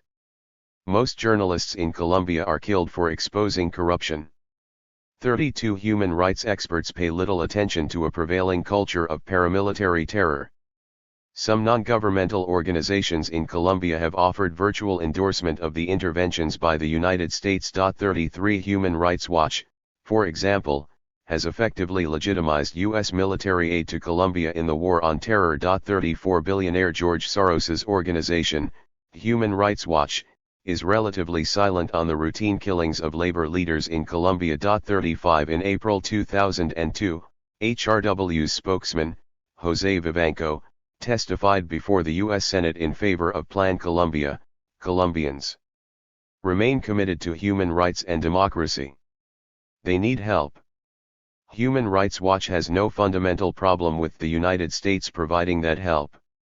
36. In the repressive situation in Colombia, a coerced population is expected to oppose the FARC insurgency and support the Colombian government. On February 7, 2003, Colombia and the United States blamed the FARC for the bombing of Club El Nogal in Bogotá, which made world news headlines. 37 The event exemplified essential features of Psy-war in the way that it targeted people's opinions, emotions, attitudes, and behavior to achieve national objectives. The bombing took place at an exclusive venue, a high society club. There was tight security at the club, guards with bomb-sniffing dogs searched for explosives prior to the event, and not even the bodyguards of club members could enter the premises. 38 The Colombian government charged that 3 alleged members of the Irish Republican Army assisted the FARC, a charge that was later proven false. 39 Accusations and denunciations overrode and replaced evidence regarding the perpetrators of the El Nogal bombing. Colombia's vice president, Francisco Santos, asserted, "There is absolutely no doubt it was the FARC." 40 President George W. Bush stated, "We stand with the Colombian people in their fight against narco-terrorists who threaten their democratic way of life." 41 Colombian President Álvaro Uribe declared, "We don't want any more indulgence, any more complicity, any more soft treatment for terrorists. What we want is to defeat them." 42. Draining the sea to kill the fish.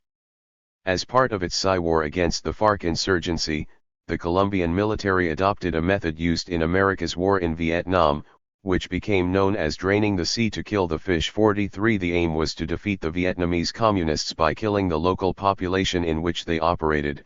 Similarly in Colombia, this method has been applied to drive the rural FARC supporters out of their homes in the countryside in order to separate and isolate the FARC guerrillas from their largest support base.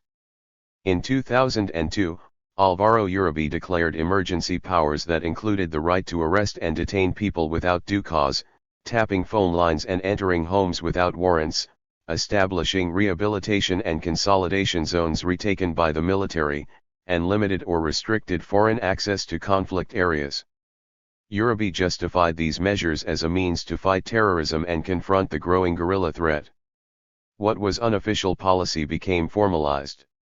According to a government-funded study by the Commission on Ways to Overcome Violence, politically motivated deaths increased from 10 per day in the early 1990s to 14 per day in 1999, to more than 20 per day in 2002.44. The commission was set up in the early 1990s following the elimination of the EPL, which aimed to identify the perpetrators of violence while ignoring the state. 45. When unable to attack the guerrillas in the countryside, Colombian military and paramilitary forces worked together to punish and attack civilian supporters of the FARC. Human rights groups contend that the AUC and Colombian armed forces have been responsible for approximately 90 to 95% of all politically motivated killings, which have included massacres by chainsaw and other methods designed to terrorize the campesinos in rural areas under FARC control. 46 Others targeted in urban areas have included trade unionists, 47 university lecturers and students, human rights workers, Catholic priests, and anyone supporting or sympathizing with the guerrillas. 48. Carlos Castano of the AUC adopted the method of targeting selected civilian FARC supporters from General Van Martinez of the Colombian Army in the early 1990s. 49 Castano worked closely with another Colombian general, Iván Ramírez Quintero, who had been a key intelligence source for the United States through the cocaine decade. 50 Trained in Washington, Ramirez became the first head of the narco-military network in Colombia, which was designed by U.S. experts. According to the Washington Post, he also served as a paid informant for the CIA while maintaining close ties to right-wing paramilitary groups. 51 Ramirez directed the state's war against Pablo Escobar and provided political protection for the Cali cartel. 52 At the center of this link between the United States and the cocaine trade were the CIA and the Pentagon. 53 In 1993, Colombian legal authorities discovered that General Mario Montoya Uribe of the Colombian Army had been involved in a 1978-79 bombing campaign by the AAA. The Colombian prosecutor general issued a scathing report regarding the conduct of the civil war under Montoya's command. The discovery of his AAA past led to further investigations by human rights groups and Montoya's eventual resignation in 2008 for what became known as the false positives scandal, inflating body counts by shooting innocent civilians and claiming them as guerrillas killed in combat. 54 The Colombian Prosecutor General reported how the sea was drained to isolate the FARC from their rural support base as part of the official counterinsurgency strategy. Act under the premise that gained currency in El Salvador, of draining the sea, which means that a direct relationship is established, for example, between trade union or peasant movements and the subversive ranks. When counter-guerrilla actions are carried out, these passive subjects are not identified as independent victims, but rather, as part of the enemy. 55.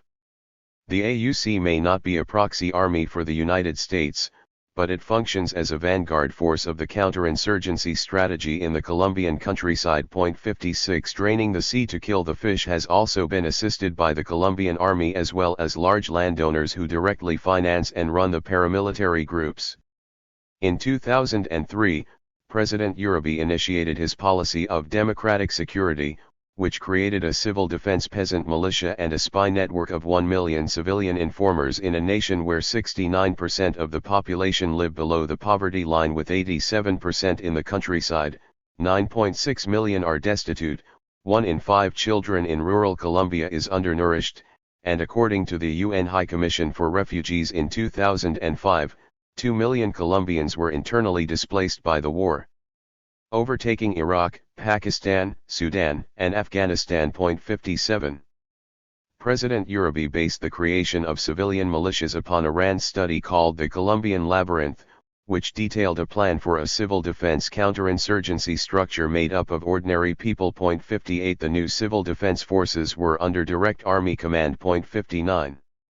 Under President Uribe's civilian informers strategy, more than half of the taxi drivers in Colombia became spies for the state, according to local reports. 60 In the country's regional airports, armed soldiers were seen wearing hoods to conceal their faces, a common military attire used by South American military juntas in the 1970s to intimidate foreign sympathizers. 61 The goal was to create a network of informers along the lines of the Conviver civilian security groups that Uribe had supported when he was the governor of Antioquia.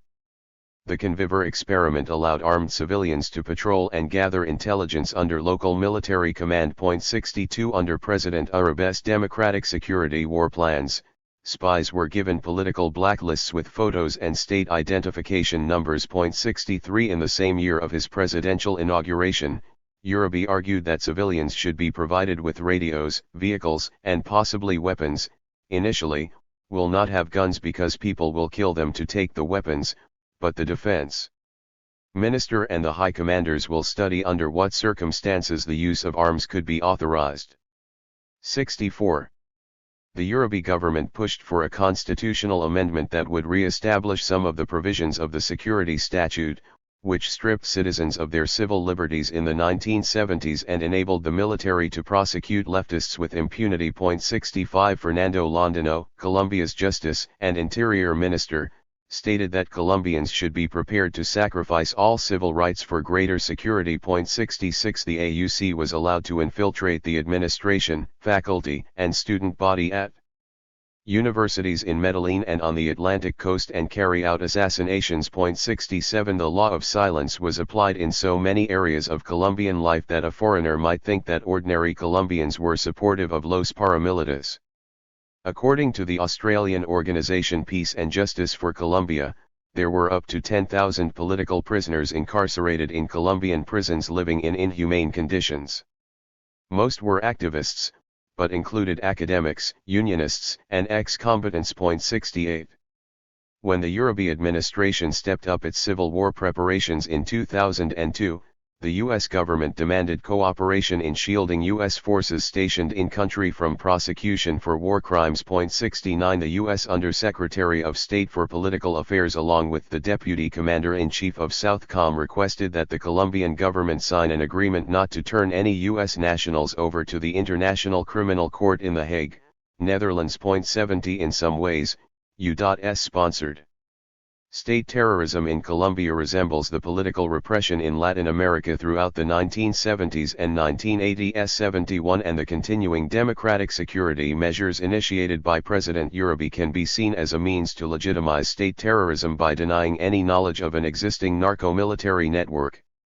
After being extradited to the United States on charges of drug trafficking in 2008, the former AUC leader Salvatore Mancuso testified that 100 politicians in Colombia's Congress have direct links to existing paramilitary groups. 72 These revelations led to what became known as the Parapolitica scandal, implicating Uribe's intelligence service chief Jorge Naguero with a recent sentence of 25 years for collaborating with paramilitary groups.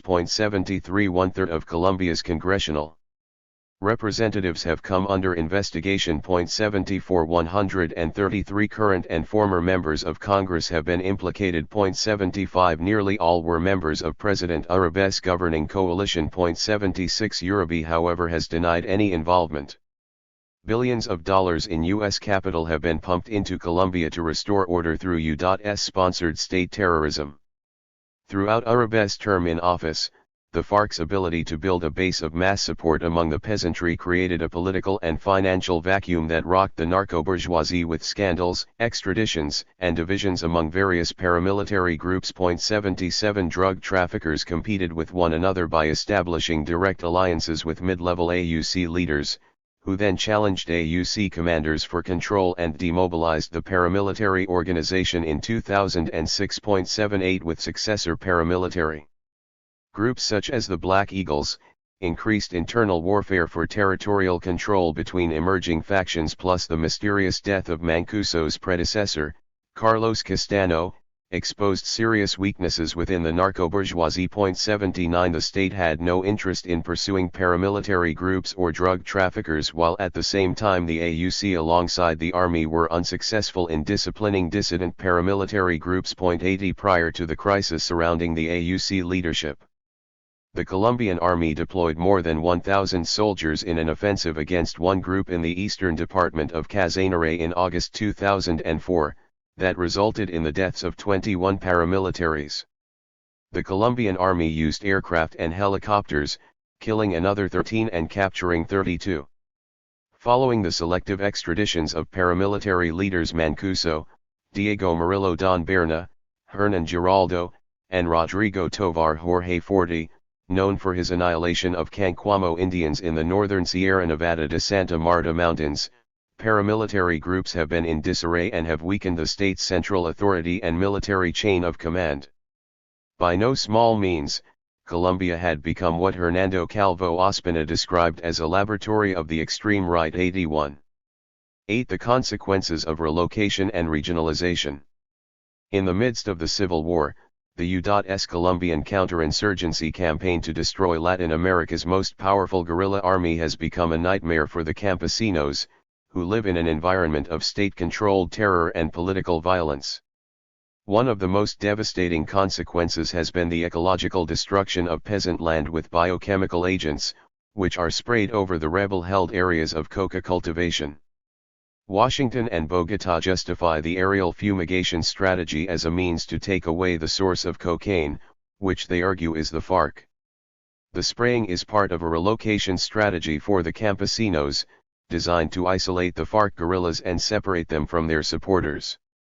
As the cocaine trade is regionalized, coca cultivation will remain under the control of Colombia's narco-military network before it reaches the global market. Relocation. The U.S. Southern Command, based in Miami, Florida, states that its aims in Latin America are to conduct military operations and promote security cooperation to achieve U.S. strategic objectives, one of which is to lead efforts to halt the flow of illegal drugs into the United States and to support host nation efforts to combat the narco-terrorism, threats to legitimate governments, dangers to their citizens associated with the production and sale of those drugs. One Southcom contends that the impact of drug trafficking is a destabilizing factor to countries of the region, a threat to public security, and a threat to national security too. However, in assessing what the United States means by strategic objectives, it is important to keep in mind that the former Commander-in-Chief of Southcom, General Peter Pace, argued in 2000 that vital U.S. interests include the preservation of capitalist socio-economic relations and unhindered access to Latin American markets by American transnational corporations. Point 3. Pace explained the real goal in Colombia was to maintain a continued stability required for access to markets in the South Hour, which is critical to the expansion and prosperity of the United States. For Pace's successor, General James T. Hill, added that by 2010 trade with Latin America is expected to exceed that with the European Economic Community and Japan combined in order to cement the integration of Latin America with U.S. capital. Point 5. The comments made by Southcom highlight a reality between stated and real objectives, which involve the protection and security of operations of U.S. capital in Colombia. To destroy the insurgency in Colombia and secure control of the hemisphere and its natural resources, the banner of the war on drugs and terror has been politically expedient. Leading CIA officials proposed a political use for the war on drugs. According to Michael Levine, an important DIA operative in Latin America in the 1980s, the idea was discussed about how to make Americans surrender their own constitutional rights voluntarily, and going so far as to create a horror drug, if necessary, that Americans would be begging their government to take any rights they need to protect them. 6.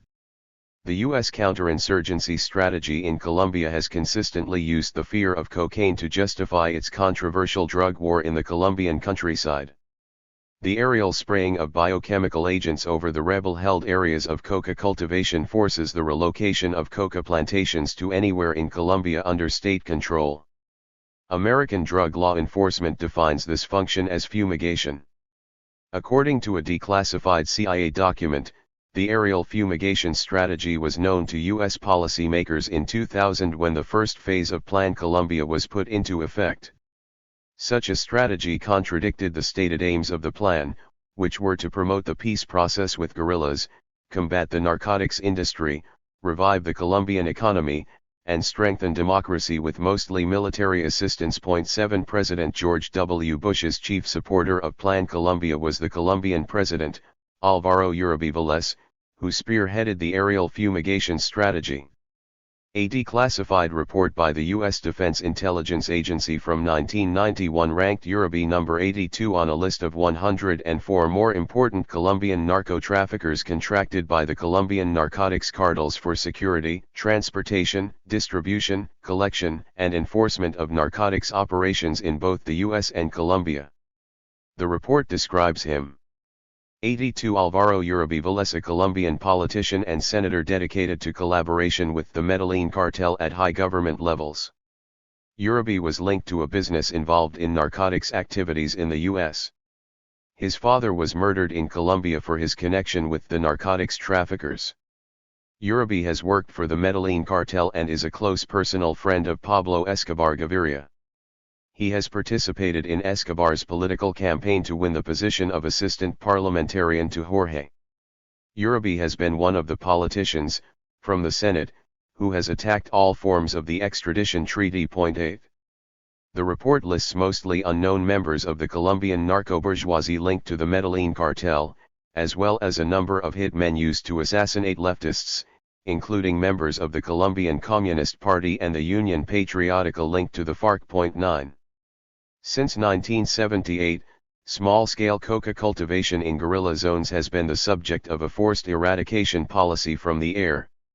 The aerial spraying program in Colombia uses Fusarium oxysporum, sometimes described as Agent Green. A derivative of this fungus is Fusarium N4, a mycoherbicide that is the basis of chemical weapons developed by the United States, the former Soviet Union, Britain, Israel, and France. 10. The research conducted on Fusarium was considered controversial by the scientific community because of covert sources of funding. In the mid-1970s, the Department of Plant Pathology at the University of California conducted research funded by the DIA on a strain of Fusarium oxysporum as a mycoherbicide.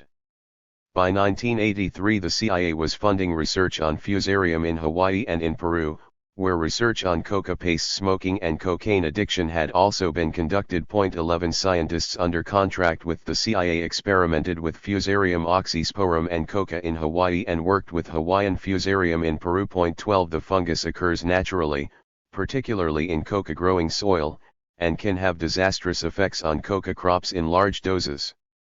The aim of the research and whether data between the scientists working on the Fusarium and those working on coca paste smoking and cocaine addiction was exchanged is not known, but the monocrop drug fincas of the narco-bourgeoisie in Colombia were not sprayed. The fungal spraying was proposed only for the rebel-held areas of Colombia. 13. In Hawaii, a coca test field established by the Coca-Cola Company was destroyed by Fusarium N4.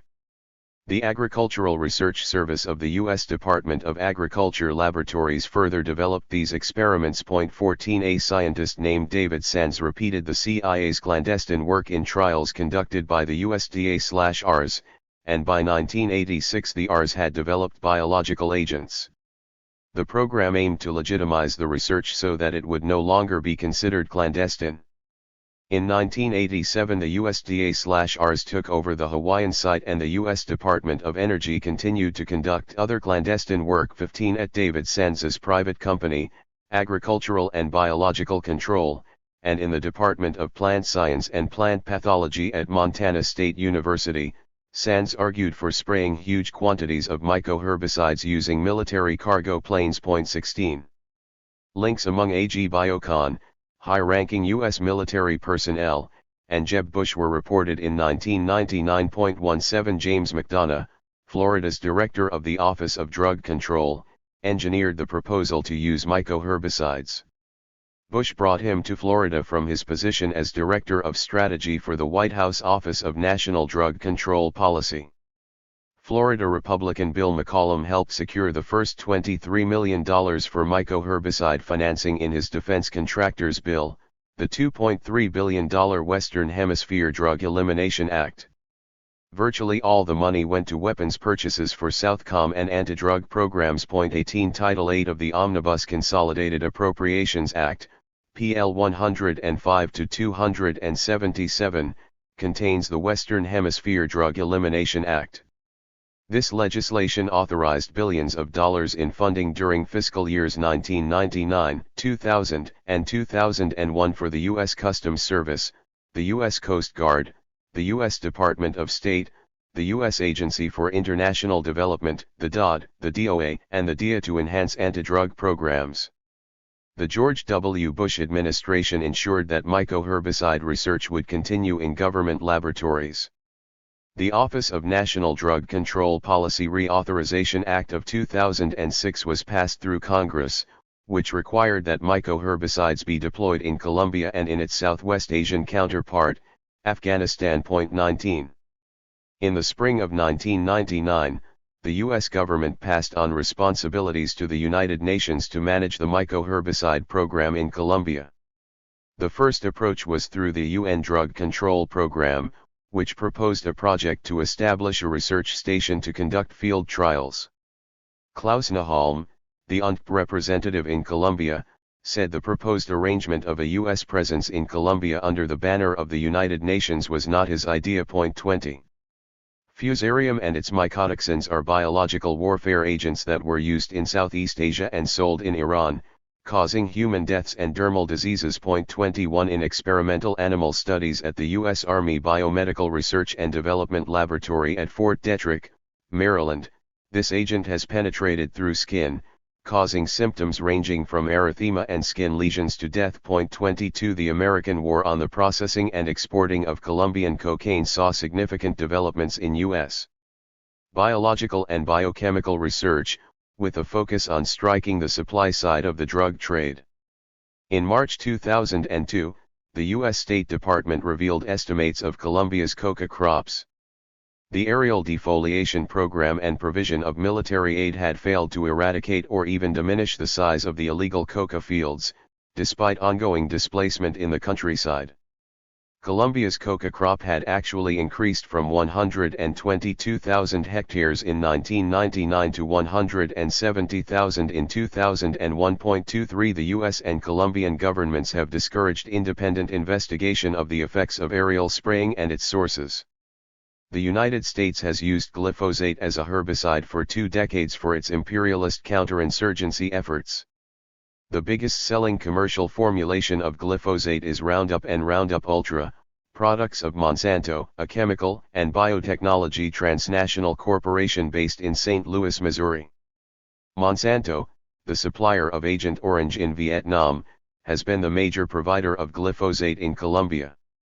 Monsanto's herbicides have produced consistent health complaints from peasants in the Colombian countryside ignored by both the White House and Monsanto.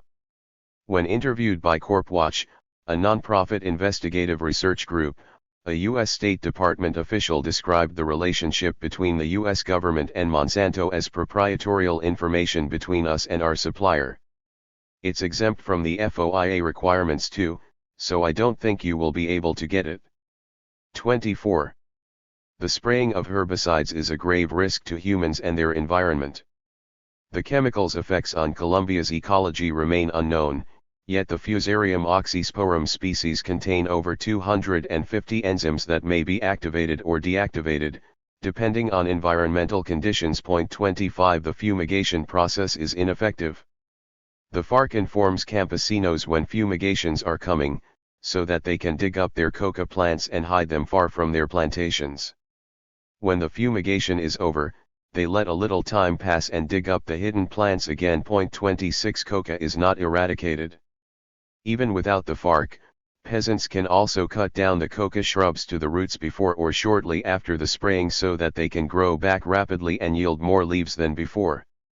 The salient question is whether the primary target of the chemical spraying program is the coca leaf in a civil war.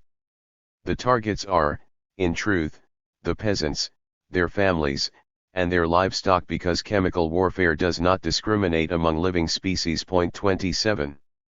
Between 1992 and 1998, 140,858 hectares of coca were drenched with 1,897,357 liters of glyphosate. 28 It is difficult to estimate the environmental damage of the spraying. Chemical pollution of soil and water in the fragile ecosystems of the Amazon rainforest and the Andean mountain cloud forests must be anticipated. Glyphosate is promoted as a mild defoliant, as it allegedly breaks down quickly. But in 1997 Monsanto was forced by New York's Attorney General to remove the terms biodegradable and environmentally friendly from Roundup advertisements. 29. A broad-spectrum herbicide, Roundup has severely affected or killed numerous other plants in Colombia, including food crops like banana, yucca, cocoa, maize, and papaya. Eating these affected crops and drinking Roundup polluted water has caused health complaints among the peasant population that involve vomiting, diarrhea, nausea, and headaches. The long-term effects are unknown. Farmland has turned completely yellow in color, meaning it is contaminated with Roundup, but is said to recuperate by its supporters. 30 Young cattle lose their hair after eating sprayed grass. Chickens die after drinking the contaminated water. Fish stocks have become extinct in heavily sprayed waterways. 31. A new super coca plant has been cultivated in Colombia, according to media reports, which grows to more than 12 feet, grows faster, and produces more cocaine compound between 97 and 98%, ordinary plants produce up to 25%. Jeremy Bigwood, a mycotoxicologist, contends that the percentiles of cocaine concentration seem extremely high. 32 Experts say that science could manipulate coca bushes to be resistant to the herbicide glyphosate. University of Missouri scientist Brant Sellers points out that given that Monsanto sells Roundup-ready corn, cotton, soybeans, and canola that are bioengineered to resist it, a coca plant could also be developed to resist it. If such a product were developed, coca farmers could spray Roundup to kill weeds without harming their coca plants. Sellers argues that, even without the manipulation, if you spray any plant species over and over and over again, it can develop resistance to the herbicide. 33 There have been reports of large coca plants that go back a couple or more centuries, but having them grow too tall would require ladders for harvesting, which does not make economic sense. Bigwood says the reports of glyphosate or Roundup-resistant coca are plausible but have not been substantiated. Coca plants resistant to glyphosate or Roundup are usually strains of plants that have been exposed to glyphosate over a long period of time. 34. The narco-bourgeoisie's unending demand for control over coca production has forced many peasant families from their land. The narco-military network orchestrated this forced relocation through tactics such as fumigation backed by narco-state terror. Fleeing from war and lacking an alternative, hundreds of thousands escaped into uninhabited areas to grow coca. In 2010, the United Nations estimated that up to 3.7 million people have been displaced as a result of Washington's relocation strategy, the largest number of displaced people in the world, with Ecuador the largest recipient. 35 In Miraflores, a town in southeastern Guaviare department, a joint Colombian military and police so-called counter-drug operation provoked mass demonstrations, which according to the U.S. Embassy in Bogotá, were sustained by funds from coca production. Embassy officials saw these kinds of operations as proof that in cases where peasants and/or guerrillas threaten mission success, the participation of Colombian military forces is vital. Declassified 1996 documents illustrate one such relocation operation. The aim of the operation is to take over Miraflores, effectively shutting coca production out of that area. Large numbers of residents have been displaced by the relentless push of the Army's 2nd Mobile Brigade. Campesinos from surrounding areas have flocked to Miraflores in a show of solidarity. 36. A follow-up cable states. An estimated 4,000 to 20,000 campesinos have descended on the town of Miraflores, blocking access to the local airstrip in protest of the Colombian government's counter-drug operations. Colombian police and army troops from the 2nd Mobile Brigade have been deployed in the area to prevent guerrillas from overrunning and destroying the town as they did in August 1995.37. The cable goes on to note that the presence of army troops alongside the anti-drug police ensures that a guerrilla attack on the town would be met with commensurate force. The Miraflores operation would result in major damage to narco-traffickers and guerrillas in Guaviare. 38. Many campesinos have been forced to migrate into the Andean mountain regions and the Amazonian basin as aerial spraying pursues their coca production. As in Afghanistan, equally successful manual eradication methods as well as ceremonial burning of drugs, are hailed as virtual proof that Colombia is not a narco-state. Meanwhile, Swidden agricultural techniques are used to sow coca, which has resulted in widespread deforestation. According to the Mandala Project, an independent research group based at American University in Washington. At this rate, Colombia's woodlands will be depleted in 40 years. Such deforestation has increased the rate of extinction for many plant and animal species, many of which are endemic to the country. Furthermore, the social and economic fabrics of indigenous peoples who inhabit the forests are rapidly being destroyed. Colombia's total forest coverage accounts for 10% of the Earth's biodiversity. Behind Brazil, the country is considered the most biodiverse in the world. 39. Ostensibly, the aerial fumigation strategy is presented by Colombia and the United States as a method of destroying the illegal drug trade and the FARC. In reality, the supply of coca will be sustained as long as there are growing areas left and people willing to grow the crop. In this sense, the relocation strategy is a method to relocate coca for cocaine manufacture. If the peasants are driven off their particular land, the narco-bourgeoisie can either terminate coca production there or set up large-scale production sites elsewhere in the country. Coca production has added a new dimension to the decades-old struggle over land in Colombia. 40. In the past, the potential growing area of Amazonia in Colombia seemed almost inexhaustible. The total area of the Colombian Amazon is 40 million hectares, of which 29 million are rainforest. The Orinoco Basin covers 25 million hectares, with 3.5 million of them rainforest. There are significant numbers of impoverished and internally displaced people desperate enough to do anything to survive. Every hectare fumigated means a hectare substituted, says Gloria Elsa Ramirez of the environmental section of the Defensoría del Pueblo, the governmental institution responsible for the promotion, implementation, and dissemination of human rights. 41. Drug crop cultivation and chemical processing of the raw materials into cocaine cause substantial environmental damage. The U.S. rationale that the fumigation policy is an antidote to the environmental impact of illicit crops is flawed. Chemical spraying aggravates, directly and collaterally, the already negative environmental effects of the illicit crops. The continuous displacement of crops by fumigation multiplies the pace of deforestation of the Amazon and Andean mountain forests and spreads pollution throughout these fragile ecosystems. 42 By increasing fumigation, the United States has created the conditions for an ecological catastrophe, as the only viable crop will be coca. Human rights are continuously violated, the legitimacy of the government eroded, and the civil war extended with aerial spraying. Simultaneously, coca production fuels the civil war economy of both guerrilla and counterinsurgency forces, the U.S. war on drugs and terror, and the importance of the cocaine trade to Colombia. In 2000, the Colombian newspaper El Tiempo reported on the environmental destruction. The Colombian state should avoid deepening disastrous contradictions that erode its legitimacy, that intensify the conflict or that destroy the environment even more. If there are nowadays more than 100,000 hectares of coca and the Colombian Amazon disposes of 40 million of hectares for expanding the agricultural frontier, will this spiral of fumigations ever come to an end? 43. Fernando Londino, Álvaro Uribe's Minister of Interior, offered another perspective. Colombia is the victim of an international conspiracy in which environmentalists and communists participate.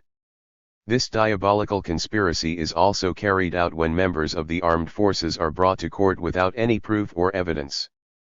Political scientists tell us that communism is dead, but the communists are not, and they continue to have their views and their will to fracture contemporary society. Frequently they dress green, so they are the green parties. They all come together to figure out where they are going to hit, and they painfully hit the prestige and the livelihood of Colombians. 44. Londino's perspective demonstrates how the Colombian state has discouraged independent investigation of the effects of aerial spraying. The state continues the war against the FARC insurgency, but it also persecutes anyone, NGOs, members of the media, environmentalists, trade unionists, human rights groups who might question or seek to challenge its authority. The Uribe administration promoted the dismantling of those NGOs with interests in labor and human rights issues, deeming them sympathetic to the FARC. 45 Most interestingly, the sociologist James Britton's work has documented how the Colombian state has imitated the United States by simultaneously applauding specific NGOs for their work in condemning the FARC and supported increased U.S.-based counterinsurgency forces to be deployed throughout Colombia. 46 Human Rights Watch is influential in this condemnation of the FARC, along with paramilitary-funded NGOs in Colombia such as the Social Front for Peace, which is directly linked to the AUC. Ultimately, fumigation serves to restore coca production. The fumigation strategy promotes coca production in areas not controlled by the guerrillas, where it can be processed for export as cocaine. The FARC contends that the only way to eliminate the drug problem in Colombia is to legalize drug consumption and develop a plan of alternative crops. 47 The sustainability of Colombia's natural environment does not seem to be a consideration by the Colombian state or its U.S. backers. Sustainability has become a voguish aim in the Western world, but in Colombia it has little meaning to the majority of its people. Ecocide is an unavoidable consequence of the partnership between the Colombian state and the United States through the counterinsurgency relocation strategy that includes, but is not limited to, fumigation. 48. Regionalization. For American drug law enforcement, the regionalization of the cocaine trade is most commonly known as the balloon effect, in which production expands throughout the country but the balloon never pops. If planes are shot down, smugglers will use speedboats. If selective crops are eradicated in Colombia, growers will move to Bolivia or Peru. Regionalization has also been called the push-down, push-up effect, to describe the pattern that occurs when coca is pushed down in one spot yet pops up in another not far away. And it has also been called the hydraulic effect to describe how it parallels the physical effect of incompressible fluids. If pressure is applied in one area, the fluid will shift toward the area of lower resistance. 49. The regionalization of the cocaine trade began in the mid-1970s when Latin American fumigations were first carried out by CIA proprietary airlines. Mexico's Operation Condor in 1975 was the first example of aerial spraying on the continent. The CIA planes were from Evergreen International and flown by Mexican pilots and U.S. veterans of Vietnam. Evergreen acquired most of the assets of the CIA airline Intermountain Aviation. The company with the contract for all airplane maintenance in Mexico was E-Systems, which acquired the CIA airline AirAsia. However, the so-called anti-drug program was a failure and not a single important trafficker was arrested. 50. In the early 1970s there was political pressure from President Richard Nixon on the Southern Cone governments of Argentina, Uruguay, Paraguay, Chile, and Brazil to pass anti-drug legislation to counter the growing heroin threat. Nixon's administration was the first to officially declare the U.S. war on drugs, which was crucial for U.S. drug diplomacy and Latin American relations at a time when Americans were increasingly alarmed at the high rate of drug consumption caused by the heroin epidemic that began in the 1960s. 51. Nixon's war on drugs led to the inter-American cocaine drug trade. From the Andean region and beyond, the balloon continued to expand northward toward Brazil and southward throughout the Southern Cone awaiting future American presidencies. This war on drugs has dictated the course of policy, academic analysis, and journalistic interest in drug trafficking since American forces intervened in the Golden Triangle, as exemplified by President George H.W. Bush's drug war speech to the nation in September 1989 and the subsequent Andean Strategy and Drug Summits in Cartagena, Colombia, and San Antonio, Texas. Anti-drug efforts to stem the flood of cocaine, however, were, as one critic put it, like standing under a waterfall with a bucket. 52. By 1987 the international press was reporting on the balloon effect with increased trafficking, corruption, and violence, linked to the drug trade in Brazil and Paraguay. 53 The Southern Cone became crucial for drug traffickers seeking new routes, locations for cocaine laboratories, and money laundering centers. 54 The Reagan-Bush White House was instrumental in this aspect of regionalization. Officials in the enforcement section of the Treasury Department monitored the sharp increase of capital that entered Florida and later Los Angeles banks in the late 1970s and connected it to the large-scale laundering of drug receipts. 55 Detailed information on money laundering was brought to the DEA and Justice Department, and after some media exposés Reagan was forced to act. Operation Greenback was launched to prosecute the money launderers. However, according to the federal prosecutor, Bush wasn't really too interested in financial prosecution and the program was terminated. William Bennett, the first director of the Office of National Drug Control Policy, the position that became known as Drug Czar, followed Bush's lead by implementing a historic no questions asked policy for U.S. banks, making it possible for an estimated $8 billion surplus to be deposited into Miami and Los Angeles banks in that period. 56 A small bank in Panama was pressured to plead guilty, but Reagan dropped the criminal charges against its parent bank, Banco de Occidente, a major financial institution based in one of the centers of the Medellin drug cartel. 57 Throughout the cocaine decade, any attempt to investigate U.S. profits from the drug trade to prosecute money launderers was seriously undermined by the growing power of drug money that had been entering the United States since President Richard Nixon. Drug processing requires ether and acetone, which are imported into the Crystal Triangle. Raphael Pearl of the Congressional Research Service, the public policy research arm of the U.S. Congress, estimated that more than 90% of the chemicals used to produce cocaine come from the United States. In the 9 months before the announcement of President George H.W. Bush's drug war in 1989, Colombian police reportedly seized 1.5 million gallons of precursor chemicals, many found in drums displaying American corporate logos. 58 A CIA study concluded that U.S. exports of these chemicals far exceeded the legal commercial purpose, and enormous amounts were being siphoned off to produce cocaine and heroin in Latin America. Chemical companies remain off limits for investigation, and monitoring by drug law enforcement appears to be politically and economically unacceptable to the United States. Most DEA offices have only one agent working on chemical diversions, a U.S. official reported. Raids on the corporate headquarters of chemical companies in Manhattan are impossible because they are located in the financial center of the United States. 59.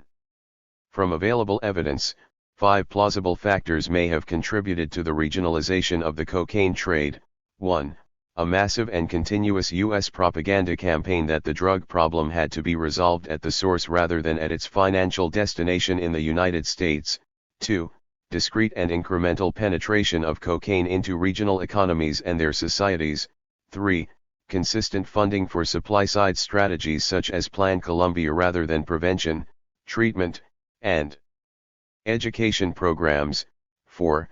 An intensification of both covert and overt economic operations. 5. The gradual sealing off of investigations with outdated studies reflecting this. By the end of the cocaine decade, the Boston Globe reported just how political the debate over drugs had become. There are 2 camps on drug policy. One is made up of those who emphasize supply-side strategies to cut off the flow of drugs like cocaine before they reach the American public. This includes virtually all U.S. politicians, at least when they speak in public. The other is made up of people who have examined the results of past and present law enforcement efforts, considered the complexities of America's relationship with other countries and the power of capitalism and the marketplace, and conclude that supply-side strategies will not work. This group argues that the answer will be found in demand-side strategies that incorporate treatment and rehabilitation programs with a propaganda campaign to discourage drug use. One element would be an evaluation of the decriminalization of some drugs, possibly even dangerously addictive ones like heroin or cocaine, so that their use by adults is regulated and taxed. The decriminalizers stress the threats to democracy that come through the corruption of police, judges, and politicians, through the melding of police and military forces in the name of national security and through special, wartime curtailment of civil liberties. 60. Before the Bolivian cocaine coup of 1980, Paraguay was the first country in Latin America to be publicly exposed for its involvement in the drug trade. Paraguay in the early 1970s was a vital center for the Corsican Mafia, leading to the development of a vast international heroin trafficking network supplied from Turkey and based in Marseille. The infamous French Connection. 61 Corsicans coordinated the transport of heroin from Marseille to the United States via Paraguay. The CIA used such networks as transit stops in transporting Asian heroin to the United States with the help of corrupt high-ranking government and military officials, as it did with the AAA cocaine, and as the AAA, in turn, did with their favored French Connection. 62 Paraguay's vast Chaco region, a virtually unpatrolled wilderness with over 900 clandestine airstrips, provided an ideal base for planes to land and take off. It is believed that over 50% of the chemicals used to process cocaine came through Paraguay after Bolivia's cocaine coup of 1980. 63 The institutionalization of cocaine in primarily Colombia, Bolivia, and Peru provided the ideal environment for the trade to regionalize. Hence, the contemporary narco-military network, composed of military and government officials with the active involvement of intelligence agencies and organized crime based in various Latin American, North American, and West European capitals, was founded with Miami as the point for congregation. 64. Cocaine laboratories have been found in northern and western Brazil and in northwestern Argentina. Precursor chemicals are produced and transported through Argentina, Brazil, and Paraguay, and after the 1989 U.S. invasion of Panama, Uruguay, and Chile became major financial centers for laundering drug money. A UN International Narcotics Control Board report in 1994 cited Argentina and Chile, formerly classified as secondary or marginal transit and consumption points, as not only important transit countries but major consumption and money laundering centers. 65 New cocaine routes emerged in Brazil that cut through Brazilian cities and into Europe, where cocaine consumption has increased. In the slums of Rio de Janeiro, crack cocaine has taken hold. Military-style police patrols armed with assault rifles have been repelled by drug gangs similar to those in Los Angeles. Multi-ton loads of cocaine are headed to Europe, and poor African countries have experienced a boom in trafficking and drug use. 66 The shift to Europe came as a result of the saturated U.S. market in the late 1980s and early 1990s, to yield much higher profits. The southern cone continues to play the role as a transshipment point for cocaine produced in the Andean region destined for the U.S. and European markets. The regionalization of the cocaine trade, which includes coca cultivation, cocaine processing, transportation, and money laundering, can be considered as a Latin American component of U.S. finance imperialism. In classical economic terms, if supply at the source of the crystal triangle is restricted, then the commodity price will increase, and theoretically, consumer demand will decrease. By restricting supply, the price of cocaine on U.S. streets will increase and, in turn, reduce demand. Decades of organization and movement of capital, narcotics, and technology demonstrate that corporate finance capital has driven the global drug trade. Shortly before the global financial crisis, the Wall Street Journal reported, "The price of cocaine, the pure version, not crack, has kept falling. In the early 1980s, the price of a gram of cocaine was about $600. By the late 1990s the price had fallen to about $200. According to the Drug Enforcement Administration, the street price of a gram of cocaine in 2005 was $20 to $25 in New York, $30 to $100 in Los Angeles, and $100 to $125 in Denver. 67. In the cocaine decade, a pure gram of cocaine sold for $600 in the United States. Since then, cocaine prices, regardless of quality, fell, making cocaine cheaper and more accessible than ever before. The global financial crisis in 2008, which saw a spike of about $160 for 2010, brought prices closer to 1990s levels. So far, the neoliberal policies guiding the war on drugs have neither stopped the cocaine trade nor undermined it in any substantial way. Globally, Washington's efforts appear to have stabilized cocaine markets, doubling demand in Europe over the past decade while sustaining the United States as the world's largest market for cocaine. 68 The relocation strategy in Colombia has had no meaningful impact on the price of cocaine or its consumption, according to a range of government, media, and independent sources. 69 A key measure of the strategy is also coca production. Given the counterproductive results of fumigation, the amount of land under coca cultivation in South America, at approximately 200,000 hectares, provides a more realistic picture than those offered by official estimates. 70 As of 2004, Colombia has produced twice as much cocaine as its neighbors Peru and Bolivia, producing 80% of the world's cocaine supply and generating annual revenues estimated to be worth at least $2.2 billion. 71 In 2001, the U.S. State Department reported that coca cultivation in Colombia had peaked. The State Department's annual International Narcotics Control Strategy report expressed it this way: the year's most noteworthy accomplishment was to keep the Andean coca crop from expanding significantly. 72. Using U.S. State Department data, Table 1 illustrates how coca production in Bolivia, Peru, and Colombia simply relocated in the post-cartel narco-economy that emerged in the early 1990s. Given the data produced by the U.S. State Department, the U.S. Council on Foreign Relations concludes that Andean coca production has not decreased. There is an inability of the U.S. to assess the changing conditions in the Andes and reorient its policies. 73 The area of land under coca cultivation has increased in Bolivia and Peru, and in Colombia coca has also relocated beyond its borders. 74 Supply-side programs allow coca to be relocated, cocaine to be exported, and the trade to regionalize, suggesting there are hidden or unrecorded levels of coca cultivation and cocaine production within the Crystal Triangle as in other drug-producing zones. According to the ONP, the year 2006 witnessed the most intensive use of fumigation in Colombia's history. 157,200 hectares of coca cultivation areas were detected, 13,200 hectares more than in 2005, confirming Colombia's central role in the political economy of global cocaine production and trade.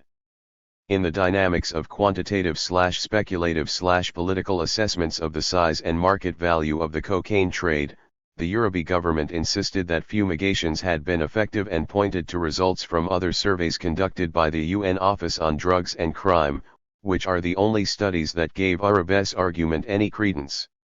In U.S. Colombian drug diplomacy, Colombia has accepted the UN survey data and not always those produced from U.S. government-funded research. 75 The drug diplomacy between Colombia and the United States can be best understood as a negotiated relationship, that is, a quid pro quo between U.S. imperialism and the narco-bourgeoisie, based on a mutual dependency on cocaine exports and preserving existing economic conditions that are vital to their political and economic interests in cocaine, thereby determining market share. Table 1, Andean coca production. Figure 3 illustrates how the relocation strategy is officially represented by the U.S. government and the United Nations, with hectare estimates to provide ample evidence that the war on drugs is worth pursuing. However, it fails to demonstrate how American imperial strategies protect the privatized and decentralized agents of economic operations connected to the counterinsurgency strategy, that is, U.S. and Colombian agents who have a direct impact on coca production to cocaine exports. According to the Transnational Institute Research Group, it is not just a case of coming to an agreement, rather, of disclosing the truth and coming to the logical conclusions that these results point to. 76 The U.S. government does not fail to read its own reports. The power and control of the narco-bourgeoisie in Colombia in the destruction of the drug cartels, dismantling of certain paramilitary militias achieved from peace talks, and the imprisonment of some organized crime bosses has had no impact on the cocaine trade. Through the narco-military network, coca-growing areas are divided and restructured by the narco-state. Businessmen and foreign multinational corporations exploit Colombia under the ideological mask of the American war on drugs and terror, where FARC is the principal enemy. In recent developments, the Chiquita Brands International Company, the successor to the United Fruit Company, one of the best-known U.S. monopolies, pleaded guilty in March 2007 to providing more than $1.7 million in funding over 7 years to the Colombian AUC in return for protection. 77 According to Terry Killingsworth, a lawyer with international rights advocates who led a multimillion-dollar lawsuit against the transnational corporation, this is a landmark case, maybe the biggest terrorism case in history. 78 Chiquita pleaded guilty to one count of doing business with a terrorist group and agreed to pay a fine of $25 million. Under the agreement, none of the company's executives were to face criminal charges.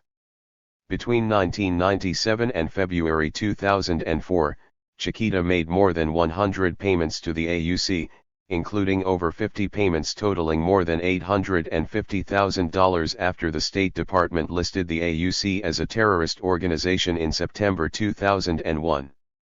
Prior to 1997, Chiquita had made payments to the FARC, but that was before FARC had been labeled a terrorist organization by the State Department and thus prompting the Colombian state to pardon Chiquita for its crimes. It is known that Chiquita made over $200 million in profits since the AUC was listed as a terrorist organization in 2001. Chiquita's fine amounted to less than half of the $51.5 million that it made from the 2004 sale of its Colombian subsidiary, Benedex. 79 This U.S. transnational corporation was barely punished for doing business with narco-terrorists. Beyond the social, environmental, and economic impact of narco-colonialism, there are political implications for U.S. imperialism in Latin America. The BBC reported that the imperial project has spilled across the border into Ecuador, triggering fears of a Colombianization of the region. 80 Ecuadorians feared that if Colombia became the next Vietnam, Ecuador could become the next Cambodia. The Colombian narco-bourgeoisie has bought land in the northern Ecuadorian provinces of Sucumbíos and Carchi bordering Colombia. This increased the price of coca paste in northern Peru and facilitated the relocation of coca deeper into the Amazon. 81 In General Farfán and Puerto El Carmen, villages along the banks of the San Miguel River in Sucumbíos, Ecuadorian farmers have reported damaged crops, sore eyes, and headaches, demonstrating the effects of the fumigation strategy in Ecuador. 82. Figure 3, Colombian coca production estimates by the U.S. government and the United Nations, 1998 to 2006. Source, Center for International Policy. Fears of a Colombianization of Latin America with cocaine are substantiated with the development of cocaine and chemical manufacturing laboratories, set up by Bolivian compradors throughout the Brazilian Amazon as well as in northwestern Argentina and northern Chile. A narco-bourgeoisie is emerging in countries outside the Crystal Triangle as well. In the inter-American drug trade, Colombian middlemen are being replaced by distributors in Mexico, where an increasing share of exports from Colombia are controlled. 83 In an effort to distract attention from the Colombian source, the past decade has seen the Mexican drug war become the apparent focus in drug war propaganda. Colombian cocaine laboratories situated near rivers and in thick tropical jungles are refining and exporting cocaine to transshipment southern cone countries. 84 To the powers that be in Washington, this may send mixed signals about imperial-comprador relations in Latin America. The gang-related violence in Rio de Janeiro, known euphemistically as the White Republic for the color of cocaine, and the involvement of government officials in the drug trade could lead to a possible Colombianization of Brazil. 85 Cocaine cartels, resembling the paramilitary militias of Colombia, have invaded small Amazonian towns, turning their inhabitants into drug addicts and cheap mules, or drug couriers. 86 Growing market competition among the landowning and national business classes could lead to cocaine wars of the kind seen during the cocaine decade. The current drug wars in Mexico between drug cartels and security forces resemble Colombia during the 1980s. 87 If the political environment gives rise to new Pablo Escobars, it could bring yet another challenge for U.S. imperialism and the compradors. The regionalization of cocaine has expanded to countries traditionally important to the interests of the United States, such as Argentina and Brazil, but also to other countries which have resisted narco-colonialism, such as Bolivia under President Evo Morales of the Movement Towards Socialism Party and Venezuelan President Hugo Chavez. In Bolivia, Morales has banned the DIA from his country, citing the book The Big White Lie by Michael Levine. Such radical forces have the potential to create an anti-imperialist bloc in Latin America, on the one hand spearheaded by the armed struggle of the FARC in Colombia and on the other by Chavez and his 21st century socialism. Gregory Wilpert writes, "What, though, does Chavez mean by 21st century socialism?"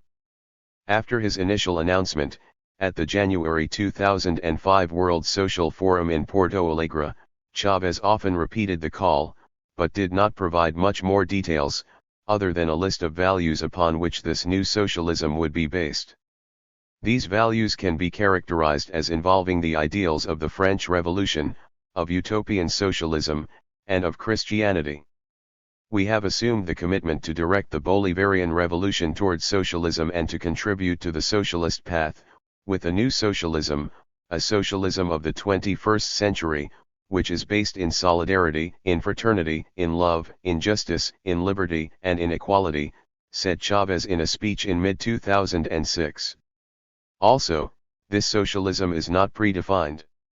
Rather, said Chavez, we must transform the mode of capital and move toward socialism, toward a new socialism that must be constructed every day. 88. Resistance to U.S. imperialism has intensified in Colombia with Venezuelan President Hugo Chavez. His open support for the Cuban Revolution and the ratification by the Venezuelan Congress in 2008 that FARC be recognized as a legitimate political force and not a terrorist group has given rise to much controversy. 89 Despite his revolutionary overtones, Chavez distanced himself from the FARC soon after declaring the guerrilla war is history. Chavez said, "At this moment in Latin America, an armed guerrilla movement is out of place." 90 Chavez's statement came after the Colombian Air Force bombed a FARC camp in Ecuador on March 1, 2008, killing the FARC emissary Raúl Reyes and 24 foreign sympathizers.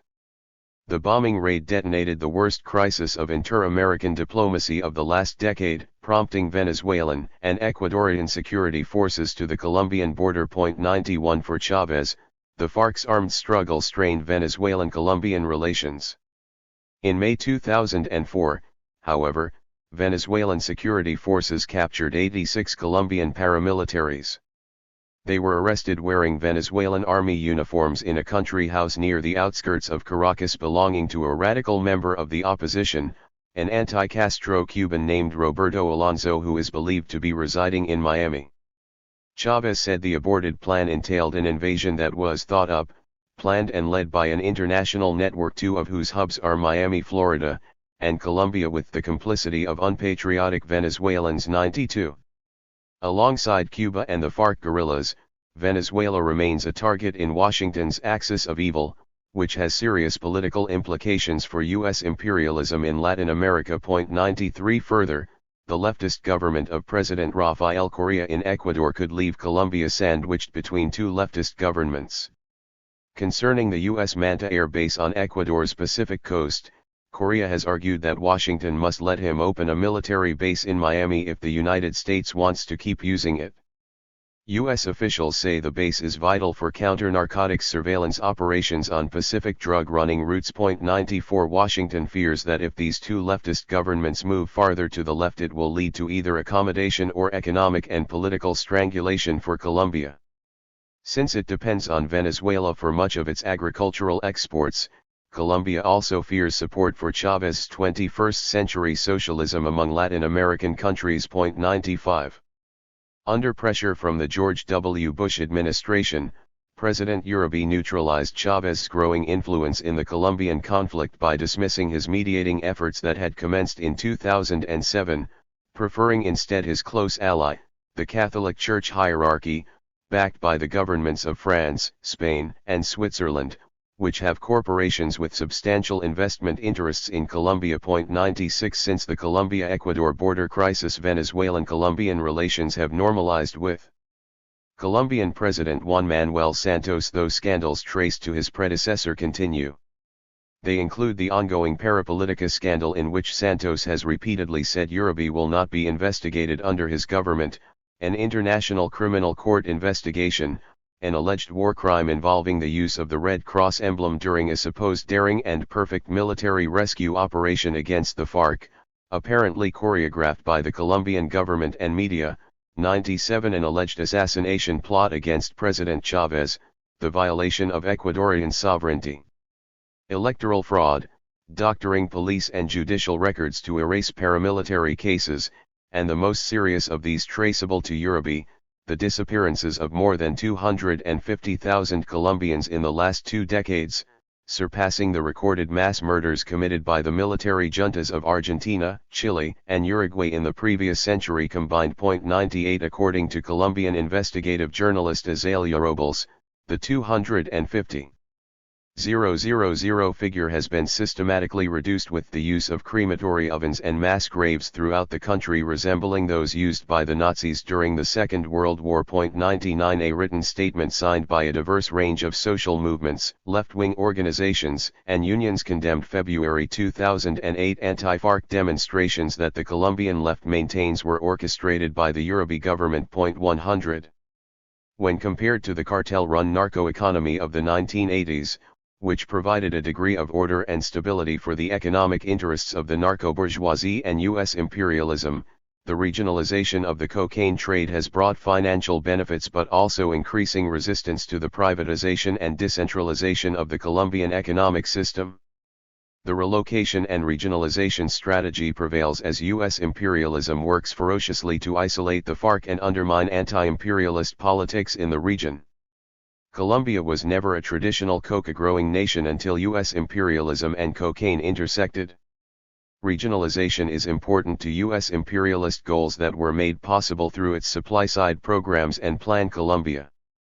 The days when the vast majority of cocaine was bound for the United States are long gone, says a DEA official in Washington who works on policy in Colombia. The cocaine trade has gone global. 101. 9. The war on drugs, corporatization and privatization. The counterinsurgency campaign against the FARC has not eliminated the drug trade in Colombia. Colombian cocaine continues to be produced and transported in large quantities for sale in the United States and Western Europe. This chapter examines the links between U.S. corporations and the private defense industry and how they profit from the drug trade via finance capital and banks that launder the proceeds of the cocaine trade. State-organized crime. The networks of politicians, police, private security firms, and ordinary citizens investing in illegal enterprises for a high return can be described as state-organized crime. 1. Western governments smuggle arms and drugs, participate in assassinations, conspiracies, and terrorist acts to further their foreign policy objectives, acts defined by law as criminal and committed by state officials in pursuit of their job as representatives of the state. 2. Criminologists point to piracy as an early form of state-organized crime, as virtually every European nation including the United States since Christopher Columbus's voyages to the New World have either established alliances with pirates to strengthen their borders or have financially benefited in their share of the profits. Today, it is likely to be carried out under the auspices of state agencies with investigative powers, such as the CIA, the FBI, and the Internal Revenue Service. 3. U.S. imperialism's political and economic interest in the drug trade reflects Marx's dictum that the internal logic of the capitalist system involves the continual expansion of production and profit, which, in Colombia, is achieved through narco-colonialism. Profits from the drug trade far exceed what is needed to fund U.S. covert operations, wars, presidential campaigns, and other activities. Most of the profits from the drug trade are hidden, usually in offshore financial institutions, where corporations acquire these funds. 4. The use of American private corporations, whether wholly owned by the CIA as proprietaries or outsourced as private contractors, has become a common practice in regions of conflict or shatter zones. The operations of these private defense contractors in the counterinsurgency strategy in Colombia are crucial for corporations. Theodore Shackley, a former CIA operative, wrote, in support of state-organized crime in Asia and Latin America during the Cold War. These, then, are all facets to what irregular warfare technocrats call, for better or worse, the third option to the persuasions of diplomacy and trade on the one hand and military force on the other. It also includes all aspects of covert action, which in some lexicons is defined as the influencing of people and the shaping of events through the use of political, economic, or military factors, without the sponsor of this activity being identified in an attributable manner. 5. Paradoxically, the cocaine trade involves the billions of dollars in U.S. military hardware used for the war on drugs and terror. This phenomenon has been described as the military-industrial narcotics complex. 6. The Cold War saw the growth of this complex that involved companies outsourced by the CIA such as Air America, SAT, Setco, Diaxa, Vortex, and Frigorificos de Punta Arenas, all of which assisted in covert drug trafficking operations. 7. Counterinsurgency operations by the United States would not have been possible without the involvement of private defense contractors. In October 2000, an important conference was held to discuss U.S. plans for Colombia in the 21st century that involved the U.S. Department of Defense, U.S. Department of State, the intelligence community, and the Colombian military. 8. Colombia was presented as the linchpin of stability of the Andean region. The conference report stated that prosecuting the war does not contradict the peace process. Regaining control over the drug-producing areas of Colombia means wresting territorial control from the insurgents, particularly the FARC. The report pointed out that the self-defense groups popularly called paramilitaries need to be included in the peace process because the population they represent is of such significant size. To regain FARC-controlled drug-producing areas, U.S. private defense provides military assistance to the narco-bourgeoisie so that drug profits continue to flow to U.S. financial institutions, private banks, and transnational corporations. 9 A major report from the UNTP in 1998 revealed that with increasing globalization, $2 trillion a day was being laundered through the world's financial system, a money launderer's dream. 10 Several $100 billion are washed through the U.S. financial system each year virtually unchecked. 11 The annual profits from the global drug trade are estimated to be worth between $300 and $500 billion, with an estimated flow of $250 billion going directly to U.S. banks each year. 12 Martin Woods, a former senior anti-money laundering officer at Wachovia Bank, one of the largest in the United States, which investigators have recently found was laundering money for Mexican drug cartels, says. New York and London have become the world's two biggest laundries of criminal and drug money, and offshore tax havens. Not the Cayman Islands, not the Isle of Man or Jersey. The big laundering is right through the city of London and Wall Street. 13 This pattern of drug money laundering banks is traceable to the Reagan and Bush eras. Catherine Austin Fitts, who had been managing director of the now defunct Wall Street investment firm Dillon, Reed & Co. before becoming Assistant Secretary of Housing under George H.W. Bush, stated that somewhere between $250 and $300 billion from the importation of drugs from Colombia went to Florida, New York, Texas, and California. 14 According to Fitts, just a decade ago these money laundering states provided 80% of presidential campaign funds. Fitts, who is now president of Solari Incorporated, and managing member of Solari Investment Advisory Services, claims that corporations have stock values based upon annual net profits known as price earnings or the POP, and identify the multiples of income at which a stock trades, that is, stock value. The multiplier effect of stock values can reach a factor of 30. Fitts estimated the figure for drug money entering America reaches up to 6 times $250 billion annually through money laundering activities, resulting in an estimated $1.5 trillion per year in U.S. cash transactions from the global drug trade. 15 Money deposited in the United States is not difficult to monitor.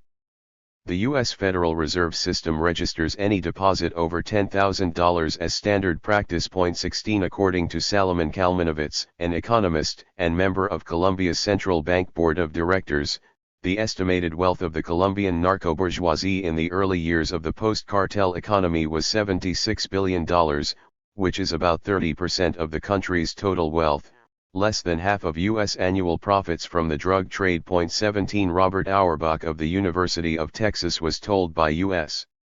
General Accounting Office inspectors in 2002 that the vaults of the Los Angeles Federal Reserve have the second most currency in the entire Federal Reserve System because of all the drug money flowing into California. 18 Auerbach observed that officials who run the Federal Reserve Bank bureaucracy fail to monitor money laundering. 19 Auerbach estimates that $80 billion in cash from corrupt accounting practices in the Federal Reserve has been stored at its second largest vault facility in Los Angeles, second only to New York in terms of the volume of cash transactions. Nevertheless, there is no conclusive evidence or precise figures that demonstrate drug money is being laundered through the U.S. financial system. The Colombian narco economy allows narco capital to flow to the United States and return. Colombian financial institutions are engaged in currency transactions involving international narcotics trafficking proceeds that include significant amounts of U.S. currency. 20 In Colombia, money laundering has not been prosecuted and neither businesses nor assets have been seized, nor have farms on which cocaine is grown or intangible property. This untouchability prevails throughout the Colombian banking and financial system, through contraband, real estate, and the comprador narco-bourgeoisie's own front companies. 21 The Colombian narco-bourgeoisie's financial needs are accommodated through the New York Stock Exchange.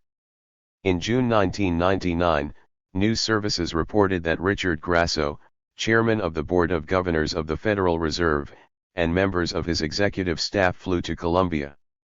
Others who attended the meeting were unnamed, but Grasso's visit was organized by the Colombian government, in particular by Colombian ambassador to the United States Luis Alberto Moreno, said to be a close personal friend of Grasso. 22 I invite members of the FARC to visit the New York Stock Exchange so that they can get to know the market personally, Grasso was quoted as saying. I truly hope that they can do this, he added. Media reported that Grasso had asked to meet Raúl Reyes of the FARC's high command to discuss foreign investment and the future role of U.S. businesses in Colombia. 23 The purpose of the meeting was to bring a message of cooperation from U.S. financial services and to discuss foreign investment and the future role of U.S. businesses in Colombia. 24 In retrospect, Grasso's trip served as a fact-finding mission concerning the FARC's alleged role in drug trafficking activities. However, no deal was brokered with the insurgency as the U.S. government does not accept the FARC applying tax revenues to nothing other than the American depository and investment system in which the Colombian narco-economy is linked.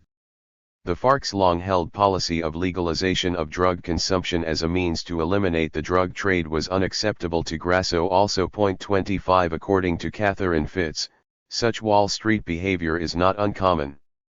I raised tens of thousands of dollars for the George Bush presidential campaign in 1988. Nicholas Brady, who became George Bush's Treasury Secretary, had been my partner and boss at Dillon Red. When Iran-Contra came and went, I was oblivious. I had no idea about the drugs. It never entered my mind. Yet today I am convinced that the illegal drug trade, the enormous cheap capital it generates, and the CIA's role as enforcer/protector for the profits of that trade is a dominant factor in the economy of this country.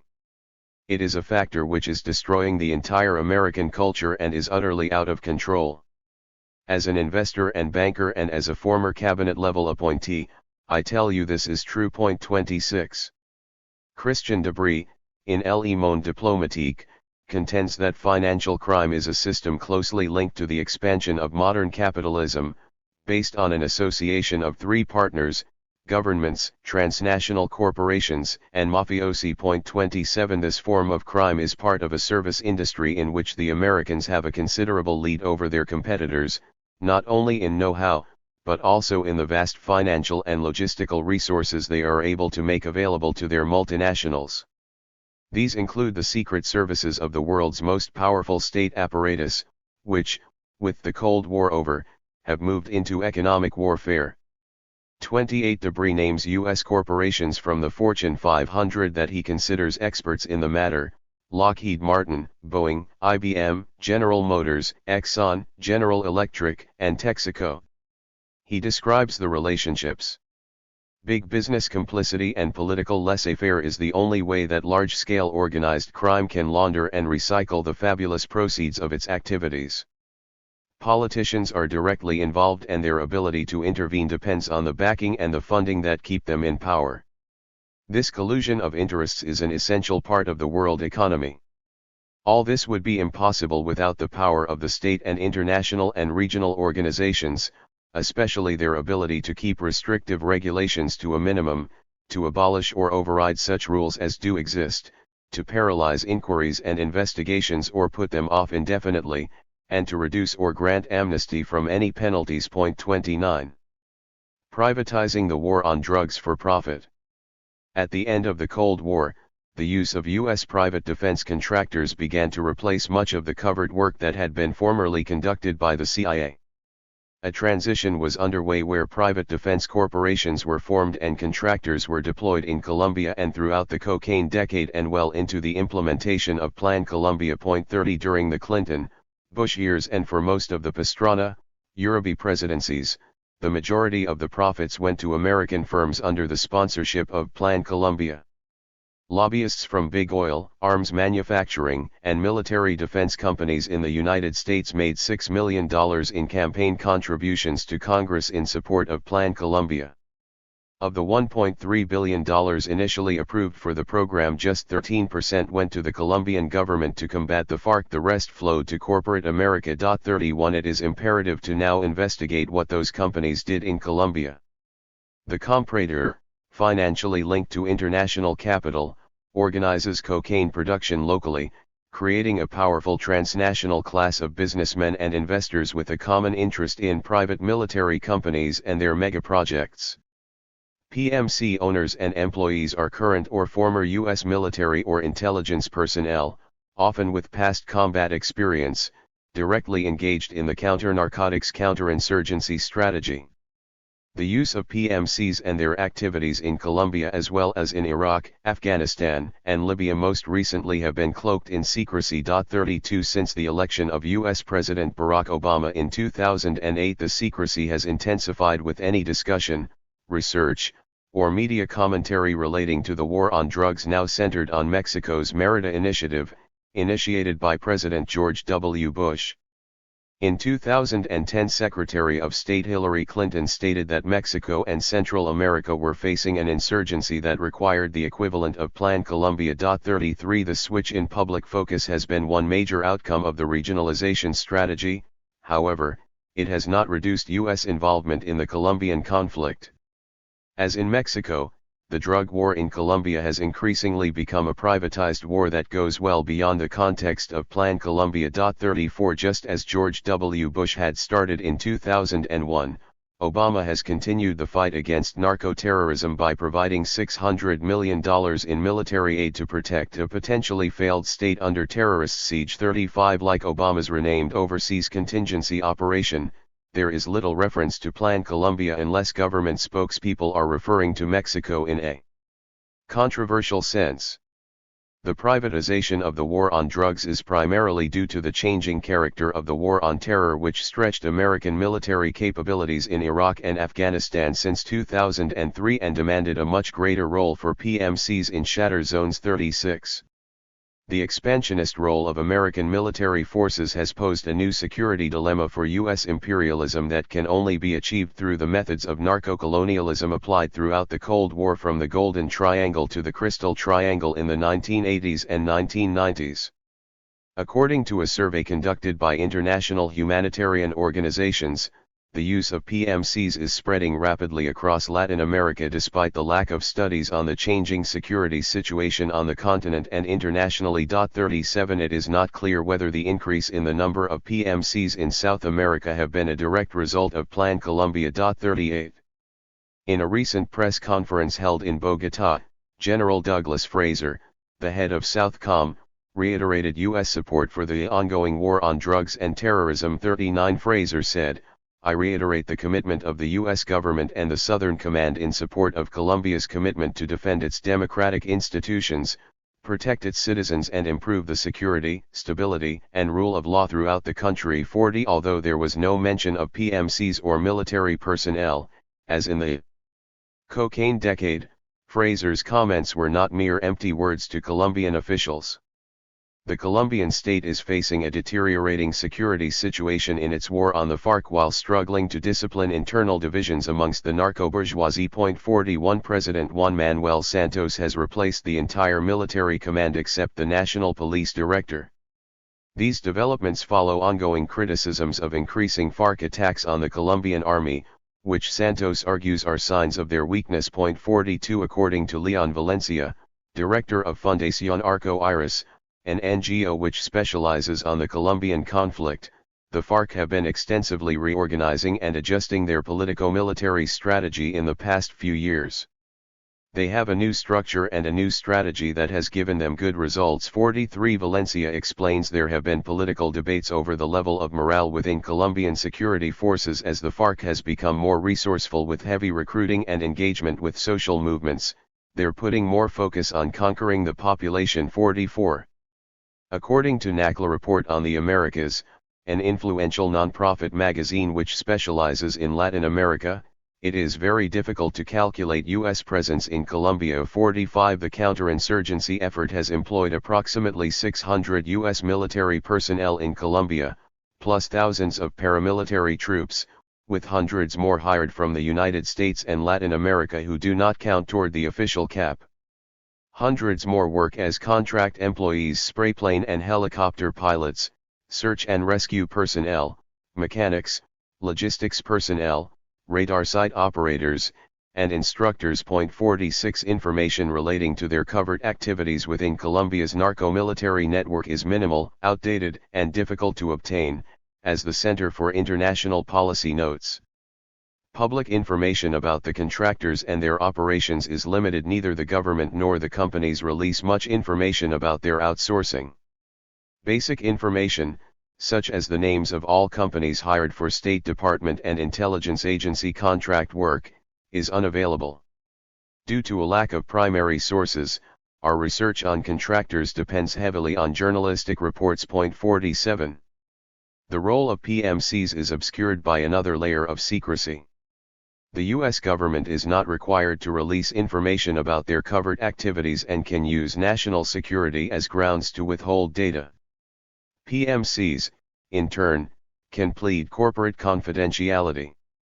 The reason for this obscurity is to protect the United States from prosecution for war crimes by the International Criminal Court, where approximately 90 to 95% of human rights violations are committed by the narco-military network. 48 The immunity of U.S. personnel was strengthened further in a binational agreement between Colombia and the United States on September 17, 2003, in the following terms.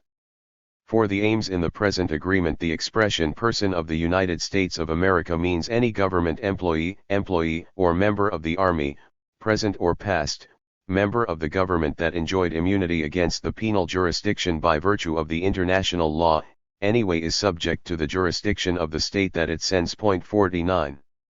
The use of PMCs enables Special Operations Forces under the coordination and command structure of Southcom to work alongside private contractors for covert operations.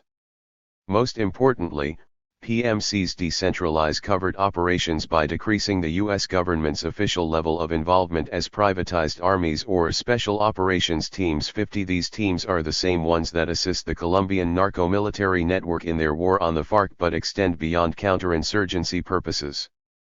The number of foreign PMCs in Colombia and details regarding their services are top secret, with public records and registrations outlining their presence sealed in the obscurity. This situation creates ambiguity with respect to the transnational corporations that operate in Colombia and the number of contracts that can be traced to them. 51 The Imperial Comprador Arrangement allows U.S. transnational corporations direct access to exploit the Colombian narco economy with total immunity. A significant proportion of the transnational PMCs in Colombia have their headquarters in the United States or the United Kingdom. 52 The top 35, however, are among the most profitable transnational corporations in the United States. The Los Angeles Times reports that the U.S. Congress is notified only of contracts worth more than $50 million due to conflicting views of what is in the U.S. interest. 53 When a license is granted, there are no reporting requirements or oversight of work that typically lasts years and takes the firm's employees to remote, lawless areas.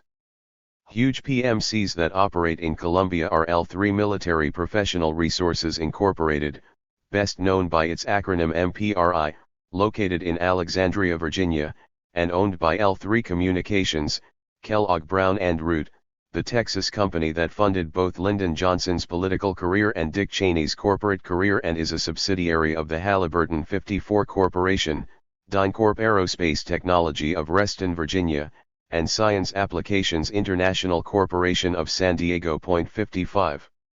In 1998, the American air freight company Southern Air Transport, which was active in the cocaine decade, declared bankruptcy. However, investigators found that $32 million of the company's assets had been moved before SAT filed. The very same day, the CIA Inspector General issued a report outlining allegations of SAT drug running. Proceeds from the sale of SAT assets were deposited in the personal bank account of the wife of the company's owner, James Bastian, a former CIA lawyer from Miami. 56 By 1999, other air cargo airlines were competing with SAT's successor, Southern Air, to gain access to SAT's designated U.S. Columbia all-cargo scheduled service, which operated throughout the cocaine decade until its bankruptcy. 57 These airlines were Polar Air Cargo, Kitty Hawk Air Cargo Incorporated, and Taiwan's Eva Air, former CIA proprietary Evergreen Air's successor. 58 The Journal of Commerce commented, Air cargo executives from around the globe have been invoking Latin America like a mantra for the past 2 years as one of the most promising areas for their industry. The optimism was muted at times due to the volatile situation in some countries, but overall, it has steadily gathered momentum. Today, with traditionally buoyant routes across the Pacific showing deteriorating yields, the region is even more regarded as the emerging El Dorado for air freight. 59. Information about the cargo carried by these airlines is difficult to retrieve, but their operations were immensely profitable as components of the U.S. outsourced special operations teams in the war on drugs and terror. Two PMCs, DynCorp and MPRI, are of particular significance. According to the State Department, since 2007 DynCorp, among other companies such as Lockheed Martin and Arinc Incorporated, have been the major beneficiaries of Plan Colombia. 60 DynCorp, a technology and services company with over $1.8 billion in annual revenues and more than 23,000 employees worldwide, was the largest PMC operating in Colombia. Its contracts with U.S. government agencies account for 98% of its market share. DynCorp has been under U.S. State Department contract in Colombia since 1991, and in 1998 it was awarded a $170 million 5-year contract. 61 DynCorp's planes and military helicopters are used in the relocation missions that involve chemical and biological warfare. In 2000, DynCorp helicopters were also involved in 60 reported gun battles with the FARC, according to the State Department. 62. Richard Boucher, a State Department spokesman, has claimed that guerrillas fired at private contractors involved in a relocation mission. His comments to the press were made after admitting that private U.S. citizens had been involved in a battle with FARC rebels on the weekend of February 20, 2000. DynCorp personnel have provided logistical support and training for the Colombian Army's anti-narcotics battalions, carrying troops into battle and rescuing shot-down pilots. DynCorp contract employees include military personnel with experience in Vietnam, the Middle East, and throughout Latin America and are paid up to $10,000 a week and $200,000 a year. 63.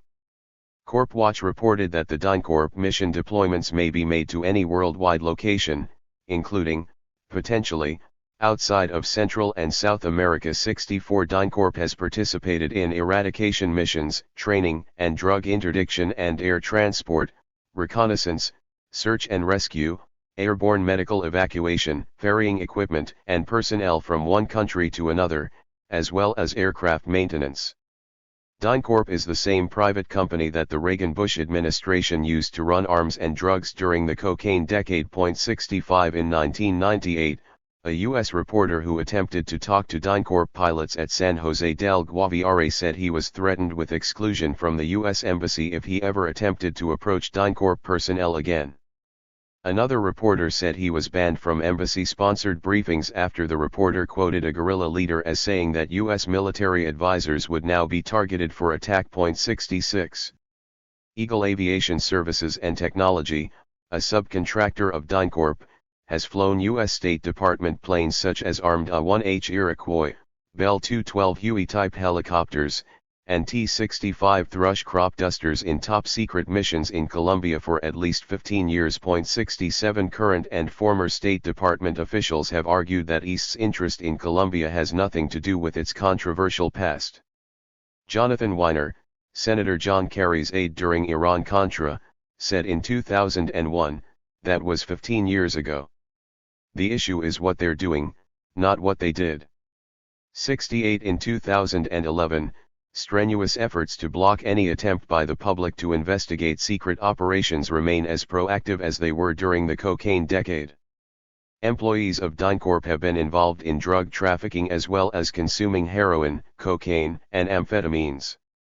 On May 12, 2000, Colombian authorities intercepted a parcel containing a sample of liquid heroin in 2 bottles, which had been sent from DynCorp's Colombian office to its Florida air base. 69 This again was only a random inspection check, and the matter was covered up quickly and clumsily, according to Nation reporter Jason Vest, who broke the story.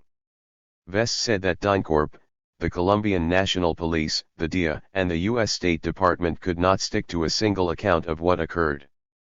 In 1994, a DynCorp pilot stationed on the Tres Esquinas military base in southern Colombia died of a cocaine overdose. In 1999, the Colombian state prosecutor launched an investigation into amphetamine smuggling. Documents relating to all these cases have mysteriously disappeared, and the issue of drug trafficking has been abandoned by both Colombian and American authorities. 70. Richard Gadd, a retired U.S. Air Force officer, founded DynCorp during the cocaine decade. General Richard Secord, who directed SETCO and SAT during that time, recruited agents for DynCorp delivery operations. A former CIA agent, Herbert S. Pug Winokur, was chairman of the board of DynCorp from 1988 to 1997. According to Daniel Goodman's classic 1978 book The Shadow Government, he had been a permanent fixture in the Washington Old Boy network of the Cold War years. Winokur was a member of the U.S. Council on Foreign Relations, a clearinghouse for the really choice frauds, according to Lt. Commander Al Martin, a former CIA operative who testified before Senator John Kerry's Congressional Committee during Iran-Contra. 71 When Winokur was director of Harvard Management Company and a member of Harvard Corporation, funding dramatically increased from $5 billion to $19 billion in 6 years. Winokur also sat on the board of directors of Enron, the company that declared bankruptcy only after paying corporate insiders hundreds of millions of dollars for their services. 72. Catherine Austin Fitz believes that Winokur was responsible for destroying the economic research she undertook in 1996, which began to illuminate how the drug trade generates profits for Wall Street through the subsidized housing and urban development market where Harvard Corporation is a major investor. Cases such as these suggest that there may be more to the failure of companies when bankruptcy is declared than simply bad management. The director of DynCorp since 1988, Dudley Meckham, is also the managing director of Winokur's Capricorn Holdings Incorporated and of Citigroup, which was implicated in money laundering activities in 1998 along with its consumer banking arm, Citibank, for Raul Salinas. 73 At the time of DynCorp's contract in 1998 with the U.S. State, Treasury, and Commerce Departments, the company received a contract with the CIA and NASA to provide intelligence for the United States. 74 Whether this contract was linked to Plan Colombia is not known, but it became common knowledge that DynCorp acted as a front company on behalf of the CIA, hiring mercenaries and assets for covert operations in Colombia. 75. L3MPRI is a military consultancy and supplies pilots and special forces elite training and security services worldwide. Many of its contract employees serve on the U.S. Council on Foreign Relations. 76 An inside joke is that MPRI has more generals than the Pentagon. 77 While DynCorp East is responsible for the skies, MPRI, with over 1,000 elite military and law enforcement officers, has been responsible for the groundwork. Primarily, this means engaging FARC guerrillas in direct combat, and protecting cocaine distribution routes that have been undermined by the FARC. MPRI has worked with the Colombian Armed Forces and the National Police in areas of planning, operations, including SIOPs, training, logistics, intelligence, and personnel management. General Edward Soyster, an MPRI spokesman, compared his company with other U.S. TNCs operating overseas. "We're like Coca-Cola," he said. 78. In 2000, MPRI signed a $4.3 million one-year contract with the U.S. Defense Department to carry out a force modernization of the Colombian Armed Forces and produced a report that, according to several analysts, provided few new ideas for combating the FARC. The contract was not renewed in 2001. This may have been for two reasons. First, MPRI's poor results in engaging the FARC may have prompted the U.S. government to replace the PMC, and second, U.S. needs for oil and energy resources to sustain overseas deployments in a growing number of world hotspots. 79. Military companies provide active assistance involving combat, which has a strategic impact on the political and security environments of the countries in which they operate. Sanyo Tree, an expert on South America at the U.S. Institute for Policy Studies, says, Congress has little oversight of what PMCs are doing in Colombia, and this is how the Pentagon wants it, because they can put more troops in Colombia than they are allowed. Tree concludes that the United States encourages the Colombian military, one of the least transparent and most abusive in the world, to be even more opaque. Not merely passive trainees, they fight alongside a client's military forces and routinely rotate with U.S. advisors in Colombia. We have a database of more than 10,000 former soldiers who want to have military-related jobs, boasts the MPRI spokesman, General Soyster. A former congressional staffer described MPRI's activities as a non-sexy but far bigger Oliver North-style enterprise 80. Alongside DynCorp and MPRI, Florida-based Airscan has been contracted by the Pentagon to monitor movements of drug supply through rural Colombia. Airscan of Rockledge, Florida, was formed in 1984 by former U.S. Air Force Commandos Walter Holloway and John Manser. Airscan specializes in airborne surveillance, security operations, surveillance systems, terrain surveys, and training, and is one of very few companies in the world that can operate unmanned aerial vehicles. Airscan is perhaps the most secretive PMC about its operations and the value of its contracts, choosing to remain vague, citing privacy, and speaking mostly of infrared deer surveys and polar bear trackings in Colombia and other war theaters. 81. Airscan uses multi-spectrum cameras to pinpoint coca plantations under FARC control for relocation missions flown by DynCorp pilots. In areas targeted for aerial fumigations, paramilitaries working with the Colombian army arrive in helicopter gunships to clear the ground so that the planes, often piloted by Americans, are not shot at by militant campesinos. Day-to-day operations are overseen by a clique of officials in the U.S. State Department's Narcotics Affairs Section and the State Department's Air Wing. In 1998, Airscan was responsible for bombing the northern town of Santo Domingo, where at least 18 people were killed and at least 30 injured. The Colombian military blamed the FARC. Most of the victims were unarmed Colombian Communist Party activists. 82 Time magazine describes this as a standard eradication mission of which dozens are flown every year. 83. Airscan's website lists the U.S. Forest Service as a client. 84 Since 1987, private contractors to the U.S. Forest Service have turned up all over the world in covert operations, some of them involved in drug trafficking. According to a lawsuit filed by whistleblower Gary Eitel, a pilot, aviation consultant, and aircraft broker, President Reagan moved as many as 50 C-130s into private contracts for use in a variety of covert operations that included drug smuggling and the direct enrichment of a number of private contractors and investors. A December 8, 1989, memorandum to George Leonard, the U.S. Forest Service Associate Chief, from Kenneth Cohen, the Assistant General Counsel, stated, apparently, thinks that by having the Forest Service as the intermediary, if any future aircraft are used in drug smuggling, the Forest Service and not DOD will suffer the adverse publicity. 85 These operations, although given presidential approval, would appear to violate U.S. federal law.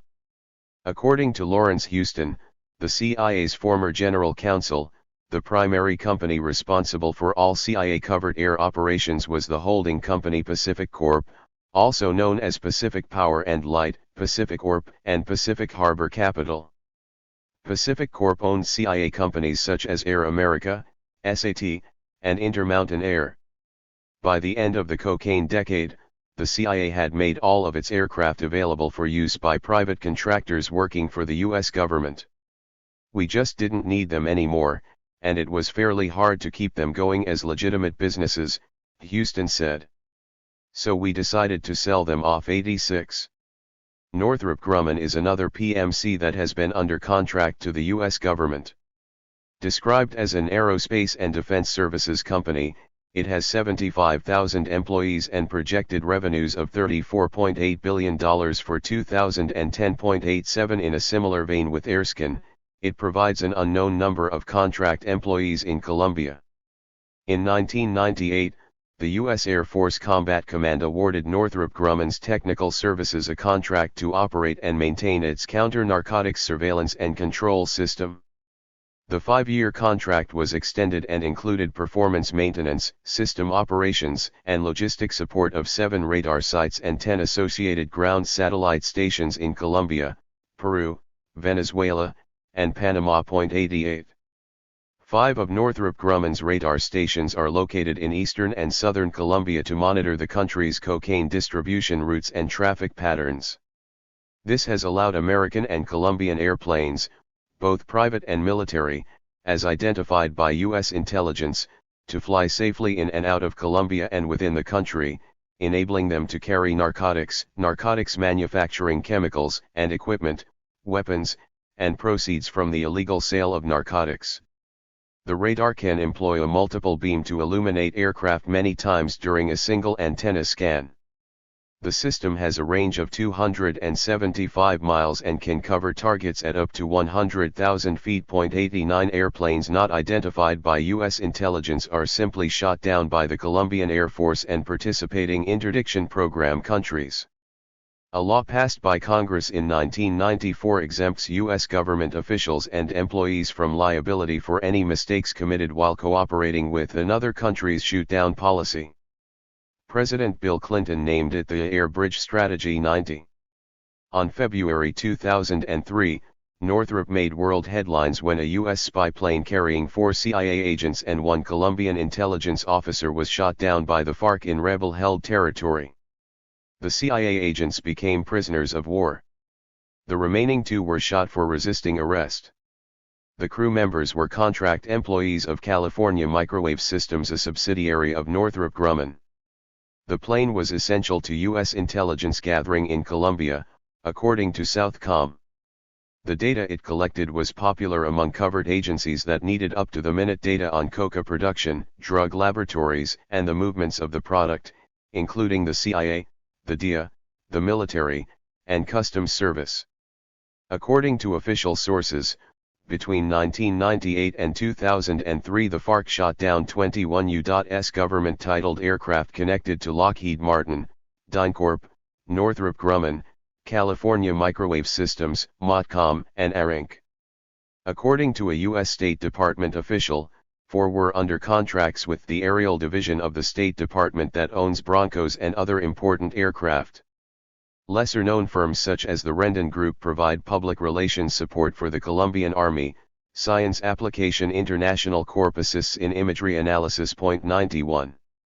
On October 30, 2009, Obama and Uribe signed a military agreement that gave Washington access to 7 new military bases in Colombia. White House and Colombian officials maintained the agreement was aimed at fighting drug traffickers and guerrillas within Colombian borders.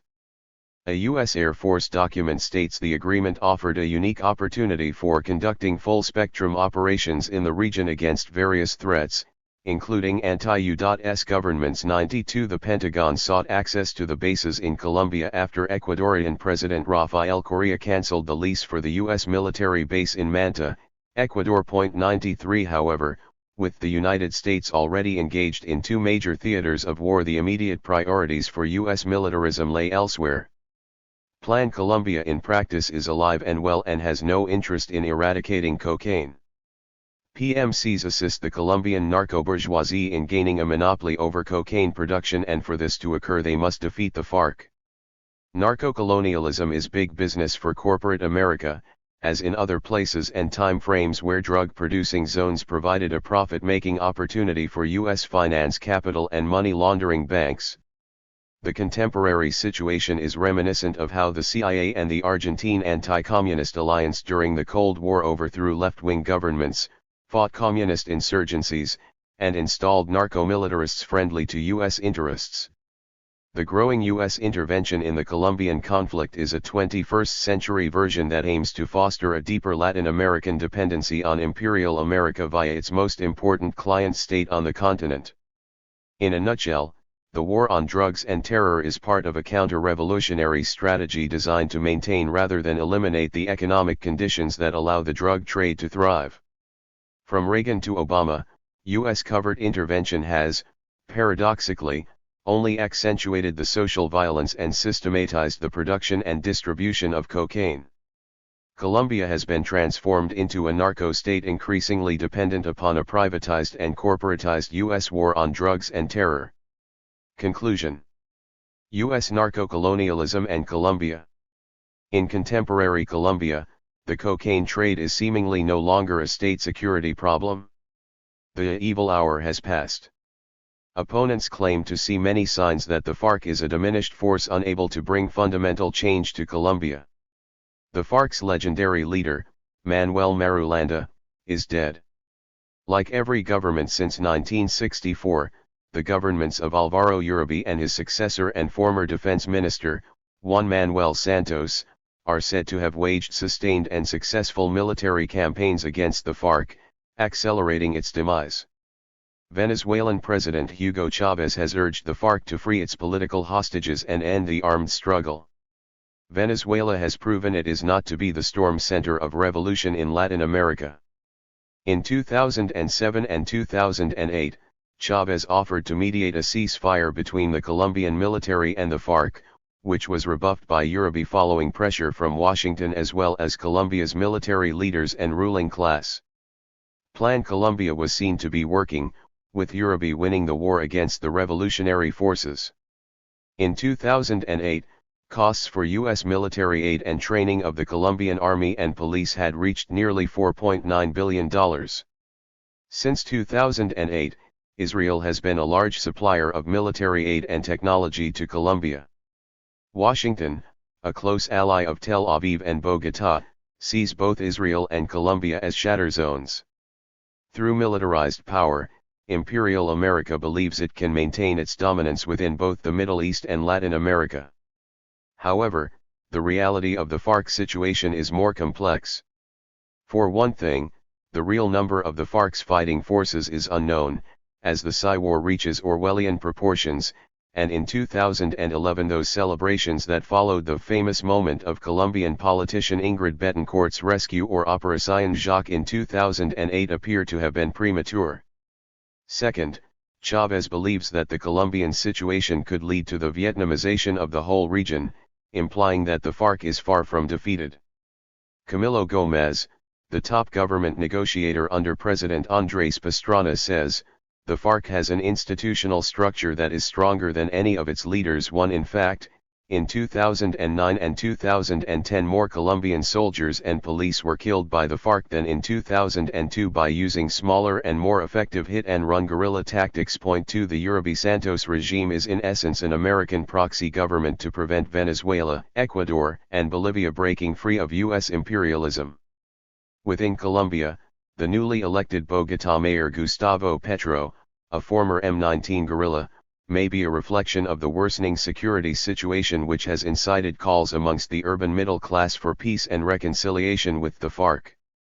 Although Plan Colombia under Uribe's presidency was counted as a success in curbing the guerrilla war, bringing a decline in violence on the streets of Bogotá and Medellín, the FARC remains active throughout the countryside, mountains, and remote territories in the Amazon, and the Colombian state forces and the paramilitary death squads clash over control of the cocaine trade.